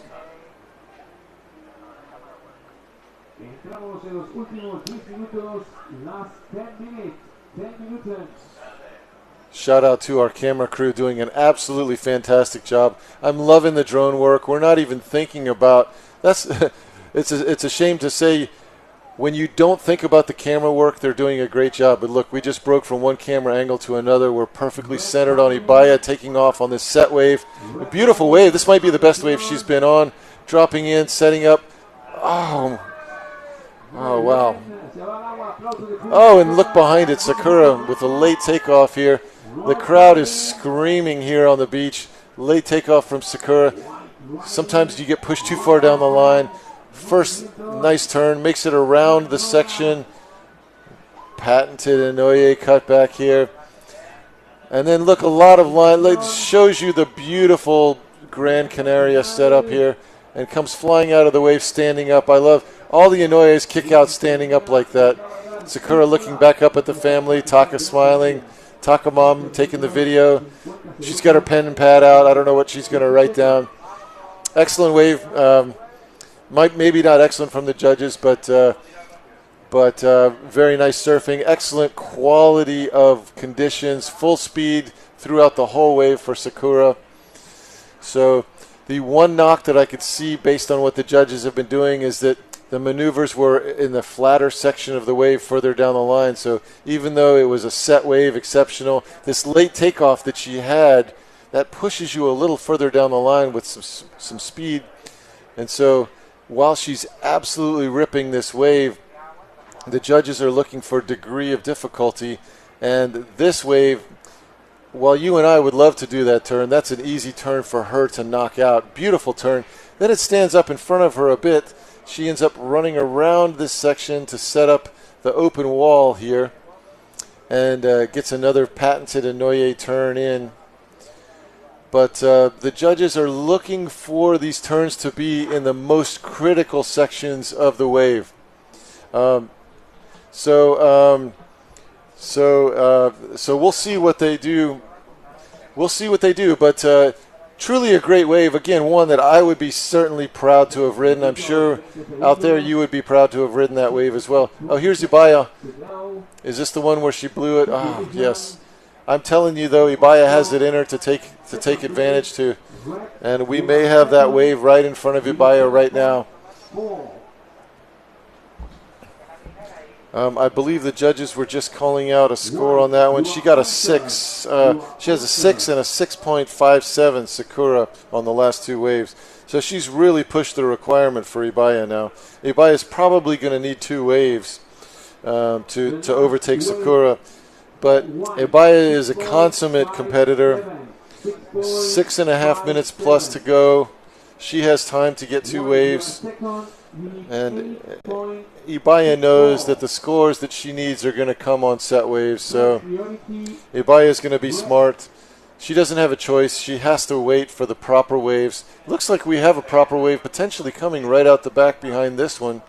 And it looks like it's coming closer to Sakura's direction. Oh, here we go, Ibaya. She needs this one. So she's deep on the reef, though.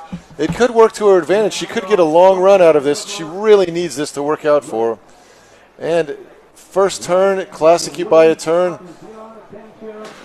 She's eyeing the section. Floater, she needs to land this one on. She does not.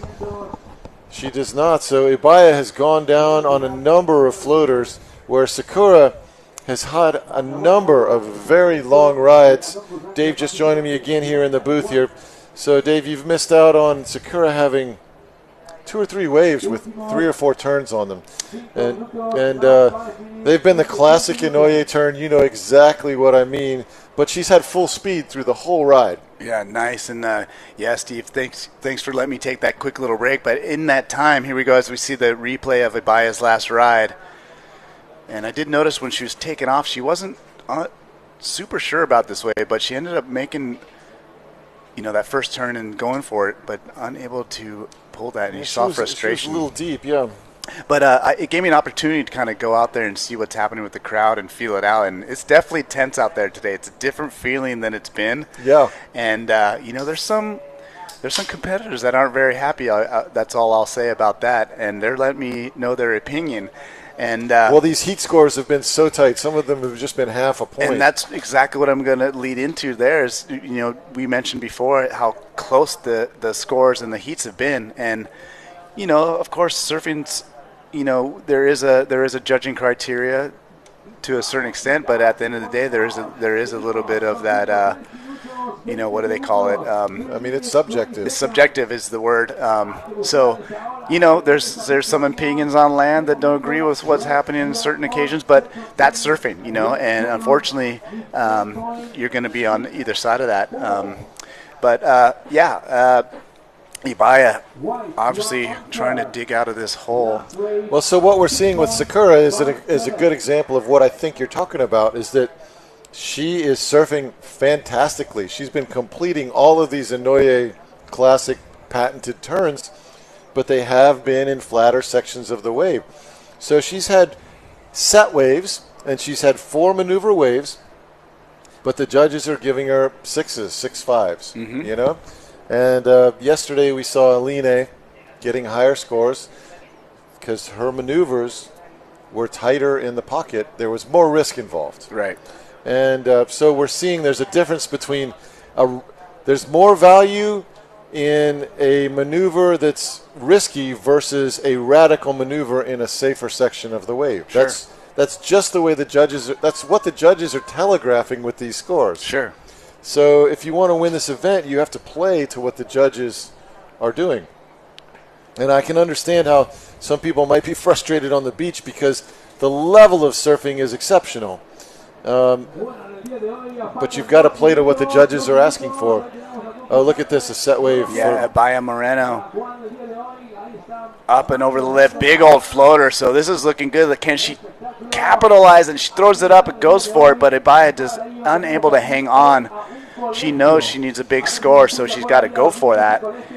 And I love... I mean, that's been the story of her heat. I mean, she has, I think she's missed every single ending maneuver in this heat. Yeah, and I mean, look, there's 2.5 minutes left. She needs a big score of an 8.6, so she's doing exactly what she had to do. You know, there's no reason in trying to play it safe and get a 4 or a 5.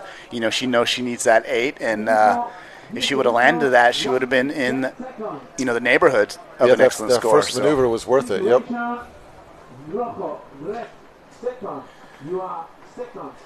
That's a big deal for Sakura at 16 to beat the legend like this potentially. I mean, the heat is not over yet. Yeah, and I'm not going to call it, I don't know if it's fair to call it an upset because Sakura is such a ripper, but, you know, Ibaya, the reigning world champion. Here's the notes. Here's Mom's notes. Can you read those, Dave? Somebody screenshot that right now. Oh, too late. We were going to get the secrets of the Inouye family in one page.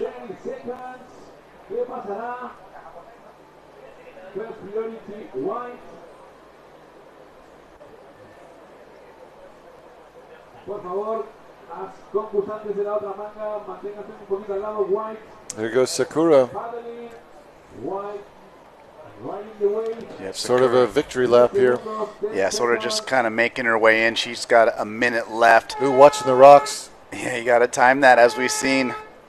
Maybe the guitar pick didn't start as a guitar pick. Hey, that's highly possible of what we've seen today. There you go. You see the guitar pick, the fifth fin, the center. Look at the. She's showing it to you. It's the smallest fin I've ever seen. Here, Dave. Here you can see some of these. This surfing, and again, it's in the safer section of the wave. It's the classic Inouye tail slide. And this is more radical here, through the lip. And this was a challenging floater to land. You see she almost loses it leaning backwards. Makes it through the valley of death here and comes out of this one.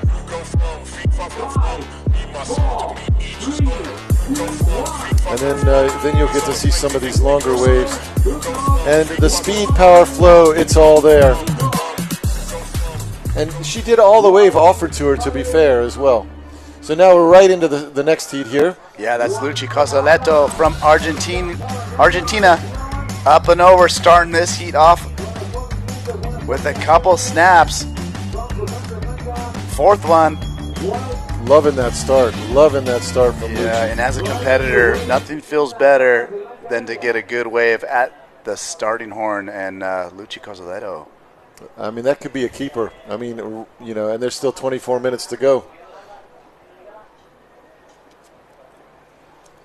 So we have Kaede Inouye, and Kaede, now she is the older sister, and again, she is the cook, Dave. She's passionate about food. Here she goes, ripping, nice first turn. Yeah, nice layback right there. Another quick little tail slide. Nice little wrap around the rock. Throwing it up. And again. Wow, we got a battle on our hands. Yeah, I think that's a little better than Luchi's first wave. Look how stoked she is. That was insane. So we've still got 20 plus minutes in this heat, and we have 2 keeper scores already. Yeah, wow, that was super fun to watch. Here's the replay. Here's Luchi Cosoleto's opening ride. Nice wrap around, setting up this second turn. Up and over the floater section. Here we go. Nice carve. So, you know, the only mistake she made was on that closing section, but here we go.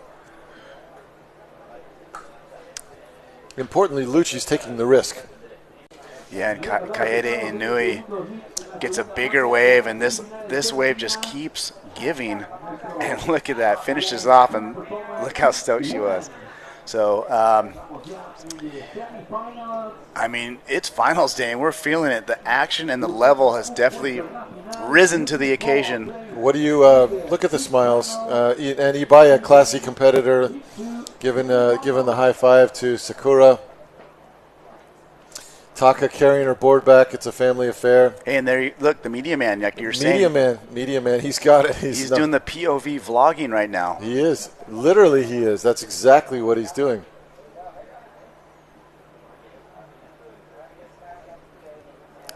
So any thoughts on what they could throw down for that first wave of Kaede? Hi, Sakura. Congratulations. Such a smiling family. Oh, set wave. Yep, Luci Cozzoletto. She got a 6.0 in her opening wave. So here we go. What does she got here for us? Nice open face carve. Here we go. Switches it around. Little cutback to get her set up for the inside here. Another one. And that wave kind of peters out on her, but so she got a 6.0. If she has a 6, I'm thinking that Kaede is in the 7 range, no? Well, you thought correct. It is a better score. She got a 6.67. But now Luci has two keeper scores. That one fizzled out, so I don't think it's as good as her 6. Yeah, so here's a replay. So she drops in, bunch of speed. I love that power carve, lots of spray out the back. And now she just kind of, get into the maintenance part of the wave where she's just trying to read the wave correctly and build into it, but it doesn't offer much more, so she's out of there. I'm super impressed with her surfing. Very good fundamentals. Every piece of it is there. It's no surprise that she's into finals day when you have fundamentals like that. You don't make big mistakes. Here's Kaede. It's a smaller wave, but a longer line, and she's bottoming. Oh, right through the lip, and she makes it. So, and right around the rocks, too. So one maneuver waves have been peaking out close to 5. That was a pretty exceptional one maneuver wave, and looks like we're going straight into the replay of it. So we'll take a look at this. But she did drive straight through the lip, so this could be close to one of those 5s, a one maneuver wave. You can see she's eyeing it up, sets her paddle, pivots off her paddle, and then straight through the lip, which is what the judges want to see, and then a clean landing. So I think we could be close to the 5 range based on what the judges have been delivering. It was a slightly smaller wave, but she did burst right through the lip. And if that's the case, her score is going to be right up there with Luci. And just like we've been experiencing all day, we're going to have surfers like within a half a point of each other.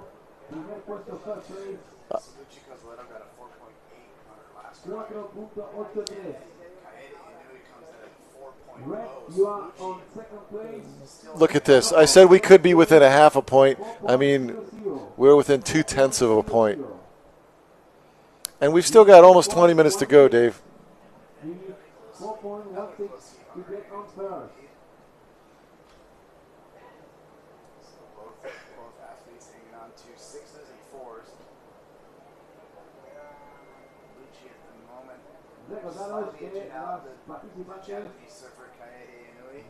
Here's some entertainment for you, Dave. Here's some intrigue. If Kaede wins this heat, then we have an all-Japanese, all-teenager, sister-sister final. Are you saying that potentially we have a changing of the guard moment? Those are the exact words that I was thinking, Dave. No, but how neat would that be, right?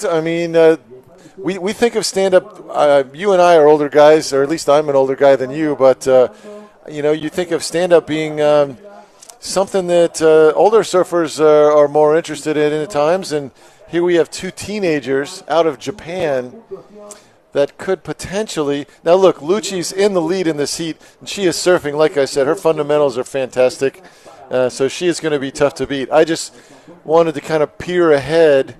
We have one Inoue sister already in the final, and it's not impossible that you could have two young Japanese teenage sisters in the final in the Canary Islands. I mean, what a world to live in here.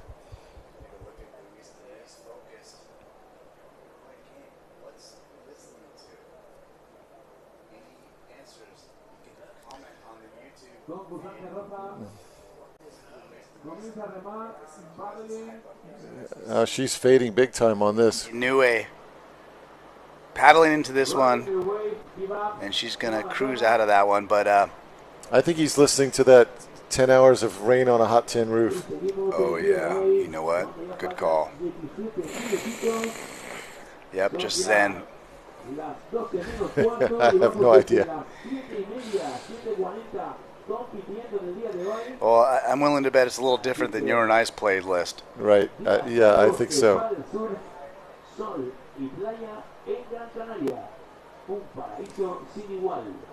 Dave, I used to think growing up, why do my parents listen to that old music? There's so much new music out there.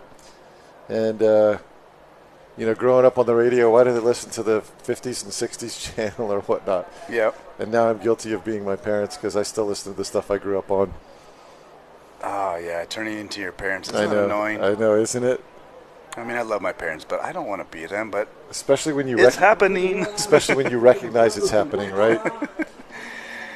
So here we go, you guys. Semifinal heat number 2. Oh, full spin. Oh.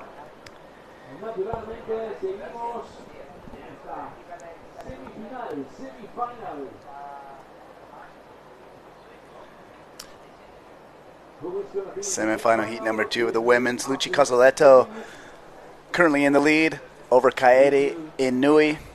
And as we mentioned before, her sister Sakura already into the final. So we're anticipating the winner of this heat will meet up with Sakura in the final later today. And here we're going to see a little comparison of the top 2 scoring rides. So this is Lucci. This was her opening ride. She opened up with that roundhouse, a clean floater, and it gets that final snap right there. And almost hangs on for that 4th maneuver. And then here's Kaede with a nice carve. Stylish carve, what she's known for. Second one. And then gets this 3rd carve right in front of the rock. And then up and over the lip on the 4th. So on that particular exchange, Kaede won that. She got a 6.67. Lucci got a 6.0. And Kaede got a lot of work done on that, but I think the fundamentals of Lucci's surfing are just undeniable. So even though Kaede got the better of that exchange, she did a lot more work to get just a little bit more score. Yeah, and just looking at that wave, right, Lucci didn't have it quite as long or as many maneuvers, but the variety was there. She did 3 distinctly different maneuvers on that wave, and where Kaede, although she did get the bigger score, the maneuvers are a little more similar, right? Never That's really right. changing her paddle, but obviously surfing fantastic and getting the higher of the 2. So you can see, variety of surfing, variety of boards, variety of styles. You could see how the competitors could question, well, who won that heat? It's so close. But you've got to play into what the judges are looking for, and I know that's something that world champion Sean Pointer did. He would actually speak with the judges in advance and ask them, what do you want to see for high scores today? And in talking with the judges, I talked with them last night and this morning riding over, and they told me that they respected that of Sean, that he wanted to know what they were looking for. Right. They didn't see it as being pushy or nosy. They saw it as like, wow, this kid wants to know what, they respected that his competitive desire.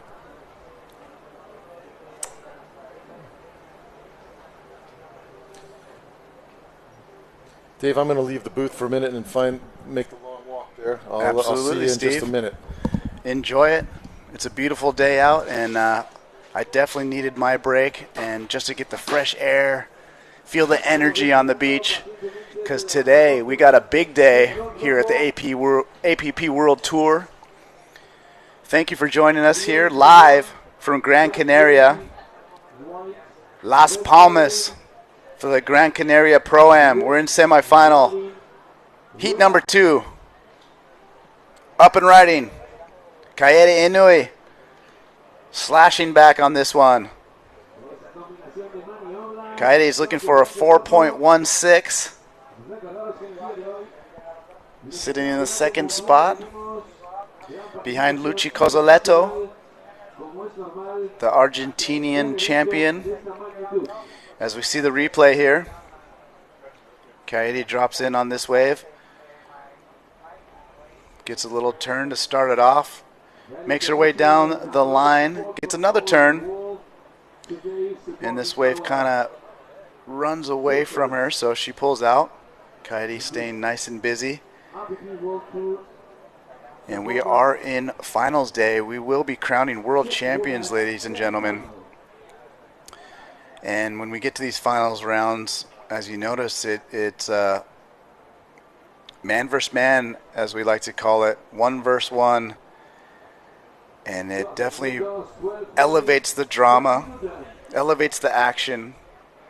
And every heat we've seen this morning has been so very close. As you see right now, it's 10.83 versus a 10.67. I'm no math major, but that is a very small margin between these two surfers.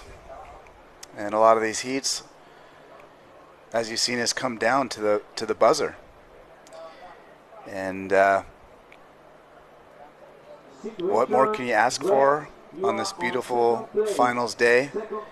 And it's going to be the finals day for the shortboard portion of this event, but we are no way done with competition. We still have the pro longboard division coming up later this week, as well as the junior pro.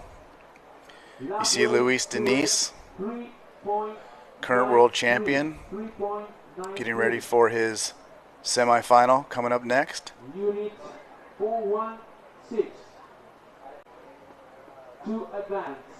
So 416 to red, liderando de momento la clasificación de esta. And the ladies continue to wait out the back here. 10.83, 10.83. Semifinal action.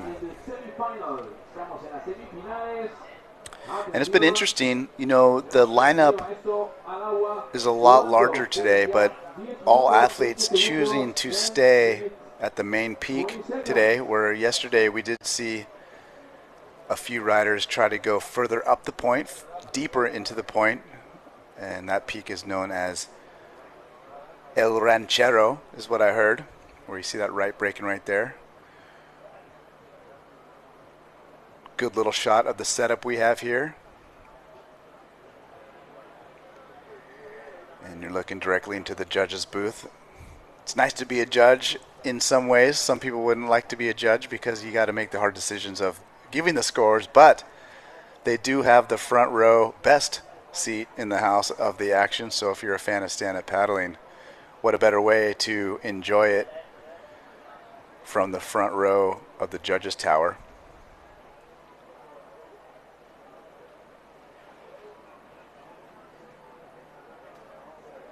And the Gran Canaria Pro quickly becoming a signature event for the APP World Tour. As most of you know, this will be the one and only APP Sup Surf event for 2024. As we look to 2025, there has been a preliminary schedule kind of shared with the athletes, looking to have 3 to 4 Sup Surf events in 2025. And a lot of people excited as Sunset Beach appears to be back on the calendar, another iconic event for the APP World Tour. As you see the judges, that's David with the black hat right in the middle, head judge.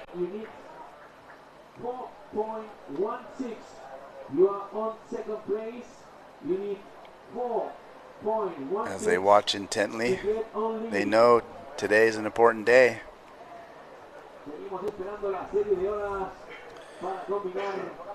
And if I remember correctly, APP World Tour is hoping to return to California again next year, which I'm excited about. Obviously, being based in Dana Point, California, kind of right in the middle of SoCal.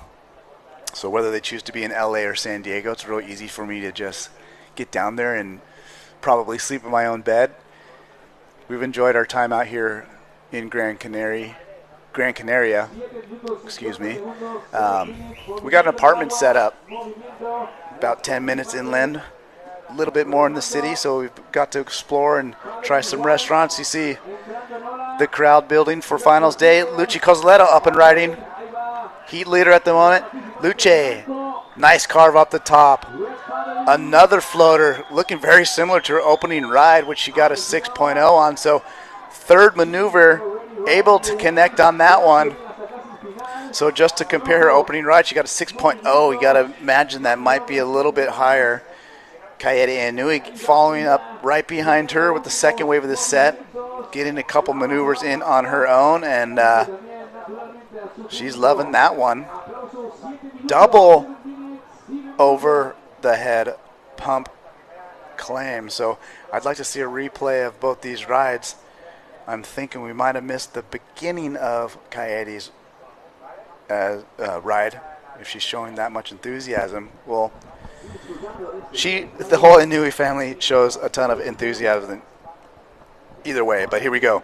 Luci Cozzoletto dropping in. She saw her get that nice speed carve straight into this floater, super clean, projects her up and over that section, and here we go. So able to finish that closed maneuver, which has been very important today. And then here we go. So Kaede dropped in, got a nice slash, another open face slash. So this wave's got a little bit different tempo to it, but she's got more maneuvers. So and as you can see, she's pretty happy with that. So that's what we've kind of been comparing all morning long, right? If we're seeing the flow and tempo of a wave versus a wave that is offering more scoring potential. And oh no, here we go. Now we're looking, okay, that's a replay. So we're watching a replay real time of the past while we're living here in the future. So someone explain to me what I'm seeing right now.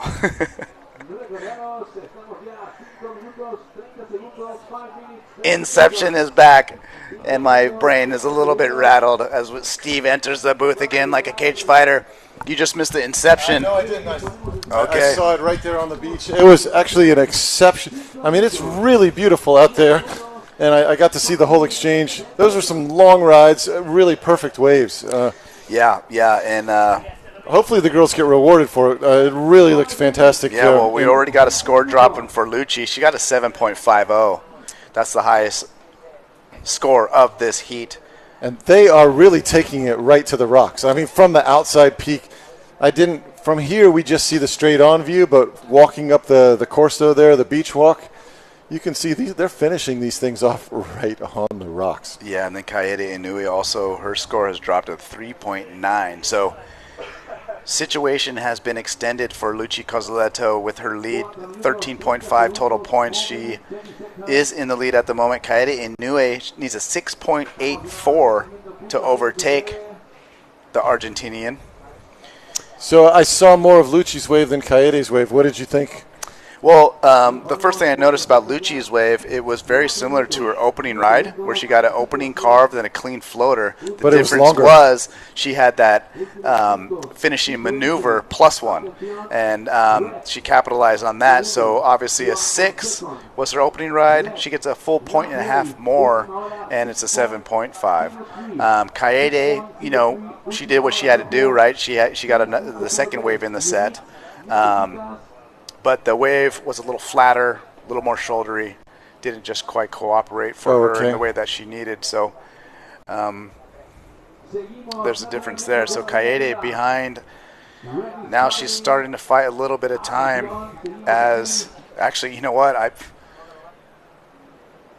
The heat is over, I believe. Yeah, so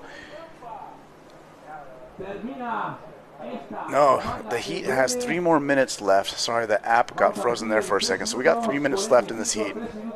And Kaede Inui needs a 6.84 to overtake Luchi Cosoleto. So we'll see. There's enough time for the Rhythm of the Ocean to bring a set wave in. It has been delivering all day. Like we said, we've seen a few buzzer beaters today. It looks like, did they give her a 6.03?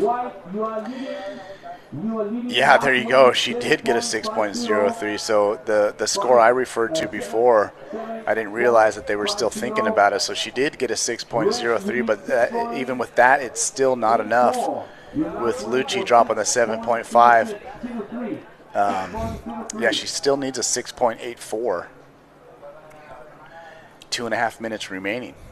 Now, you told me that Luchi is a champion of some sort. Was she a Latin America champion? No, because Aline won the Latin America, right? Well, she just won the last event in El Salvador, so it wasn't necessarily a Pan Am championship or whatever like that. But, yeah, both of them are, multiple winners in the Subsurf Latin Tour and very experienced. Luciana, has kind of been the most active one lately. And what we were saying, Aline is coming back from injury and looking really good and really dangerous. So I'd expect to see her in 2025 and beyond. But here we go. Kaede needs a wave. And we're down in 1 minute and 40 seconds left. You see her paddling out to more of the shoulder here, so they probably kind of... Both girls are, so they see something. Yeah, and I think they probably coaxed each other in a little deep, so now they're just trying to reposition. And we got 1.5 minutes now. Luchi may be playing a little tactics here because she's sitting right behind her. So oh, she obviously is. She's got priority of this heat, so she's gonna command the rest of this way, right? I mean, what she's basically doing is, what we like to call sitting on her opponent. And with that priority card she's got in her back pocket right now, she can hold off Kaede. And you see her, there she is chasing her down. So. Yeah, and absolutely. And I mean, this is what you do to close out a heat, right? If you have that advantage, you have to take it. And you see the best competitors manage their heat this way. And if you're Kaede, this is definitely a spot where you get very frustrated because there's literally nothing you could do. Any wave that comes in for her, you just know Luchi's going to go. So yep. Here we go, 30 seconds. She gave it to her. Oh, no, Luchi took her priority. Yep, and let's see if it's going to pay off. She gets a big maneuver, but there's still plenty of time, or not plenty of time, but 20 seconds left, and here we go. Kaede needs this one, and she just can't get it, so oh my goodness, that's going to be the heat for you. Her sister did the opposite, too. The buzzer beater, and her sister got the wave on the buzzer beater, delivered the 7.8. Yeah, so congratulations Luchi Cosoleto, as her fan club is excited. She will be in the final. She will meet Sakura Inui in the final. 16-year-old Sakura. Coming up later today.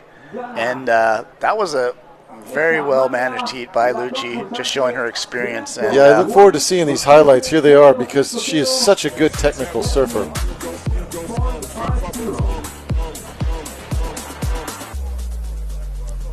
Here we go, yeah. I mean, just watch this technical surfing there. Beautiful paddle work, beautiful rail work, super clean handling that floater. And then, I mean, it's just as clean as surfing can be, right? She just blows it at the end, but all the work was done. And once again, another clean wave. Setting up that turn, switching the paddle as the wave softens up a bit, switches again, sets up a little roundhouse here, and then she finishes. And this, Dave, is this the one I missed, the long one? Yeah. So fast, good speed, just hitting it all in the right sections. Can she make one more? She makes one more section and then finishes right on the rocks. Right on the rocks. Got a bail. And she earned it. And the fan club likes it. So now we're into the men's semifinals. And Benoit Carpentier has been a standout of this event. He has just been delivering very high scores all along the way.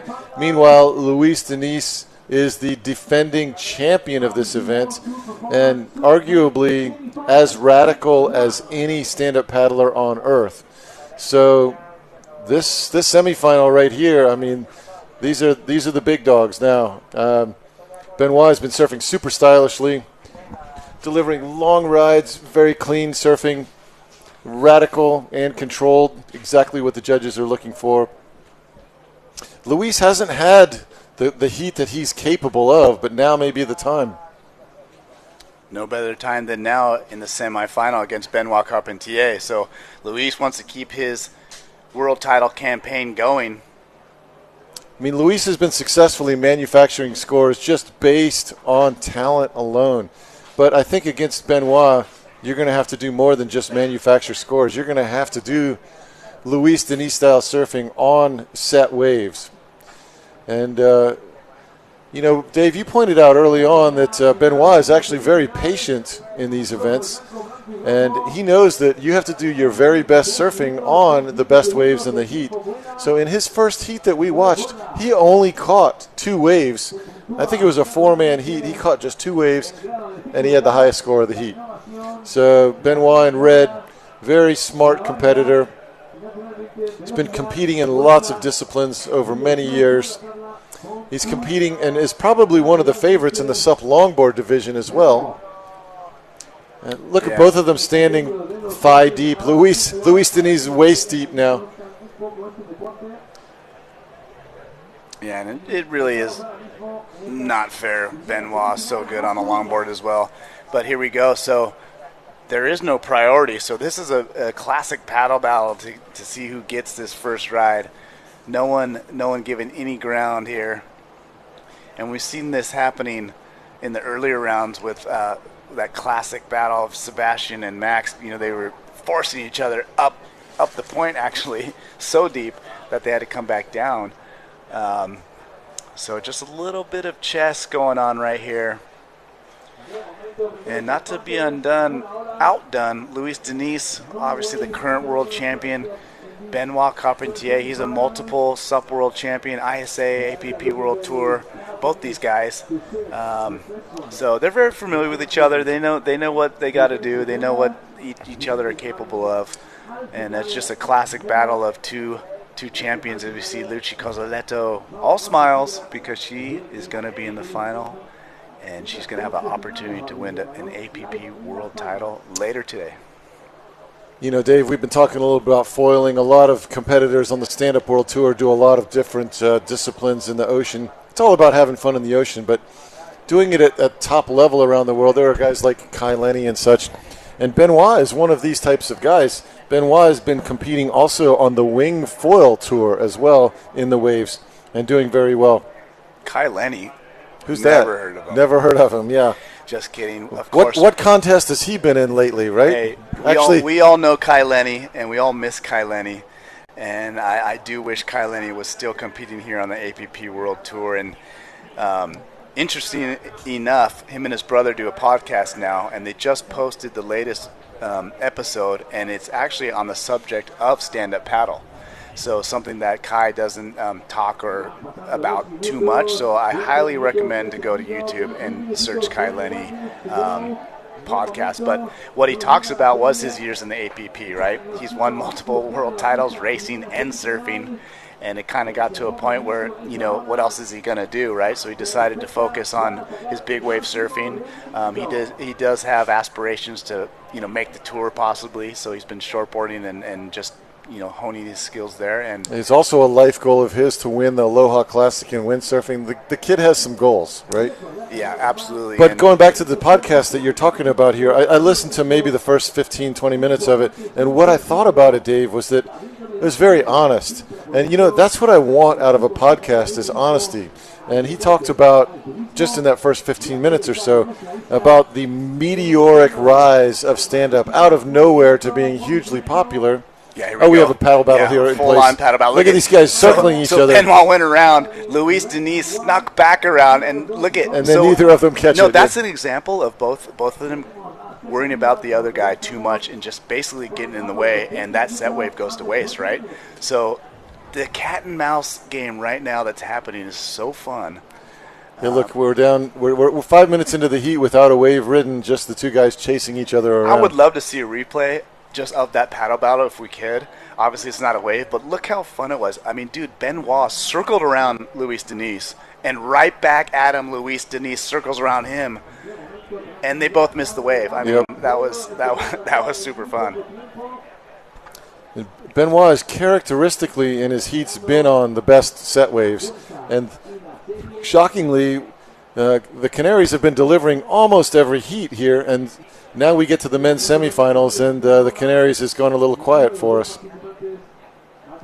But anyway, I was talking about Kai Lenny. We were talking about Kai Lenny doing the podcast on stand-up paddling, and well, here we go, Ben, looking at a wave. So it looks like Benoit was able to get a little bit of separation from Luis. Oh, but Luis is going to be into this one, so he's got to actually pull out. Luis Denis up and over. That looked like a huge floater from this perspective. I'm sure we have the other angle. We'll see it again, but it's interesting because if he had missed that floater, which he ultimately did, then Benoit could have had that wave. No, and that's exactly what I was going to go into. Is Luis Denis, more than anything, he knew he could get a wave and possibly get that maneuver, but he's keeping Benoit off this wave. So look at him, how hard he's paddling. He's looking at it, and he's going 100%, right? Because he knows he has the inside positioning on Benoit. And look, he just kind of barely gets into this. And Benoit over there is like, oh, hey, I'm going to get a pretty fun wave. But here goes Luis Denis. And it's partially a tactic and partially, Look at this lip. Yeah, because he knew this was going to close out. But look at, boom, that was a huge floater. He ends up pulling this, so he's going to get an opening score.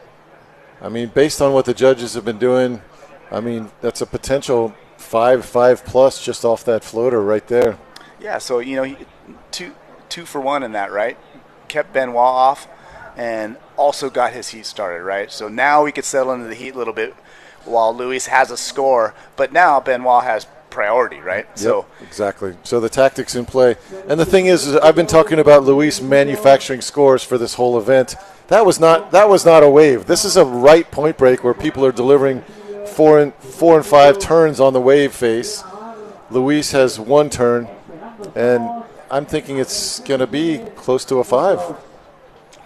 I mean, it definitely was a huge floater, and like I mentioned before, when I get in a situation like that at my age, I don't go for those anymore. Right. I bail out. I hold it for the 1/1000th of a second you were saying to get the photo. Right, there you go. That's right. And then I just kick out.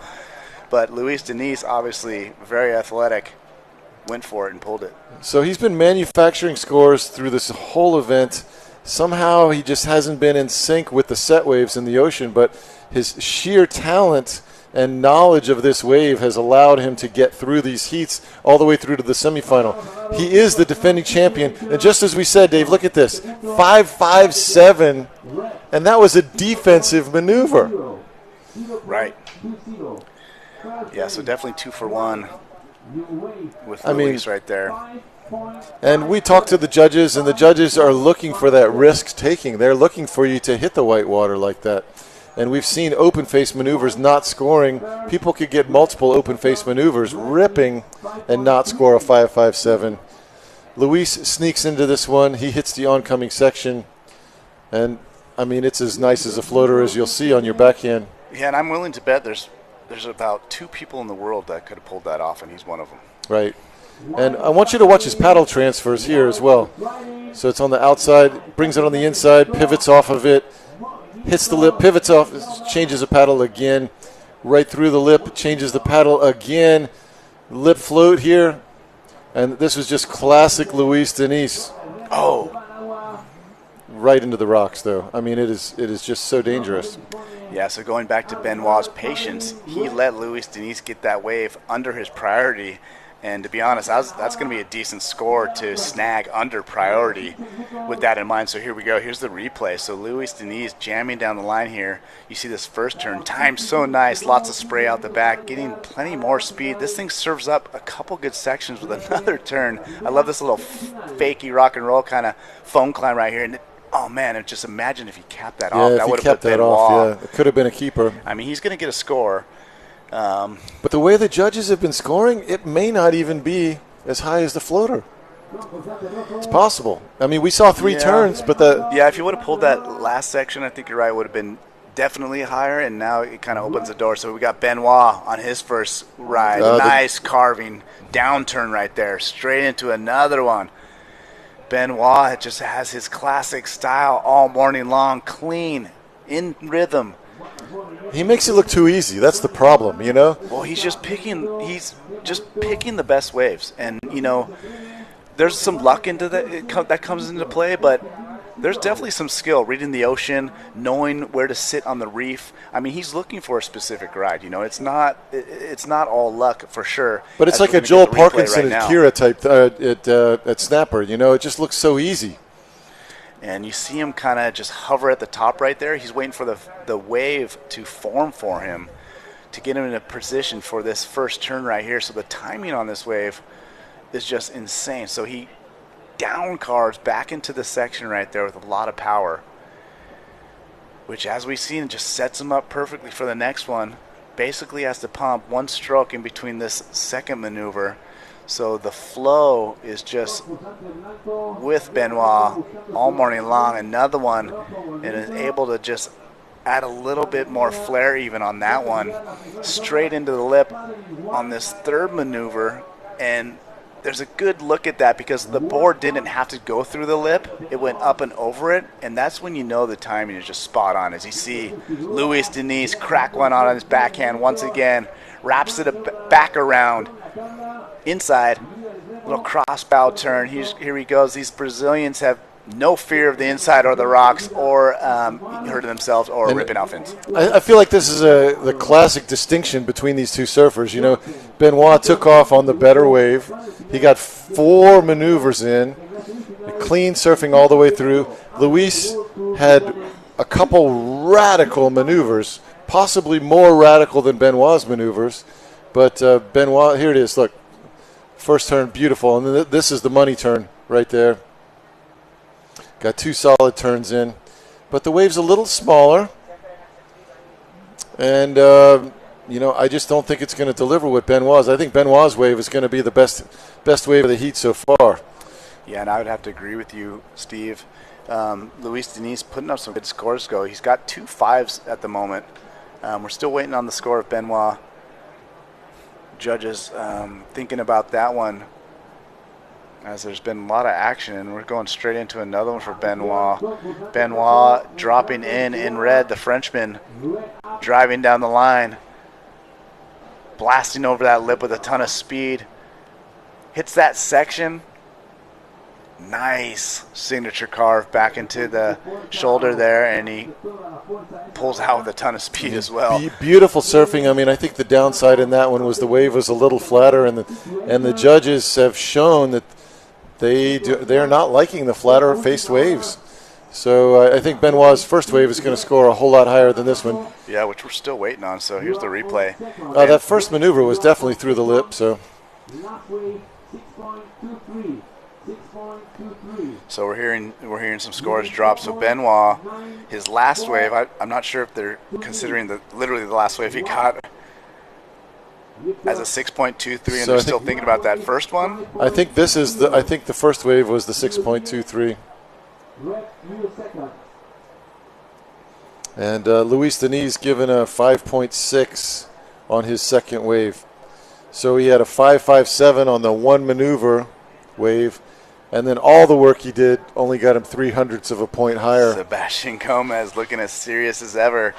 I'm going to start calling him the Inca Warrior from Peru, because I know Sebastian pretty well, and I'm not kidding. This is the most intense I've ever seen him. I know. In the post-heat interview, Tatiana's like, "Oh, how are you feeling? It's a wonderful thing to be here." I am going to give it my all in the semifinal. No, and just the way he was breathing. It was so intense, you know? I mean, he is just in the zone. I'm loving it. I'm loving the energy. Congratulations, Sebastian. I am giving it my all in the semifinal. Any other thoughts that you'd like to share? I am giving it my all in the semifinal. So I think Sebastian's giving it his all in the semifinal. That's one thing I'm aware of. And he's on a mission. I mean, he's on a mission. There's a chance for this is the world title is on the line, and he's been delivering some of the highest scores of the event. Yeah, so the athletes, as they wave their hands to get an update in the situation, we're getting one as well. So Luis Denise on this last wave is his highest score by just a little bit. It's a 5.67. Benoit on his last one was a 4.67. So Luis Denise sneaks into first place position right now. Benoit needing a 5.0. 9 minutes, 12 seconds remaining. But both of these surfers we've seen are capable of excellent scores. They're capable of scoring 8s. I mean, I would think that at the end of the day, the surfer that wins this heat's going to be closer to the 14 range at minimum. So we may not see any of these scores as keepers in this heat.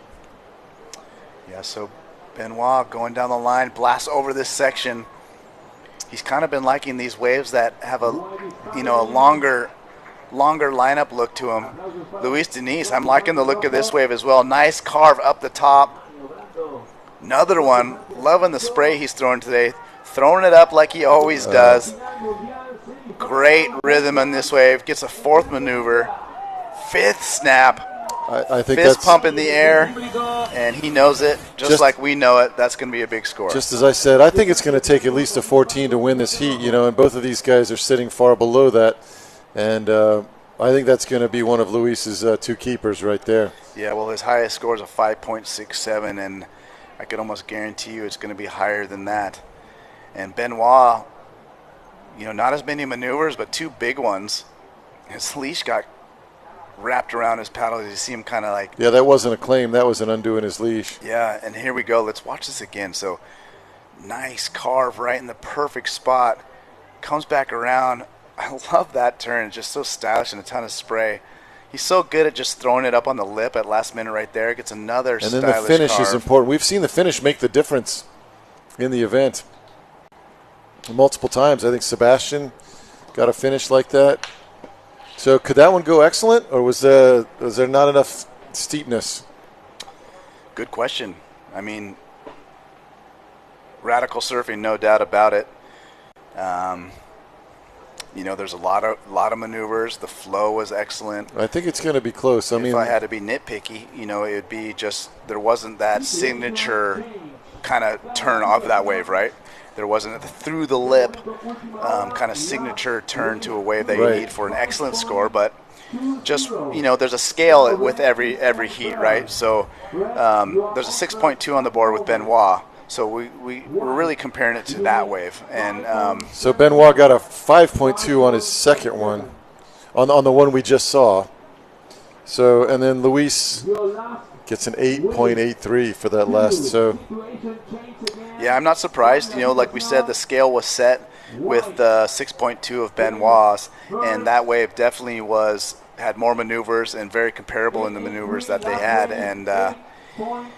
Usually when, like we said, these guys are veterans. When you throw the fist up in the air, you got the score. And, Luis Denise knew he did the work, and he's rewarded with an 8.83, just a giant score for today. Yeah, so as we look back at slow-mo, where we could kind of break it down a little more, I mean, perfect that turn was just so critical and just able. And I love this one, right? So he just throws it up like he always does. And it was crisp, right? It wasn't like there was no bobble in this wave, and that says a lot too. Like I always mention the rhythm of a wave, and the tempo of the wave, and that's what this wave had, was just a great rhythm to it. And then the solid finish. So from point A to point B, I mean that's an 8-point ride. It is. And here we go. He's like, oh yeah, So, Dave, they were sitting at 10s, and I said it's going to take a 14 to win this heat. We're going to a minimum of a 14 is going to win this heat. Yeah, and Steve, you went out on a limb there, and look, it worked again. You're guessing the scores here right now. You know what? I'm going to place some bets for some heats next. Yeah, you're going to follow. You're kind of getting these right. So you can foresee the future like we've been doing. Yeah. That's right. Well, Dave, what I did was I just pressed fast forward on the feed. Right. Yeah. I don't know if you guys have tried that at home, but you can actually see the winner. We're not going to tell you who, but if you just fast forward. It's real simple. Yeah, real simple. So 4 minutes, 40 seconds left in this semi-final heat number 1 of the men's. Yes, for those watching at home, you see the clock is 3 minutes remaining, but the actual time is about a minute and a half more than what you see on the clock if you see that clock in the top left on the feed. So Benoit has priority. He also has a tall order, but he has delivered some 8s, I believe, already in this event. Oh, he's thrown up multiple 8s, but he needs an 8.28. He needs it more than ever. So let's see what he's got. Dropping in behind the peak. This wave's setting up. Starting off a little slow, but here we go. He's going to open up. Nice little carve over the whitewater section. Second one, blowing the tail out. He knew that wave wasn't going to offer much more, so he had to kind of go for it. I love the strategy there because that wasn't shaping up to be an 8 unless he did something special. So Benoit going out. We see the Inca Warrior, Sebastian Gomez, making his way up into the arena, as we like to call it here. Sebastian, what's your shoe size? I am going to give it my all in the semifinal. Yes. Benoit was hitting that stuff last night. He's capable of the above-the-lip surfing for sure. I was thinking maybe Benoit was actually thinking that he needed 2 waves, to get his way there. Because that 8 plus is a very high requirement. Yeah, I think there's enough time on the clock to roll the dice a little bit, and he didn't have wave priority, so he was trying to see if he could make something happen. It didn't happen, so he's going to try to sucker Luis on this one. With only Luis is giving it to him. 45 seconds left. We have a set wave out the back, possibly.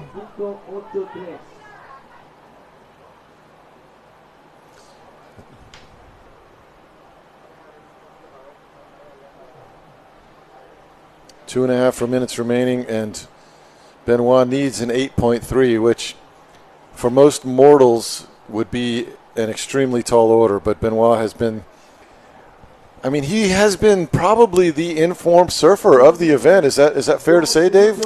I would agree, but we did talk about how, the contest goes on. You got to elevate your game, and at this point, it's 8s or lates, and that statement has never been more true, unfortunately, for Benoit Carpentier. He needs exactly that, at 8.28, to move on into the final. 1 minute, 50 seconds to go. Does he have it in him? Does Mother Nature have another wave? Love this drone shot, too. You can see the Canaries, the Hawaii of the Atlantic here. In the distance, you can see the tide's a bit lower, so you can see an exposed reef in the distance. And that's where the stand-up paddle longboard competition is going to be held tomorrow. Is it tomorrow, do you think, or the next day? We have Benoit paddling, and Luis might not be able to get it. Yes, sir. More importantly, with 1 minute and 19 to go, Luis using his priority to keep Benoit off that wave. So now Benoit has 70 seconds to try and get an 8.2, which he is capable of. He's been delivering it, and that might be a wave coming his way. Yeah, we'll see if Luis. He doesn't have a choice, really. He's got a little too soon. He doesn't seem interested. Man, that's guts. That's guts to let something pass like that. You've got 45 seconds, and a wave passes under you, but you've got to have a wave that can deliver an 8. Yeah, and they know what it looks like, right? So that inside wave, Benoit knows. So he's gonna hang on to as much time as he can to get that wave. 25 seconds left. It looks like we may be done. 15 seconds left. Benoit, we could be saying goodbye to the Frenchman. One of the standouts in the early rounds. One of the standouts every event we see him in. 3, 2, 1, and that's it. Luis Diniz has done the job. We will see him in the final.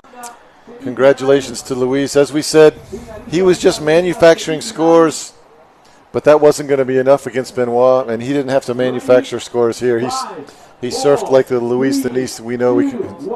Yeah, and Luis Denis, here's a highlight reel of his heat. And Luis Denis, current APP world champion, moving into the final, gives him the opportunity to go back-to-back world champions this year, as he saw that opening ride with that giant floater. That was a 5-5 one-maneuver wave. Yeah, that giant floater set the tone early. Didn't even stay in his scoreline, though.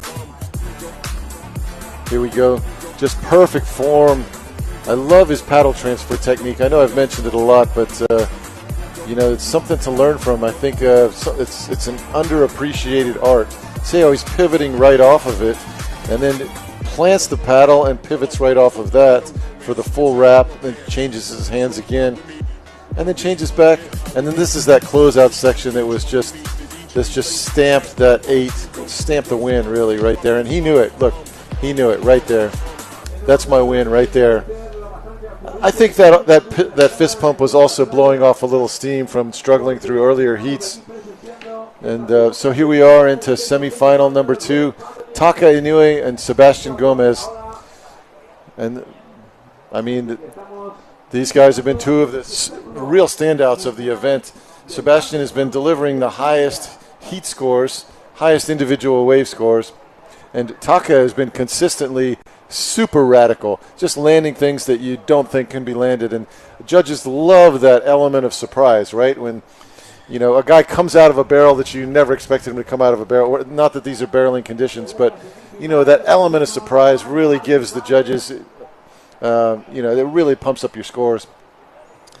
So absolutely. Sebastian, on the other hand, has just been delivering power. I mean, just power. And the judges have been loving the power that Sebastian has been delivering. Yeah, Sebastian definitely has an excellent rail game. Very stylish surfer. The Peruvian and the Japanese surfer, Taka Inoue, surfs with a lot of flair, a lot of energy. So a little bit of a clashing of styles, I would say. Both of these guys traveled a long way then, right? I mean, you think about it. I mean, both Japan and South America are a long way from the Canary Islands. I mean, they each probably traveled 24 hours to be sitting here today. Interestingly, I thought Sebastian Gomez lived at Puerto Escondido, Dave, because he's dropped so many incredible edits of him surfing so many incredible days at Puerto Escondido that I just assumed he was a local. But it turns out he just parks there for a month and just charges. Yeah, he spends a good amount of time in Mexico every year. He's been going there for several years and knows the lineup, and he's got his little crew down there. So I know we've mentioned it before, but if you haven't, please go on YouTube and search on the Infinity SUP YouTube page, Massive Subtubes with Sebastian Gomez, and I guarantee you're going to love that watch. Who did that edit? It's a great edit, too. Yeah, Sebastian and his girlfriend do the edits themselves. Okay, yeah. And congratulations, Luis. Very happy. I think there's some relief. Like I said, it hasn't been the easiest contest for him. His level is higher than the scores that he was getting until that heat, So now he's relaxing a bit, knowing that he can deliver the 8s. I mean, we knew he could deliver the 8s. He knew he could deliver them, but he finally did. Yeah, and as we see the beginning of this heat, off to a little bit of a slow start. There is no priority situation in the water, but you see at this moment, Sebastian's got the inside priority, so he could take this wave if he wanted to, but he's going to let Taka get this one, so that was pretty interesting. Taka Inoue going to draw first blood in this one. Outstanding. Tail blower, drifts it out, and wow, that was a fast, whippy carve. Second one, oh gosh, it's like, he did a lot of work before that, like we say, but man, this is a semifinal. You got to complete those maneuvers. So I'm gonna definitely call that as a big mistake. This turn was just sick. I love that one. Lots of speed. Here we go. Same thing. All looks good till right at the end. And, we have mentioned he is riding a little bit longer board than most of the competitors, and that's, that could play into it with those smaller sections. Yeah, I talked to his mom beforehand, and they call that his bigger wave board. which is a bit surprising. I mean, it's a 7'4", and he's not a big guy. Yeah, and just to put that in perspective, 7'4" obviously sounds very small, but most of these guys are under the 7 foot mark these days. Like Sebastian right now, I believe, is running a 7'9", 7'11", if I remember. 6'9". 6'9", sorry. And Luis Denise on a 6'6". So right around that 7 foot mark is kind of the standard size these days. And the issue is that 7'4" will push you out a little too far down the line, make it harder to surf right in the pocket. Yeah. And if we see a replay on this, you'll see that while Taka was absolutely ripping, he was just in front of the pocket on some of those turns. And the judges have been kind of penalizing you a bit for that today. So here's Sebastian deep on this wave.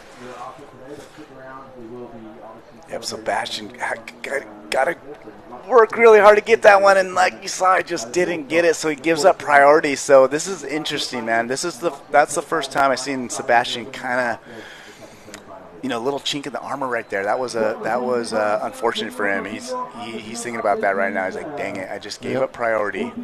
We got time. He's got time. And Taka's got a score on the board with a 5.83. So you might be watching from the beach and say, how could you have possibly surfed that better? But he did miss the ending. He did not have the completion, and then the turns were just out in the flat section of the wave and not right through the whitewater. So it wasn't the optimal wave to score an excellent range score. But it was fantastic subsurfing. I mean, I would be so proud. I'll take Taka's 5 any day. That's an 11 for me, right? I mean, it's so fun to see them ripping like that. But if you're wondering why it just came in at a 5.83 when he's ripping that hard, it comes down a bit to wave selection. So Sebastian Gomez looking at this one. He knows he doesn't have first wave priority, but that wasn't a good sign if Taka wasn't even looking at that. You could already tell that was an inside wave. But so Sebastian getting a little antsy. And Sebastian's had the wave selection, and what I mean by that is he's had the ones that have walled up where he could wallop it, as opposed to the open face ones that the judges have not been scoring as well, even though you and I would say this is as much fun as we can possibly have in the ocean. Who's got priority now? Taka? Looks like we have a wave coming out to the right. Yep, and he's giving a good look at this one. He wants to go, so Taka Inui, he's going to roll the dice with this wave. Setting it up. Nice carve. Looks about the same size of his last wave, but hands priority back to Sebastian Gomez. So Sebastian out the back in white will have first choice of the next wave that comes in. So Taka. Giving up priority for Sebastian did not penalize him because Taka made the same mistake, so to speak. Yeah, he basically handed it back.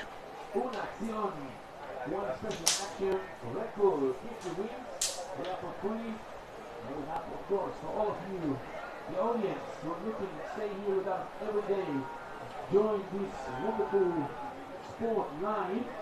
We have for you the special drink in supporting this event, and of course you can pick up for free one Red Bull, because Red Bull, if you win, see, this is that first wave, and again, that was the, yeah. Sebastian Gomez live, up and riding, up and over that section. He boosts a little air right there. Oh my gosh, that was actually really sick. One maneuver wave, but dang. Here we go. Taka trying to answer back. Nope, he's in and out. So, I mean, Luis got near a 5.6 for his huge floater. Was this bigger than Luis's huge floater? We're going to find out. I mean, Luis on that 5.6 absolutely attacked the oncoming lip. And Sebastian absolutely attacked the oncoming lip. White second place means 6. Here's the replay. Here he is. Oncoming section. This is what the judges want to see. The most critical section of the wave. Fins are out. I think that's a bigger maneuver than Luis's. I think he's going to be rewarded more than a 5.6 for that. And you're correct. You got a 6.67 for that. 6.6. So that's the highest. I think that's the highest one maneuver wave we've seen in the event. But the judges have been liking Sebastian's power. He's power versus power. He manages to go directly into the most evil part of the wave and smash it with all he's got. And the judges have been loving it all event.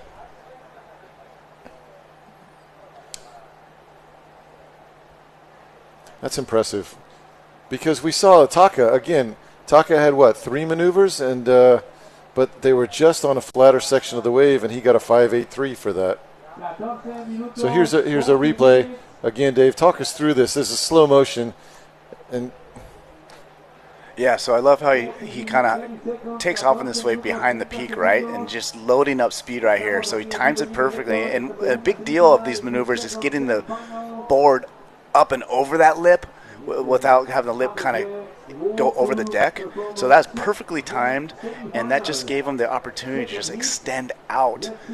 And he was stoked. I mean, it almost looks like he was surprised he pulled that, you know. Yeah. So I mean, the fins were fully out of the water. Oh yeah, I mean, he basically did an air. You know what I mean? He blasted through the lip and kind of lip slide and reconnected those fins. So 6.67 for Seabass.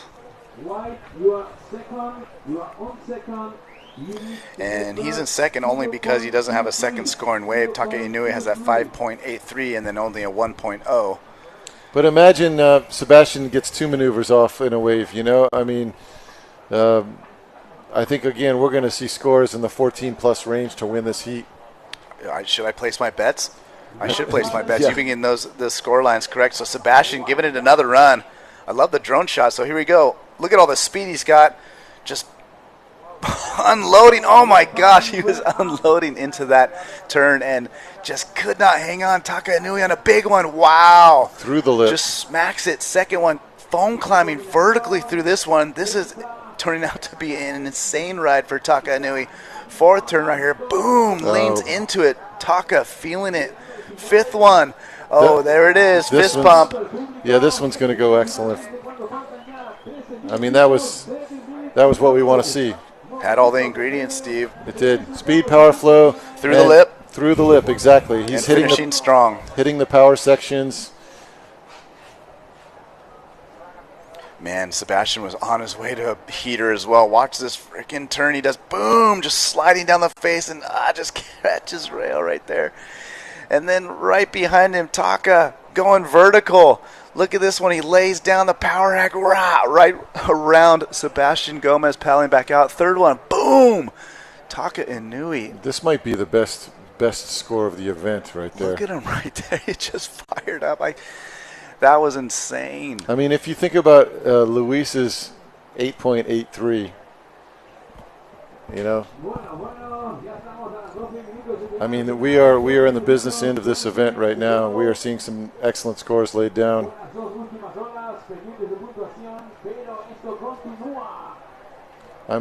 Dave and I are both shell-shocked a bit, waiting to see 8.5. Comes in at an 8.5, Dave. Like I said, 14-point heat total. You're going to need a 14 to take this thing home. You need to run to Las Vegas right now, Steve. Forget this competition. Let's split the money that you're going to make with all these predictions you got going. But more importantly, Taka Inui, 8.5, just dropping the hammer over the top of Sebastian Gomez. So Sebastian needs a 7.67. We got 11 minutes, 15 seconds left on the clock.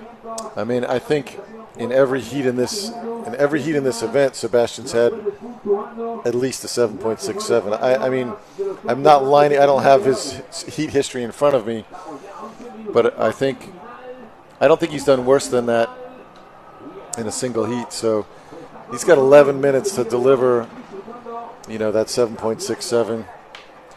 And the judges have really been liking his scoring all week. I mean, really been liking his surfing all week. Taka Inui. The thing about Taka is he only needs to improve on a 5.8. Through the lip. That was a tail huge slide. turn. Wow.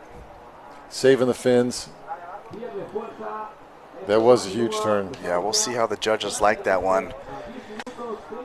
His quote big wave board doesn't seem to be harming his surfing, does it?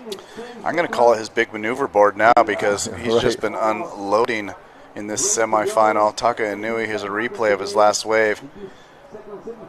You know, he just kind of goes on a whim on this one. He doesn't have priority, so staying busy. Gets in early, as you can see. Sets up this wave for a quick little turn, which is going to lead him down the line. But the story of this wave is more about this finishing turn. So if you watch this, just watch how much power and energy he puts in it. Just times it perfectly and just leans back and boom. And that's just a classic stand-up paddle maneuver, just dragging that paddle behind you, just laying back on it. So Taka Inui not taking his pedal off the gas, his foot off the gas. He's got a 5.10 essentially for one maneuver. That's not going to go into his score line. So he's got a 5.83 and an 8.5. Sebastian still needs a 7.67. Patiently waiting in white, the bottom of your screen right there. 9 minutes remaining in this heat. What a great finals day too, right? I mean, there's sometimes where you just end up at the end of a waiting period and you just kind of have to go, you know, regardless of conditions. And here we have throughout the entire event, contestable, plenty of surf. It's on you as the surfer to make the right choices. You know, it's not, the waves aren't going to let you down. It's your job to find the winning waves.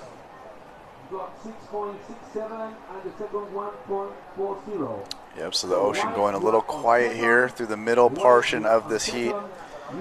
Taka Inui has been the story thus far with the 8.50. Dave, I thought it was fascinating when you told me, Dave Bainey, actually, my broadcast buddy here, actually made Sebastian Gomez's board, designed it, and built it with 5 fin boxes. And Sebastian lands here in the Canary Islands, and Dave looks at the board, and there are 3 fin boxes. So Dave's saying, what's going on here? Sebastian said, well, I tried riding it as a quad. I tried riding it as a thruster. I liked it as a thruster, so I just fiberglassed right over. Here's white up. Sebastian Gomez up and out the back. He knows he needs a real wave, you know. Yeah, and for the first time, we're seeing Sebastian be just a little bit out of rhythm. Right. And it couldn't come at a worse time in the semifinal for Sebastian, unfortunately. Just hasn't really, you know, he's got a great score, 6.67 up on the board, but just, in my opinion, you haven't felt like he's put his stamp on this heat yet, right? Where Taka Inui just opening it up with that 8.5. Well, we know the judges want to see you on a set wave hitting the critical section. So it's almost counterproductive to burn time on the inside shopping for something else when you know you need an 8. Because the 8's going to come from a set wave hitting the critical section. Looks like we're going straight into the girls' final next. The ladies' final. Oh yeah, finals day. Champions to be crowned.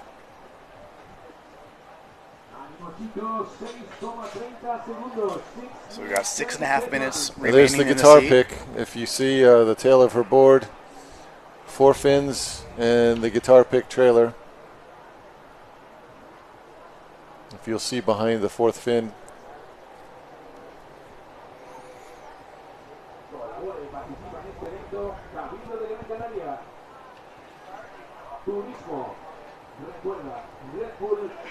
If the Inuyas win this, are you going to start putting guitar picks in the 5th box there, Dave? It's worth a try. I'll try anything at this point. So, you know, if you're Taka Inui in this heat, you're sitting pretty. You got that 8.5, and you're sitting with first position priority. And he's in complete command of this heat at the moment. And not a huge requirement for him to increase his backup score either. Yeah, so if you're Sebastian Gomez, needing that 7.67, time winding down, 5.5 minutes to go. Now you're starting to worry about the time in this heat, right? Especially with the position of not having priority. it's going to be interesting to see how Taka Inui manages this last 5 minutes. You know, he's going to play. Does he start to play defense now? Right. Now, you told me that Sebastian had been working on sort of the mental aspect of his game. Can you tell me a little bit more about that?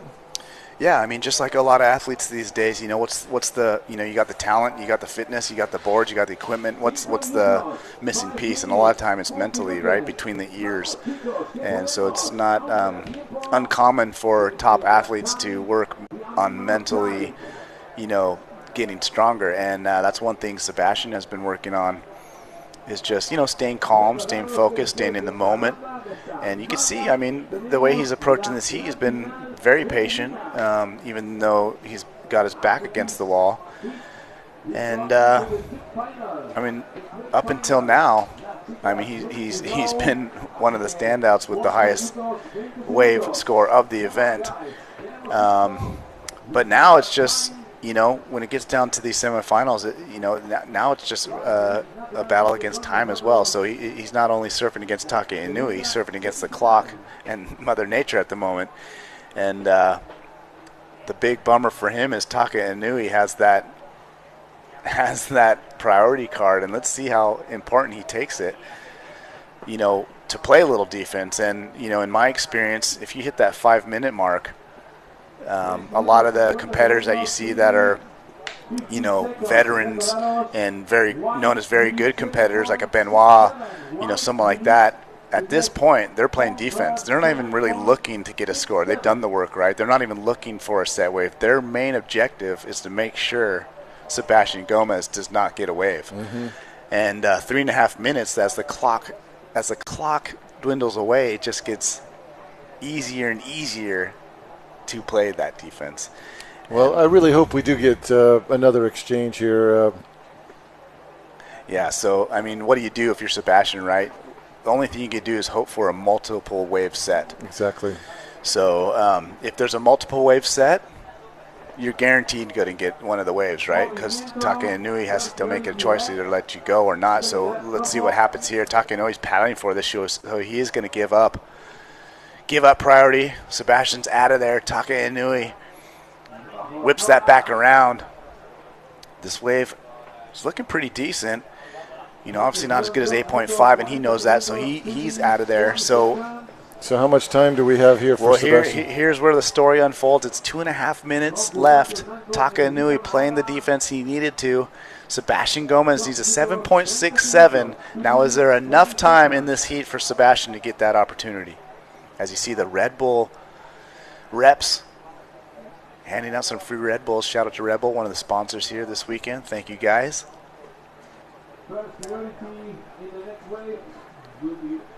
So 2 minutes remaining. Sebastian Gomez needing a 7.67.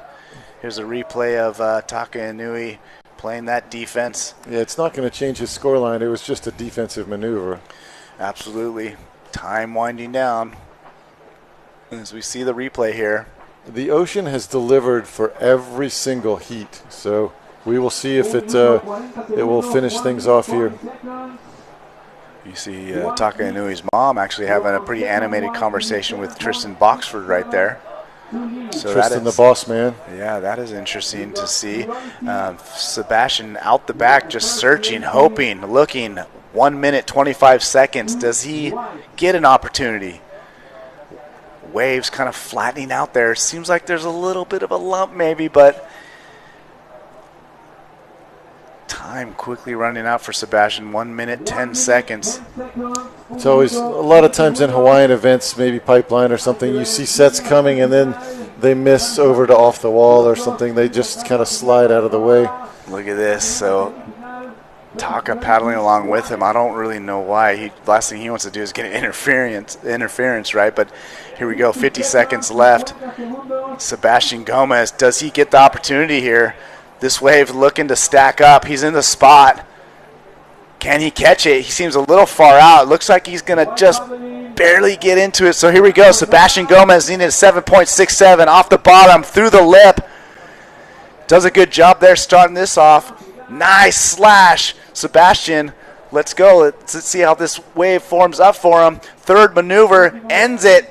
Air drops. Right on the rocks. He's stoked. So he needs a 7.67, Steve. How many buzzer beaters have we seen in this Oh, event? gosh, that's going to be close. Incredible.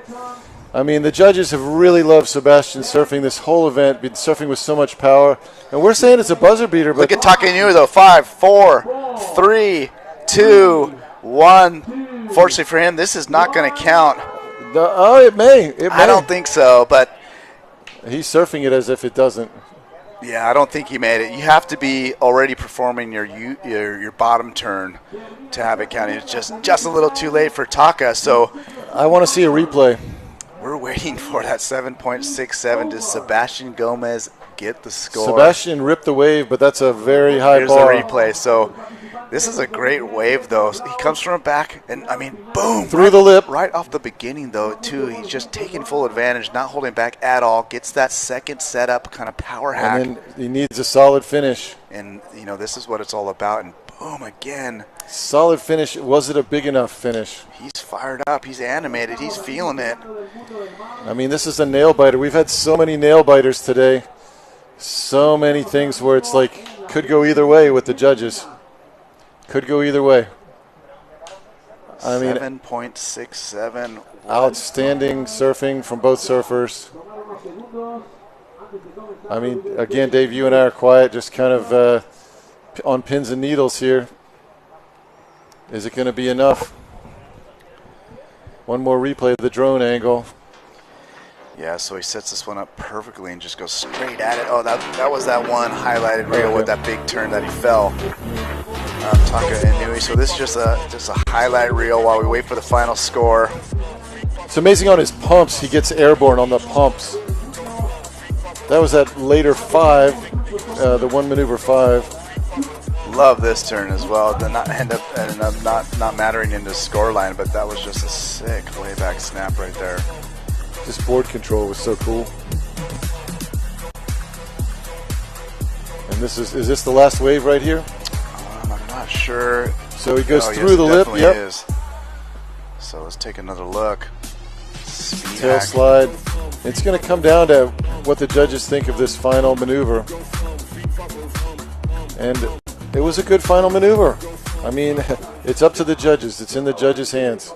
Yeah, they're thinking long and hard about this one. They definitely don't want to get this one wrong. Sebastian nervously waiting here. Is he going to make the finals here this year? Or is it going to be the Japanese surfer Taka Inoue to face Luis Diniz in the final? Still waiting, still debating. Again, we're quiet because we're 7.37. He does not do it. Wow. Oh, heartbreak. Dave, what do we need to? We need a 14 to advance. Heartbreak for Sebastian Gomez. He misses the score by less than a half a point. Oh my goodness. Incredible. Congratulations to Taka. I mean, the best wave of the heat was the best wave of the heat, Absolutely. That 8.5 was amazing. Congratulations to Taka Inoue. He will make the final here in Gran Canaria. He will face the Brazilian defending champion, Luis Diniz. And Taka Inoue, as always. All smiles. Smiles. All smiles all the time. So congratulations, Taka. What a event for Sebastian Gomez. Congratulations to him as well. And we're going straight into women's final. Sakura Inoue from Japan versus Luchi Cozzoletto from Argentina. And Luchi, it looks like straight away into it.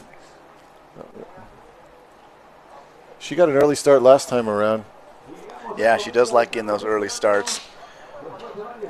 Sakura. With that longer board, getting in that wave pretty easily. Let's see what she's got. There it is. Sakura carving it up. Down the line. Another one. Final maneuver. Right over the rocks. And pulls it off. So that's a good opening ride. There's Taka with his smile. It's going to be a family final, huh? So we've got his younger sister, 16 years old in the women's final, and Taka in the men's final. Taka at 24 years old. It's an excellent, well-surfed wave. I don't know what the judges are going to go, but strong first maneuver. Many maneuvers on this wave. And it didn't offer up a ton, but she did everything she could with it, including this strong finish that the judges have been loving. So it's a fantastic start. It could be a keeper for Sakura.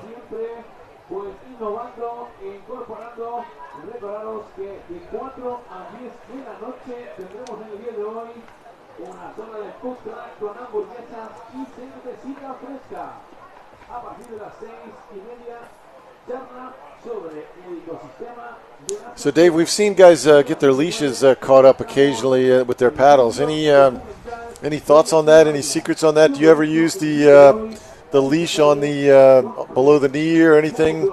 Yeah, you know what? Unfortunately, that is, if there's some disadvantages to sup surfing versus regular surfing is, your paddle gets stuck in your leash sometimes, and there's really no way around it unless you go leashless. And if I'm at home, if I'm being honest, and obviously if it's not crowded and things like that, I don't surf with a leash quite often. But yeah, it's just one of those things. Obviously a shorter paddle helps a little bit with that, but it's just something you got to deal with. So Sakura Inui opens up with a 5.07 to get this final going. Luci Casaletto in white, still waiting for a score. That was a great wave for Sakura. I think the judges are just kind of setting a standard. Like, okay, here's a 5. You can surf better or worse than this 5. Yep, and it's always nice to start a heat off, with at least a mid-range score, right? A lot of pressure kind of comes off. Obviously, there's plenty of time here, but it feels good as the competitor to just get on the board, and it's not a small score. It's a decent score. So nice work, Sakura.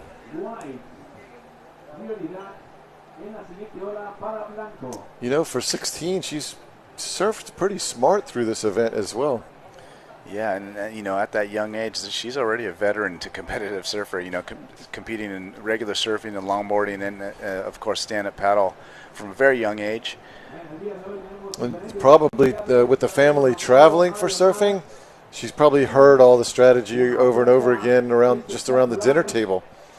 I talked to the family this morning, and they do online school basically. So. They're not going to school. They're from Miyazaki, Japan, actually. And Dave, you and I are old enough to remember that there was actually a Miyazaki Pro years ago on the ASP World Tour back in the day. The pros did not like going to Miyazaki because the surf was like my home in Florida. It was not the most epic surf you've ever surfed in your life. But back in the day, the World Tour was looking for venues where you'd get large crowds and big sponsors and big money, and so the Miyazaki Pro, the Japanese love surfing, so you'd get big crowds on the beach, and the world's best surfers would come out and surf some very small waves.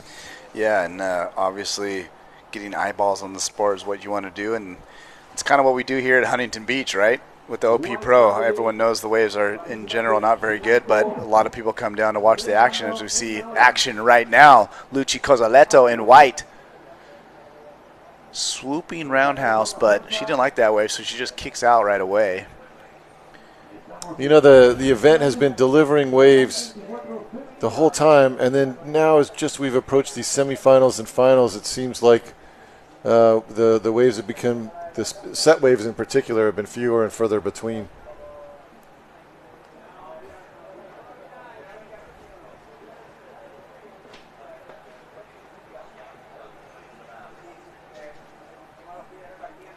Yeah, let's see if I could pull up the YouTube right now and see if we got any comments. So I wonder in the comments. I wonder if there's any change in strategy with the change in the waves. We've seen fewer sets and longer waits.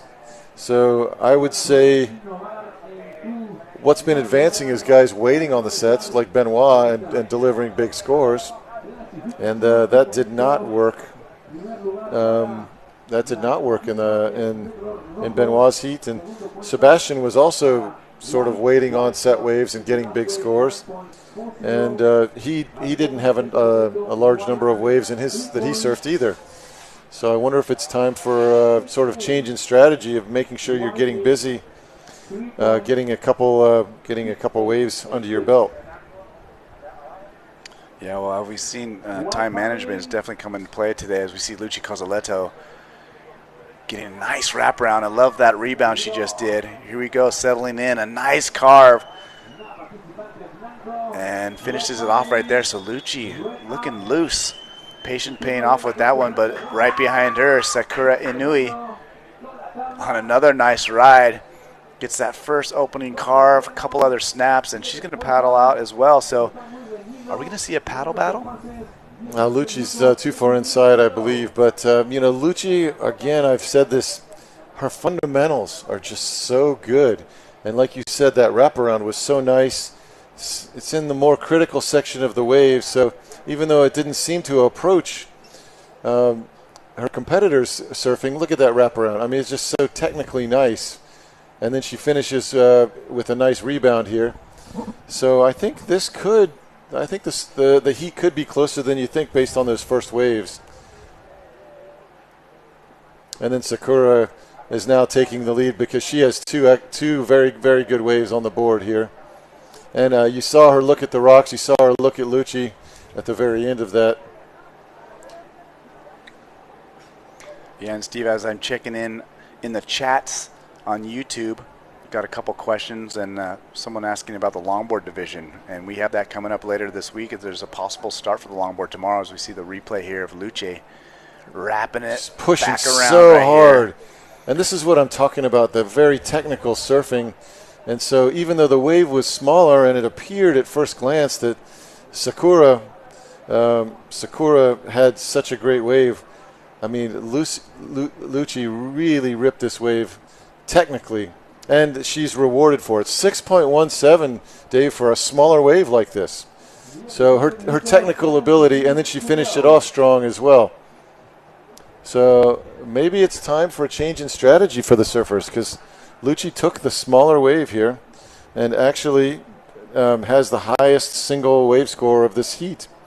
Sakura surfed two waves great, got longer rides, but Luci took the smaller wave but surfed it very much in the pocket. It's amazing how much variation there is. You know, people think it's just you go out and surf a wave.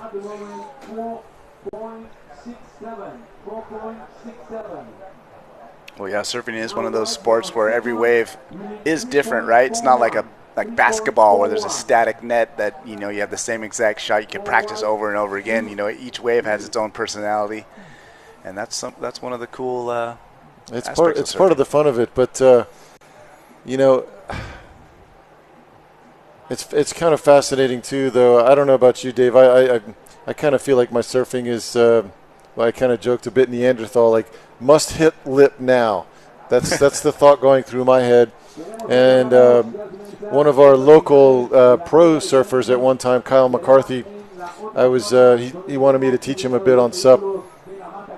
Every single wave we came back out, he's like, how'd I do? I said, man, you did great, look good. He's like, yeah, but how about my paddle positioning? Should I put it inside or outside? Look good to me. He's like, yeah, but did I bottom turn too late, or should I have bottom? And the thing is what I'm getting at is these great surfers, they have the ability to self-analyze. Each wave they ride, they come back and they say, what could I have done better in that instance? And I think that separates some of the top surfers from someone like me, to be honest. Yeah, just, you know, a lot of these guys at the top of their game, you know, you would think that they, you know, might know everything, but to be coachable, even the top athletes love to get, you know, the open-minded athletes are always the best ones, right? Someone who can be very coachable, and it's more of an approach of trying to get better, you know? So, yeah, I see what you're saying. But even guys that have that natural ability, someone like the famous world champ Sean Pointer, who you and I know, like Sean has incredible natural ability, but he also employed Ian Cairns, you know, as his coach.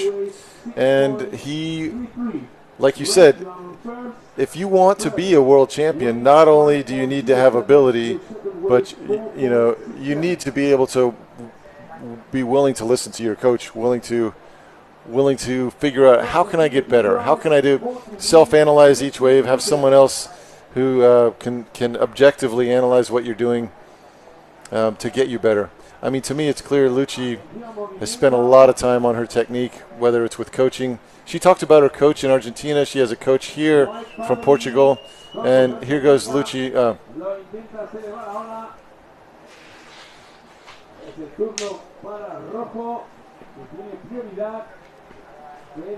So here goes Lucci on the inside. And just watch this technique. Yeah, so Lucci liking the look of this wave. Nice carve again. Lucci looking in control right here, up and over that lip. So another completed wave. And again, this is what the judges are looking for: is the hitting the risk taking, hitting that white water, hitting that most dangerous part of the wave. And the judges tell them this at the morning meeting. So Lucci is following the judging criteria here. Yep, a replay. So Lucci staying patient at the top of this wave. And here's where she applies the pressure to get the speed. Engages that inside rail for the bottom turn. Lining up this first carve here. Carves it out right there, which sets up her second maneuver, where she did a great job of recovering and just holding on to that bottom turn and able to pivot up and over that lip. So nice surfing from Lucci. I love seeing the slow-mo again, because you see how technical that was, and she kind of pulled her first maneuver just a hair short in order to hit that section at the end there. So we've seen her wrapping those first maneuvers, but she knew that if she wrapped that first maneuver, the wave was going to close out on her, and so she just pulled it up just a hair in order to have that strong completion. The judges have been liking those strong completions. So yeah, and really quickly, I wanted to mention, if you guys are watching on YouTube at the moment, there is a live chat. So feel free to jump in the chat, ask some questions. I'm periodically hopping in there, just kind of see what's going on, see what you guys are talking about. Happy to answer a couple questions when I can. So join us, APP YouTube channel. Please share the link on your socials. Get it out there. This is finals day, and you currently are watching the SUP Women's Final. So what a better time to tune in than now.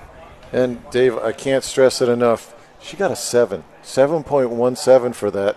And it was really just very tight pocket surfing and hitting the most critical section of the wave. Hitting the white water right where it's breaking, like right where the wave is breaking, the most dangerous part of the wave. So she is not focusing on the open face at all. I mean, she is listening to what the judges said in the morning meeting, and she is surfing to that criteria.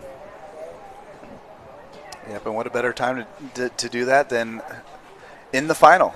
Both these women have done the work. They made the final. We're going to be crowning one of these young ladies world champion. APP world champion is at stake. And I don't feel like we've seen a proper set wave in this heat like we've seen the last few days. So these are manufacturing scores, and Lucci has manufactured a 13.5, which is quite impressive. Yeah, and we have been mentioning the term manufacturing a score. So for the listeners there, Steve, what are you meaning by manufacturing a score, just so everybody understands? Yeah, for sure. So when the set waves come, the waves are just so much easier to surf, and when it's a nice long large wall, you have plenty of speed on tap, and you can almost do whatever maneuvers you want.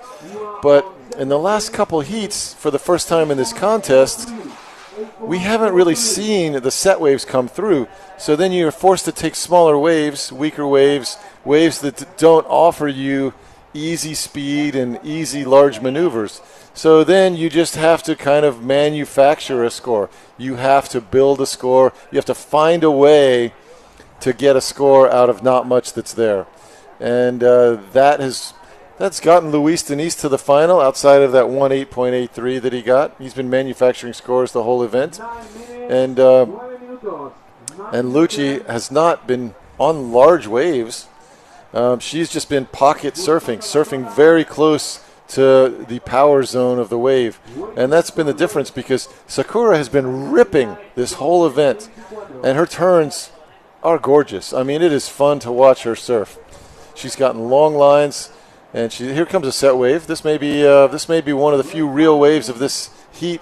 Looks like Sakura might have priority. Look at this wave, Dave. Call this one for us. Yeah, here we go. Red Sakura Inui dropping in. She waited for this wave. Let's see if it pays off. Speeds around the section. Here we go. First turn, tail sliding. Able to hang on. That was pretty critical, even though it was out on the shoulder. Took a lot of balance. And, she did decent on that wave. It's tough to sit around that long and wait for a set wave to come through. And then have it run off a bit away from you where you don't have scoring potential at the beginning there. It just kind of ran off a bit from her.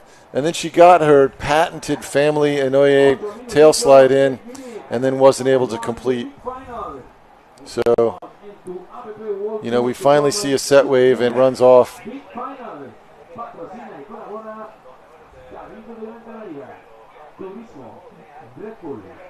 Lucci's sitting on 2 strong scores, so she can sit and wait for a set wave.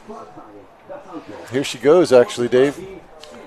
Yep, she's looking at this one, Lucci Cozzaletto. We're getting whistles on the beach for Lucci.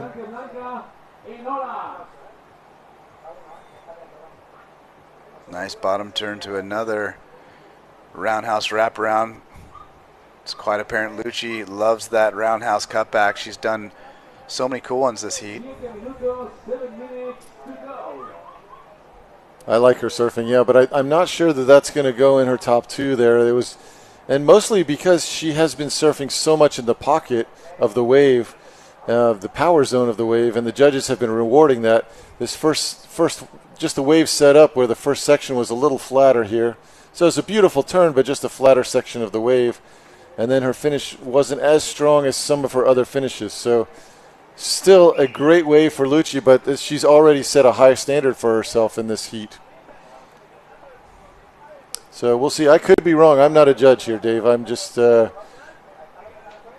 just a former magazine guy. That's my surf resume is pretty small, to be honest. If I'm honest with you, Dave. Yeah, but you know what? Your resume does have a selfie photo with the GOAT, Kelly Slater. With the GOAT, yes. So that's not on very many people's resumes. That's right. Yeah, that's funny. It's a funny photo, right? Yeah, and coming up next, the men's final. We're going to see Taka Inui face off. And then we do have some people who are asking online when the longboard heats kick in. Is that tomorrow? Do you have any idea in the next day? Yeah, it's on hold for today because we were hoping to get through the finals, which we are today, and with a possible start for tomorrow. So I'm sure they'll be making that announcement maybe later today, but longboard surfing coming up later this week. Sakura has a priority. She's taking it here. Sakura dropping in. Slashing back. Just catches rail a little bit there. So maybe she's feeling the pressure. We saw Sebastian feeling the pressure in the last heat. It was the first time Sebastian was really down, like in trailing, and now Sakura's trailing. And maybe she's feeling some of that pressure. Yeah, and it's funny how that works, right? So, in my opinion, Benoit and Sebastian were the most informed surfers this week. I agree. And both of them just came up short in the semifinals. So they were both behind. Yep, they were both behind. So here we go. Sakura going to get another one. Nice little snap. Second turn, but again, unable to hang on to that layback. There's the guitar pick, the 5th fin. I thought the Nubster was the smallest fin I'd seen, and now the guitar pick is the smallest fin I've ever seen. You get smaller than the guitar pick, and there's no fin. Right.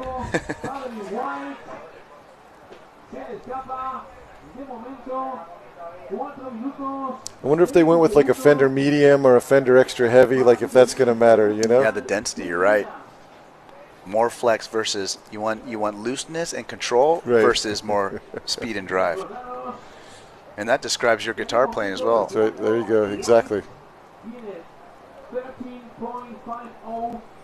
Yeah, so I got the YouTube app open, having a little fun, chatting with everybody in the live chat. Do you have the Live Heats app open, Steve, just so we can get some scores going? Yep, Live Heats. Give us a little update. What's going on? Yep, Sakura just got a 2.43 on that last one, so Lucci is leading here. What you see on the screen is where we are. Lucci got a 4.23 on that previous one. Like I said, it was a little flatter on for her wraparound there, and then the last section was just not as powerful as some of her previous waves. So I mean, she set a very high standard, you know, with that 6.33 and the 7. So we're looking at 3 minutes remaining in this heat, but the thing is, it's still in reach. I mean, Sakura already is sitting on a 5, so, and she has been surfing great in this event. But she's going to need a set wave, and she is in second priority. So like you said, Dave, this is where the game starts to be played, where it's more in Lucci's benefit to hold Sakura off of a set wave than it is for Lucci to even catch a wave. And so this might be a set wave, and Lucci's chasing her down. Like, she doesn't want her on this set wave. Yeah, she's going to hold on to her priority, because that wasn't I don't think that was an attempt right there. She did a good job of paddling horizontal with it, you know. She didn't face the shore and attack. They're both looking back at the priority flag to see who gets it. Yeah, you never know, right? You never know, but I would say that she would keep it, and it looks like she's gonna. So nice work from maybe Lucci. about a minute and a half left. Waves on the horizon. What's the score that Sakura needs? She needs about an 8. I mean, it's a real score. She needs an 8.43. But her surfing ability, she's capable of it if she gets a set wave. Well, and look, here we come. So Lucci's going to have to hold her off a set wave, but there might be one behind that. Scratching for the horizon. Lucci Cozzoletto, she has priority. She's going to be too deep. Yeah, so I would say you don't want this one. It does, yeah. Sakura's like, oh, man, I probably could have got that one because Lucci, either way, was going to be too deep. And counting down. Lucci's like, can you get this one? And Sakura does have a big board. She can get in. Yeah. She chose not to, though. Yeah, it's kind of your cat and mouse game here, Dave. Yeah, but you know what it's looking like, Steve? More and more it's going to look like we're going to see Lucci Cozzoletto.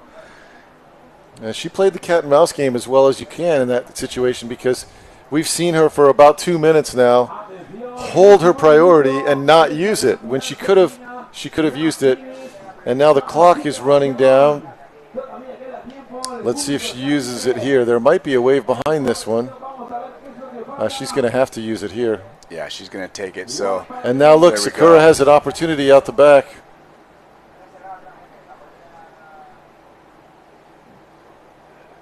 Now that was just a defensive maneuver by Lucci. So Sakura does have a wave out the back. An 8+ is a high requirement.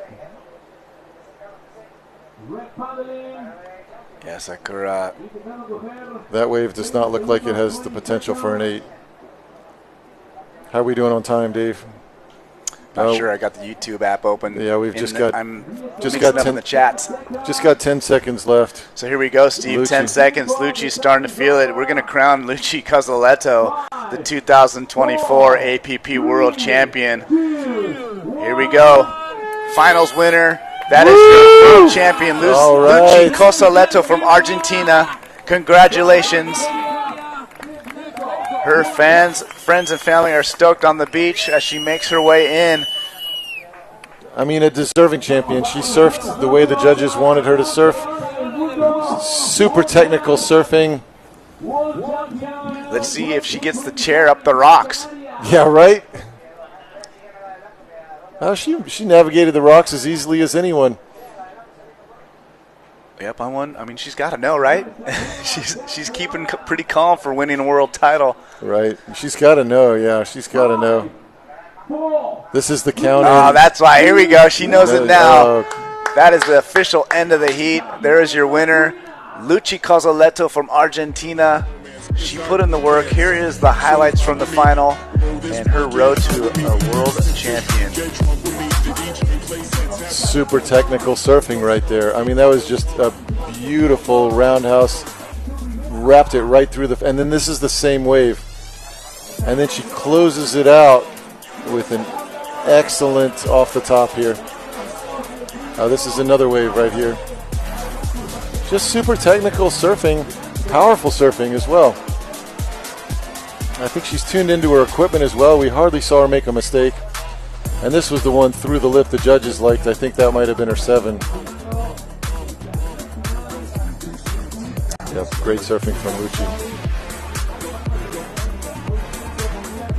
Everybody fired up. So Luchi Cozzoletto came here with one goal in mind, and that was to win the world title. And mission accomplished as we see the chair up the beach. She's chaired up the sidewalk. She's not chaired up the rocks, right? Luchi, so happy.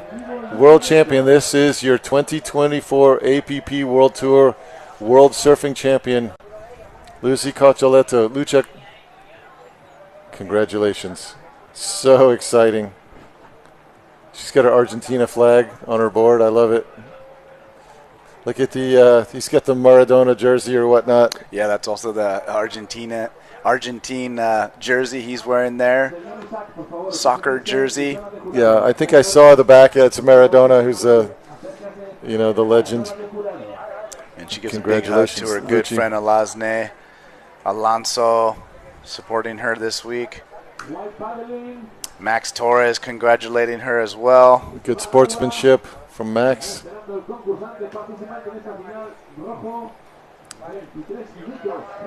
Nice congratulations from Julieta from Spain. Julieta had a great event. And now we're already into the big event, the big finale. Luis Denise, defending champion. Take Inui, Japanese ripper. Both of these guys have absolutely radical surfing styles here. So Taka taking off on the first wave of the heat here. And again, this is probably pretty smart. It's not the biggest wave, but look at this. Oh, throwing the tail out. And I think this might be the right approach, Dave. You know, the previous approach, the whole event was waiting on set waves. And that worked for Benoit and for Sebastian all the way through the semifinals. And then it died in the semifinals. Nice first turn. And then going for it. Oh, this is the first one. Yeah. Wow. Oh, he completed it. I think he surprised himself, right? Wow. Yeah, we missed that with the So how do the judges deal with that, where he loses a bit of control but still lands it? Yeah, well, we saw that replay. We didn't get to see it with the celebration of Luchi Cozzoletto getting the chair at the beach. But, man, what a great way to start that heat. And as we saw at the end right there, how he pulled that maneuver off is, I mean, that defines logic. I would love to see another replay of that. But here we go. Luis Denise, he's going to give it a crack. Not knowing what score Taka Inui got with that first wave. So Luis Denise, our current world champion, floats over that section and unable to get his signature 12 o'clock maneuver there. So Taka on his third wave. Did we see him pulling in? Yeah. Kicks out. So I think he's had that first wave. So again, Dave, how do you score that when someone bobbles a bit on an air like that but completes it? I mean, the good thing about that, it was at the end of the wave. So it just, I mean, more than anything, added a little bit of drama to the end of it. And obviously it's not as clean, but the dramatics behind it, I feel kind of cancels it out. And I think they'll score it pretty nice. And, you know, here we go. He got in real early. This might be his second wave where he lost it off the top. Yeah, I'm not sure.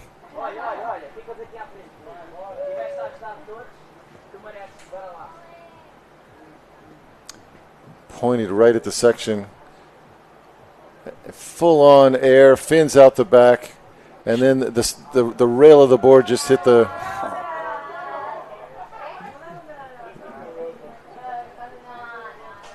It's tough when the full rail of the board hits the white water popping back up. It's just hard to survive that impact. Yeah, my knees were cringing.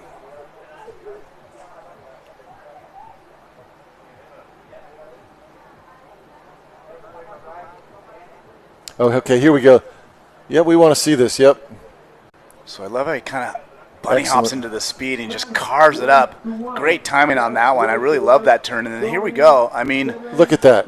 His feet come off the board 2 times. Yeah. And he's just laying basically on his back in the water. And I think there's no other way he pulls that maneuver without a paddle in his hand. Right. That was insane. 7.5. Yeah, I agree with that score. I mean, right. I love the speed throughout that wave and just the theatrics at the end right there. I mean, I think just a small penalty for the loss of control, but for you and me, that's super cool, right? I mean, it's like watching an old, I don't know, Dane Reynolds or Chris Ward or one of these super powerful guys that just crack it with no care for their own body and come out of it.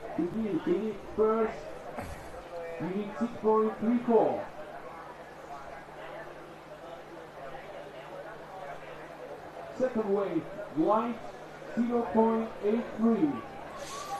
So, Dave, is your home haunt San Onofre? Is that your default wave? That's one of them for sure. Salt Creek is the closest break to our shop in my house. So spent a lot of time growing up at Salt Creek Beach, and dividing my time between there and Trestles and San Onofre for sure. Yeah, it's fun. It's like the area I'm in. There's definitely a lot of variety for California. You know, Salt Creek is beach break more setup. It does have a point break left that's kind of mushy, but obviously you have the world-class waves of Trestles, and then you have the kind of, you know, epic foil garden, we call it, at Dog Patch, matched with classic longboard style waves with San Onofre. So it's and then you've got the Capo Reefs to tow. Yeah, Capo Reef is another untapped source, you know, for most surfers back in the day. It used to break a lot more frequently, and there was like beach breaks throughout there, but the sand erosion and stuff, it doesn't break as much, but it still breaks out outside. So we call it Killer Capo, because when it's big, it can hold a giant wave, but it's pretty mushy, and that's turned into like an epic foil spot. Here we go, Takainui in white, driving down the line, smashes it up, regroups. That bottom turn was insane, just straight into a nice slash, and he's got that interesting pump hop kind of gas pedal to get the extra speed, and Taka, like he always does, finishes that wave off strong with just so much stoke. And the judges have been loving strong finishes. I mean, that one could. All right, we're heading down to your new APP World Champion, Luci Cazzaletto, with the interview. Tatiana, let's hear from Luci. I am here on the beach with the official 2024 Women's World Champion, Luci Cazzaletto. Tell me, how was it?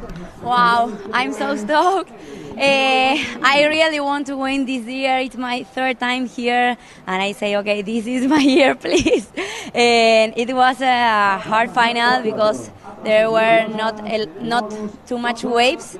I waited a lot for a good one, but well, I did it, so I'm very happy.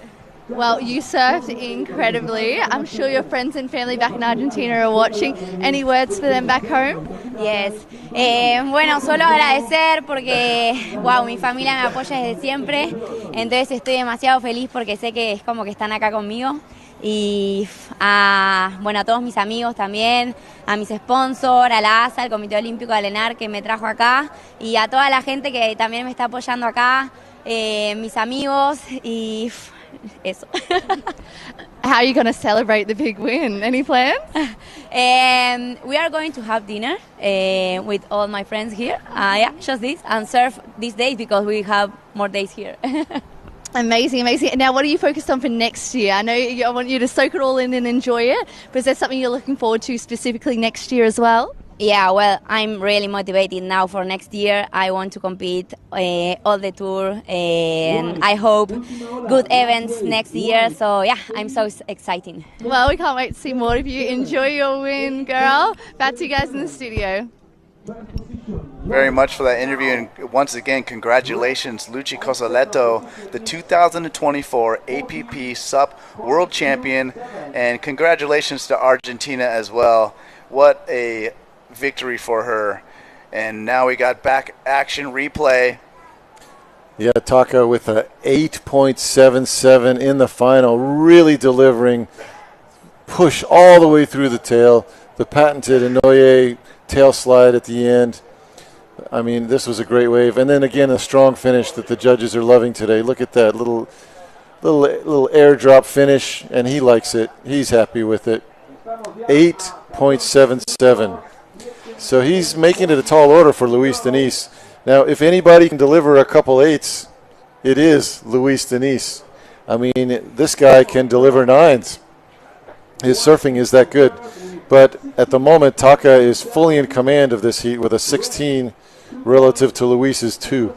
Yeah, pretty much Luis, he in his mind, he hasn't even caught a wave, right? So he knows he's got to get on the board here pretty quick with about 13 and a half minutes left. But, this is a Luis Denis. He's one of the more patient surfers, I would say, wave selective surfers. So he's a veteran. He's the current world champion. He knows what he's doing. Obviously, he would love to have a good score on the board. Who wouldn't? But he's not panicking just yet. And I mean, the main thing he's thinking about is just how to manage the time he's got left. Because his heat is basically starting now, right? Right. So, with that being said, he's just trying to find a wave and get going from there. I mean, he's really had to be a professional surfer in this event because he's had to manage his heats a bit just to get through. We know he has the talent, but outside of that strong 8 he had in the semifinals, it hasn't been the easiest contest for Luis relative to his natural ability. I mean, out of anyone, he has the ability to deliver multiple nines in a heat.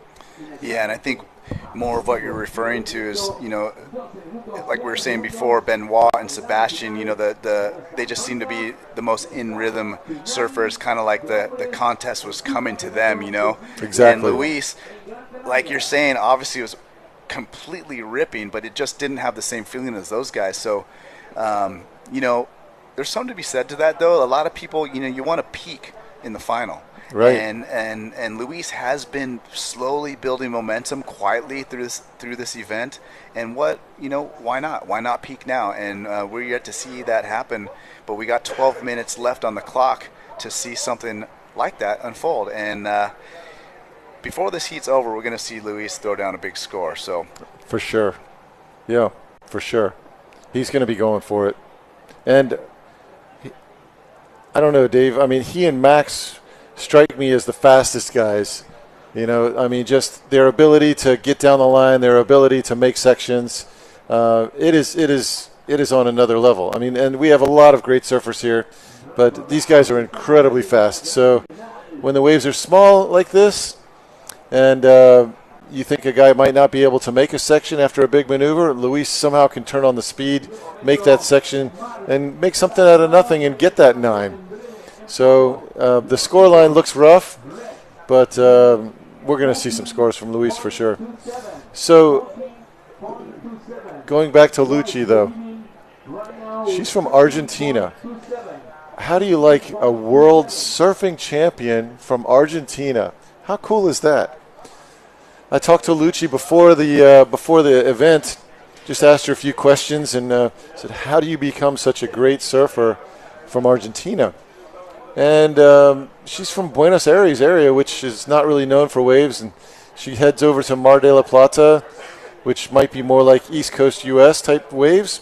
Still not epic, but she can get on an airplane, easily get over to Peru. The waves are fantastic. I mean, almost every day you can have a great surf in Peru. Tons of waves in Peru. Tons of variety as well. And you can see that she has great technique. Must have some great coaching of some sort. She's put the time in. She really knows what she's doing.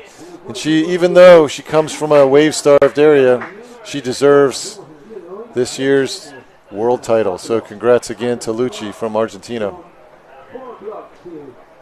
And as an East Coast surfer myself, I am very proud of her because I love to see people coming from wave-starved areas and winning in waves.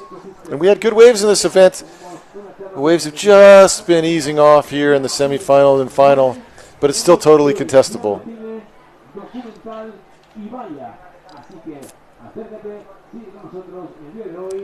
Yeah, so time becoming an issue now, 9 minutes, 23 seconds, and I'm pretty amazed we have yet to see Luis Denise catch a wave. We're going to see some replay of Taka Inui, your heat leader.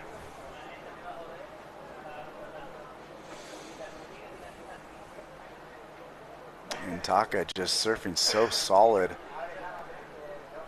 And talk about peaking at the right time. Taka Inui is definitely putting together his best heat of the event just on time for this final. I find it fascinating. Again, he calls this his bigger wave board, and you were calling it his bigger scoreboard. I think you're right. Yeah, so 8.7 and a 7.50. I mean, he's doing the job. And there's the overview of the beach. I mean, how great an amphitheater is that to watch a surf contest, you know? As good as it gets. As good as it gets, I agree. I mean, usually you're somewhere, you're pulling up a towel and hoping you see the action. I mean, you're up high enough where you can see people catching the waves. The there's a cool breeze. It's probably, 72 degrees outside. I mean,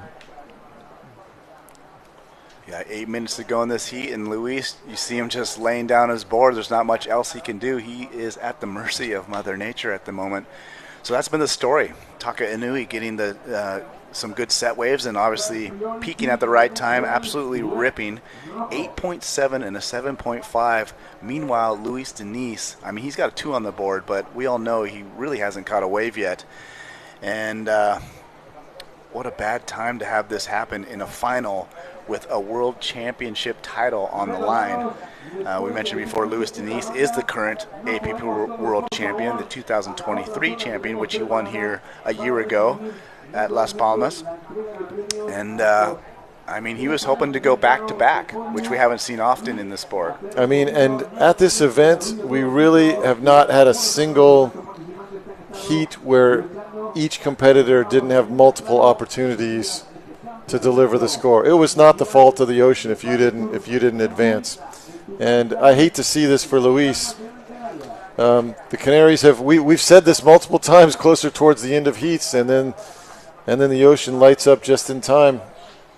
Yeah, the problem is, I mean, it's just under 7 minutes, and if you're just talking the time it takes to ride a really good wave, which is going to be a longer wave, and the paddle out, I mean, you start doing the math, and I don't even know if it's physically possible to catch 2 good waves in that amount of time. So I don't want to, say much about that, but yeah, I think you know what I'm saying. Yeah, no, it isn't that long a paddle out. I mean, you've seen things like it, even at Pipeline or Chopu, where there's just minutes to go, and a guy picks off 2 lefts. This is a replay over the lip, above the lip, beautiful surfing. This is his 7.5. Just a solid finish. Yeah, and that was his first wave of the entire heat. So, I mean, he got the ball rolling from the get-go. And 6 minutes left. Luis Denise is going to get one. Barely. So he gets in here. Luis Denise, he needs a score. And he's not looking very enthusiastic about that. Loses priority. I mean, he really didn't have a choice. You see him kind of put his hands up like, hey, what can I do? I had nothing else I could do. And, that's the frustrating thing with surfing sometimes is there is that element of luck. And not calling it luck, but, element of Mother Nature coming into play. And sometimes Mother Nature can't be very kind. And Luis Denise really has become a legend in the sport. I mean, Dave, you've been around this sport since the beginning, as I have, and we watch the pros and we watch guys like Zane Schweitzer start to get on these very low volume boards. Like, wow, could you even go any lower? And then Mo Freitas comes around and he's like, wow, you can't go any lower volume than Mo's. And then Luis just took it to a whole new level where, if you and I stood on Luis's board, it would just go in a swimming pool. The board would just go right to the bottom of the pool, and we would be standing on his board on the bottom of the pool. There's just that little volume in his board. And but what it allowed Luis to do, and he set this standard, was it allowed him to rip like a shortboarder, and it brought him multiple world titles. And he's still as good as anyone, but the ocean's just not cooperating here. He's going to have to catch a wave, get out the back, catch another one. Well, I think I could officially call this a shocker for Luis Diniz. Unfortunately, we're going to see the replay of Taka Inui. This is his best wave. Oh, no, that was the one he fell down. Here, So Luis, live action. That's Luis's patented turn. Two of them. Now we're starting to see some action around the rock. The third turn, he's in the heat now. Can he get back out quick enough? It's going to be a tall order, both to get back out and then get the score he needs, but at least he's given an opportunity here. How much time do we have, Dave? Do we have? We've got 3 minutes 40 seconds left, so a decent amount of time. He would love to have more, but like I said, if the good waves, you're so far inside. I mean, what's it going to take him? A minute to get back out there, and then we're only going to have, I don't know, 2 minutes, 1 minute and a half to wait it out again. And we've seen the lulls have been quite long, but Luis Diniz definitely taking advantage of this wave that he was able to catch this time. Did not hold back at all. Look at this turn right here. Snaps it around the corner. And I mean, he's ripping. Switches the paddle over to get this crossbow to fit a little tighter off this shoulder where he extends out.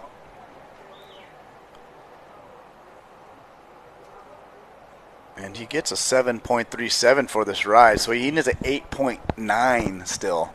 Still, I mean, again, you asked me what manufacturing a score looks like. That was not a set wave, and to get a 7+ on a wave that is not a set wave, he's still riding this here in the slow motion, finishing this thing out. Yep, so 2 minutes, 30 seconds left. Luis Diniz needs an 8.8. So Taka Inui's highest score is at 8.77. And here we go, Luis Diniz. This is this real time? Yeah, it is, and it's stacking up nicely. Let's see. Throws it up. Nice turn. Luis Diniz looking for that 8.8, and that's not going to do it, unfortunately. 2 minutes, 10 seconds left. Heat leader Taka Inui just keeps on attacking with that slash. Second one through the lip. Taka has to avoid Luis. Looks back.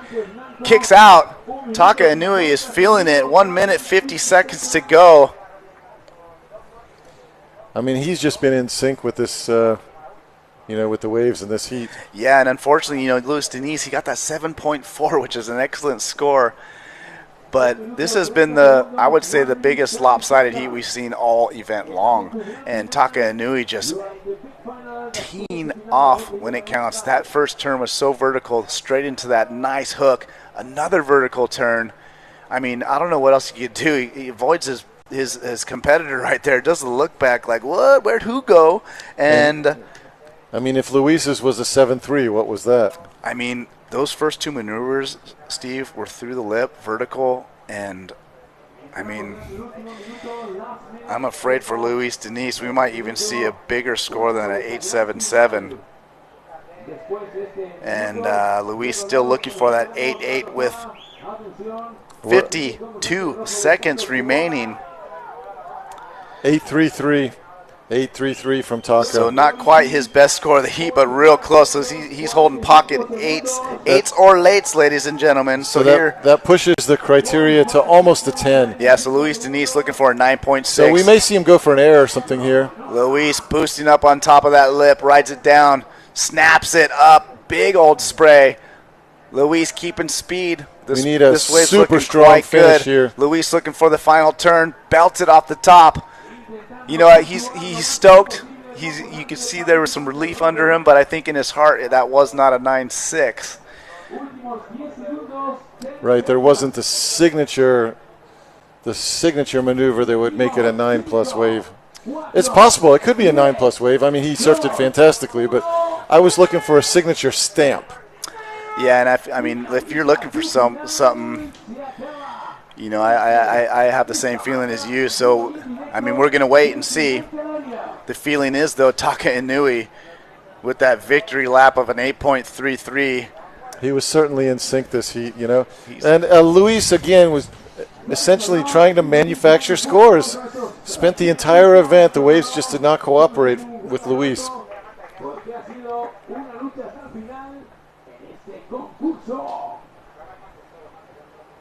So we're still waiting on scores from Luis.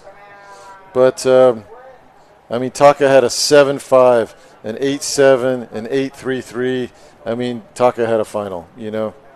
And Luis's final wave, 6.67, not enough. So your champion is Taka Inui.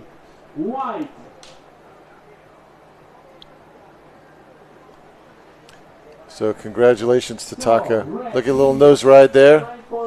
Super stoked. He's smiling all the time anyway. Here's your new world champion. New world champion. Congratulations, Taka.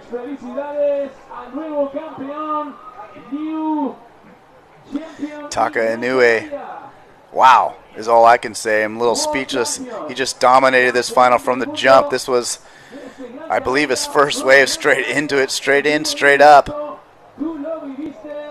Oh, this was that layback with the little ninja kick off the top. Yeah, and I mean, right from that maneuver alone, you kind of got the feeling that Taka Inui was feeling it. I mean, he peaked at the right time. He peaked Taka at the right Inui time, looking for sure. unstoppable in this final. Japan, you have your, I believe, your first stand-up APP World Champion. So Taka Inui, I mean, he's been around the last few years, but a relatively fresh face to the longtime fans of the APP World Tour, and it didn't take him long to, reach the pinnacle of a World Championship. So Taka Inui, nothing short of impressive from this young man. I think you're right, Dave. I think he did peak in the final. I mean, those were some of his best waves, some of his best surfing. Oh, absolutely. I mean, he got 2 8s, and I mean, what a better time to do that in the final. You see Taka getting cheered up, got the Japanese flag. Japan is such a force in the paddle world now, you know. With the surfing title, they have multiple racers that are winning titles from ICF. Japan, so impressive. Taka Inui is just going to fill the trophy case. Yep. His sister Kaede carrying him up the beach there, I think. With another trophy, and probably one of his favorite ones, a world title APP. I'm just laughing seeing Kaede trying to muscle her brother up the beach there. Oh, yeah. Oh, that's exciting. It's thrilling. You know, I mean, look, we had 2 fantastic surfers come out on top, you know. I feel like, Taka surfed a fantastic event. Lucci surfed a fantastic event. We have 2 worthy champions here. Absolutely. I mean, what a day of competition from the start to the finish. I'm glad Luis at least got a couple shots, a couple bites at the apple at the end there as well, you know.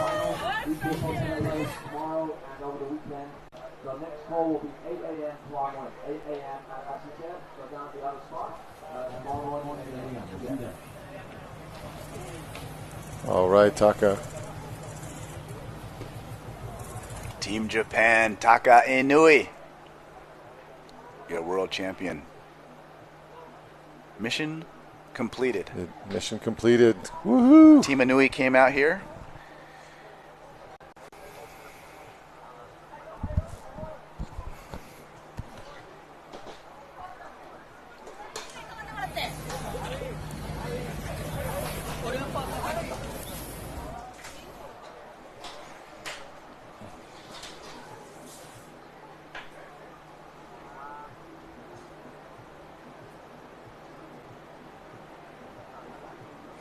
All right, you guys, as we come down from our excitement of crowning 2 world champions here on the APP World Tour, congratulations, Luchi Cosoletto, your 2024 Women's SUP Surf Champion. And as we just saw, Taka Inoue from Japan, crowning him first-time world champion on the APP World Tour. So congratulations to those guys. What incredible surfing we saw all morning. Man, and what a time, what a perfect time for Taka Inoue to really peak and take control of that heat in a very convincing way. I think we're going to go away to a commercial break right now, but we're going to come back and give you a little recap of this incredible day. So stick with us here, APP World Tour, Gran Canaria Pro-Am. ¿Alguna vez te has preguntado por qué siempre quieres más? Más lunes sin alarmas. Más primeras veces. Más saltos al vacío. Más desayunos en la cama. Más olor a mar y a campo. Más sonrisas a cámara. Más latidos por minuto. Más disfrutar del camino. Más sueños casi cumplidos. Más amigos de repente. Más carreras a cualquier parte. Más sabores por descubrir. Más quedarse sin palabras. Más tiempo.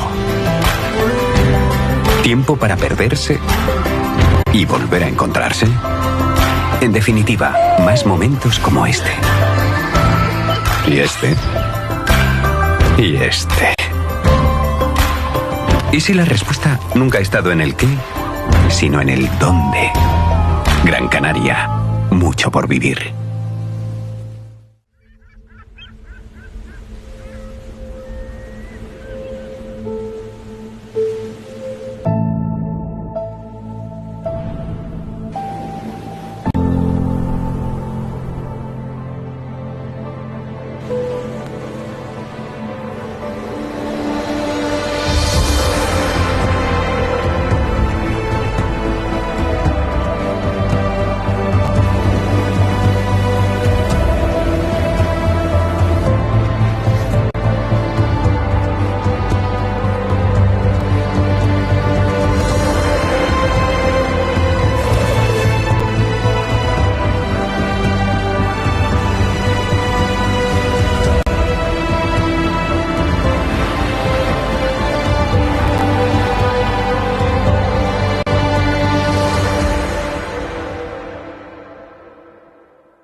Fortuna que tanto nos da.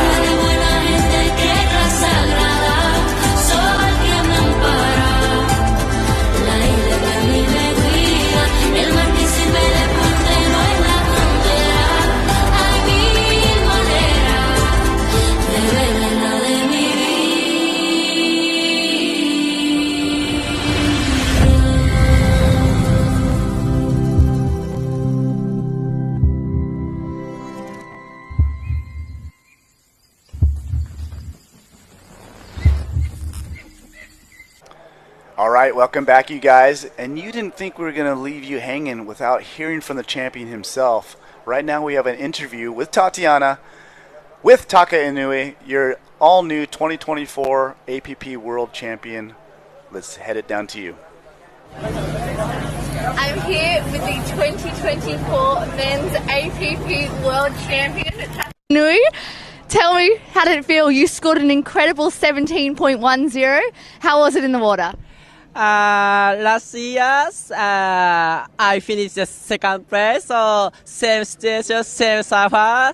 Yeah, then this year, I'm 24 after the birthday, so very good results. I'm so happy. So you turned 2024 in 2024. That was a huge year for you. So you came up against the same surfer as last year, but this year you came out on top. How was it in the water? Was it difficult to find waves, or? Yeah, very slow hit there. Luis is a very good surfer. Then my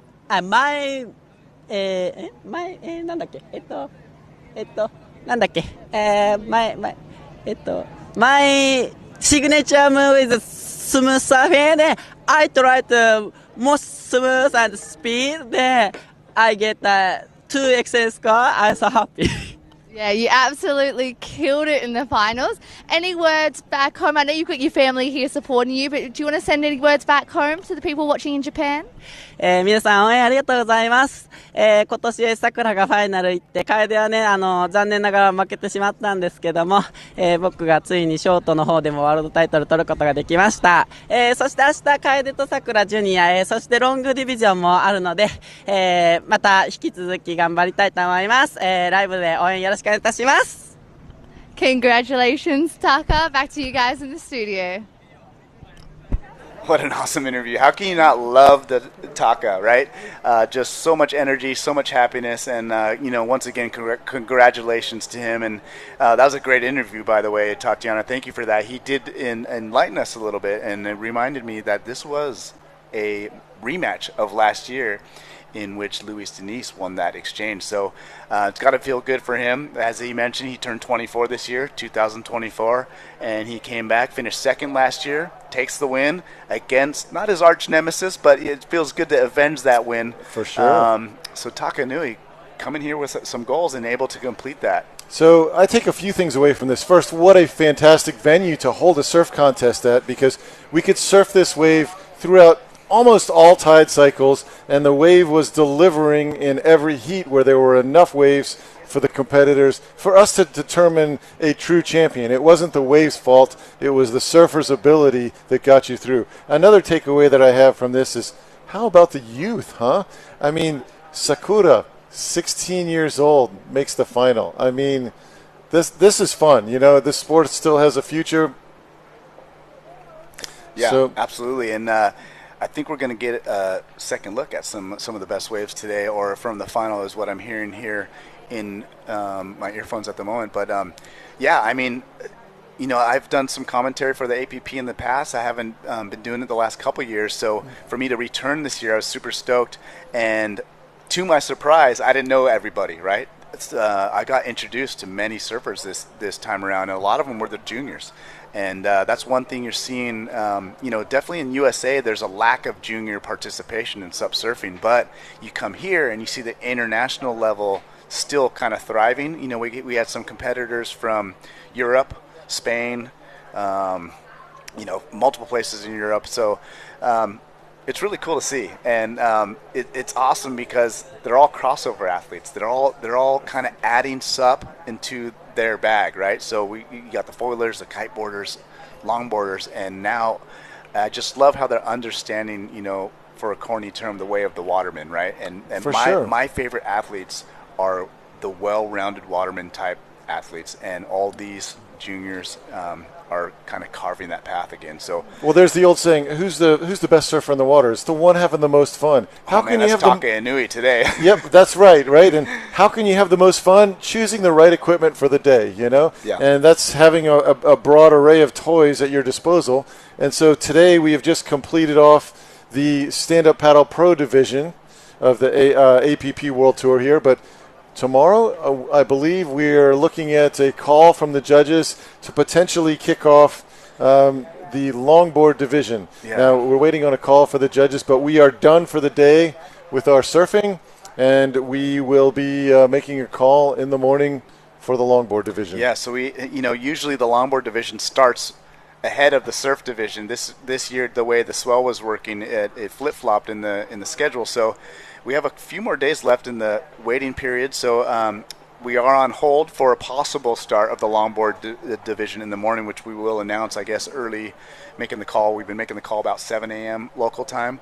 But yeah, I mean, longboard division is going to be super fun. We still have to crown junior champions as well, boys and girls. So yeah, there's still. Well, what's also fascinating is that some of these champions today are also in the juniors, and they're also in the longboard division because, again, we're talking about waterman type culture. Oh yeah, and we're going to have some outstanding longboard stand-up paddling coming up in the near future. And someone like Taka Inui as well as Lucci, who are they come from longboarding first before SUP. I mean, they have a really good chance of going two-time world champion here in 1 week. So we're going to have to wait to see that unfold. But Benoit, I mean, there's so many competitors on the longboard side, so there's much more to come here. But let's take a look at some highlights from today. Yeah. We were mentioning we were getting some word that they are trying to pull together some highlights, so we will be.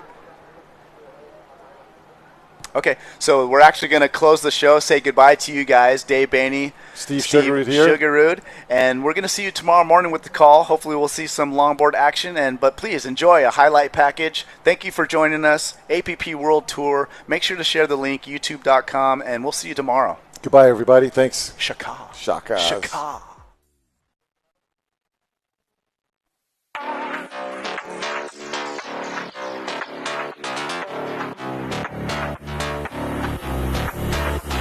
Go from feet far from homies on the mic, they thinking they your son.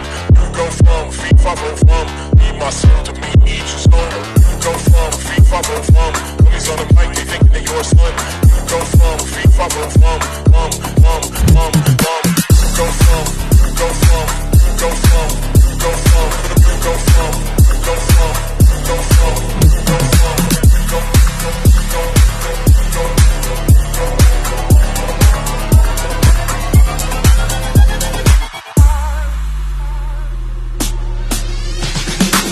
Go from feet far from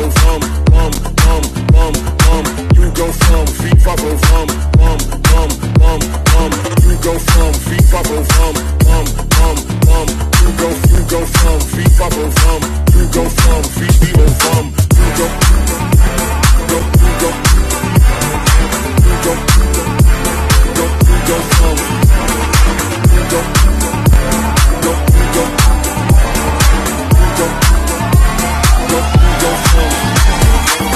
with the program. All I want is a little bit of romance. Get inside your pants. So ride with me. Roll this one, get high with me. Sip this drink, get drunk with me. The DJ plays hits at bump bump. You go from feet far from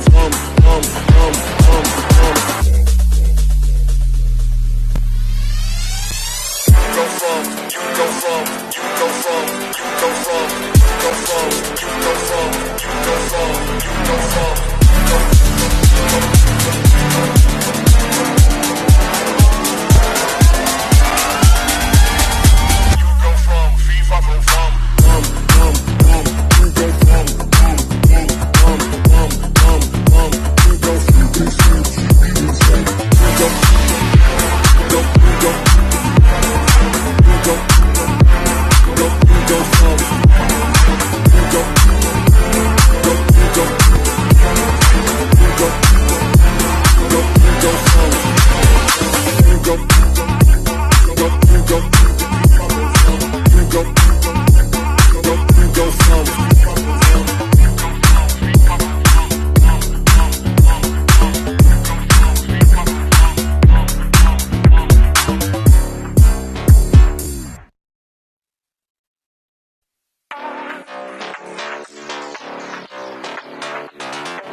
Homies on the mic, they thinking they your son. You go from feet far from me, myself to me, each is home. go from FIFA go from.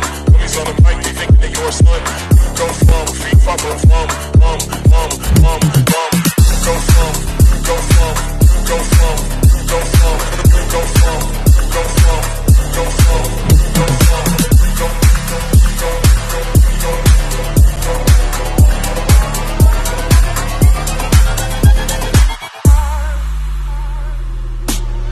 You go from FIFA go from You go from FIFA go from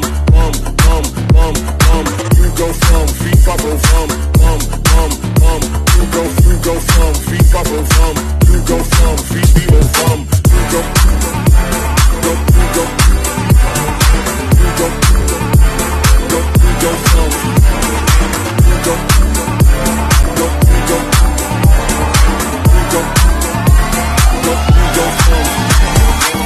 with the program. All I want is a little bit of romance. Get inside your pants. So vibe with me. Roll this one, get high with me. Sip this drink, get drunk with me. The DJ plays it, tap, bump, bump. You go from FIFA go from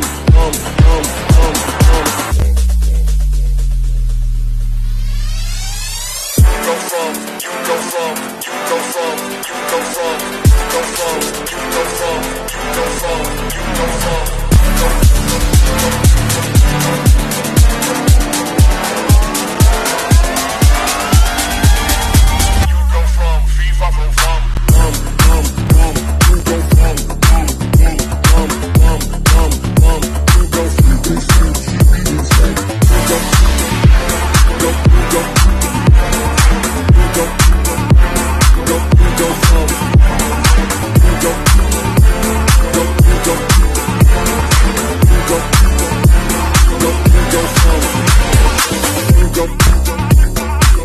Go.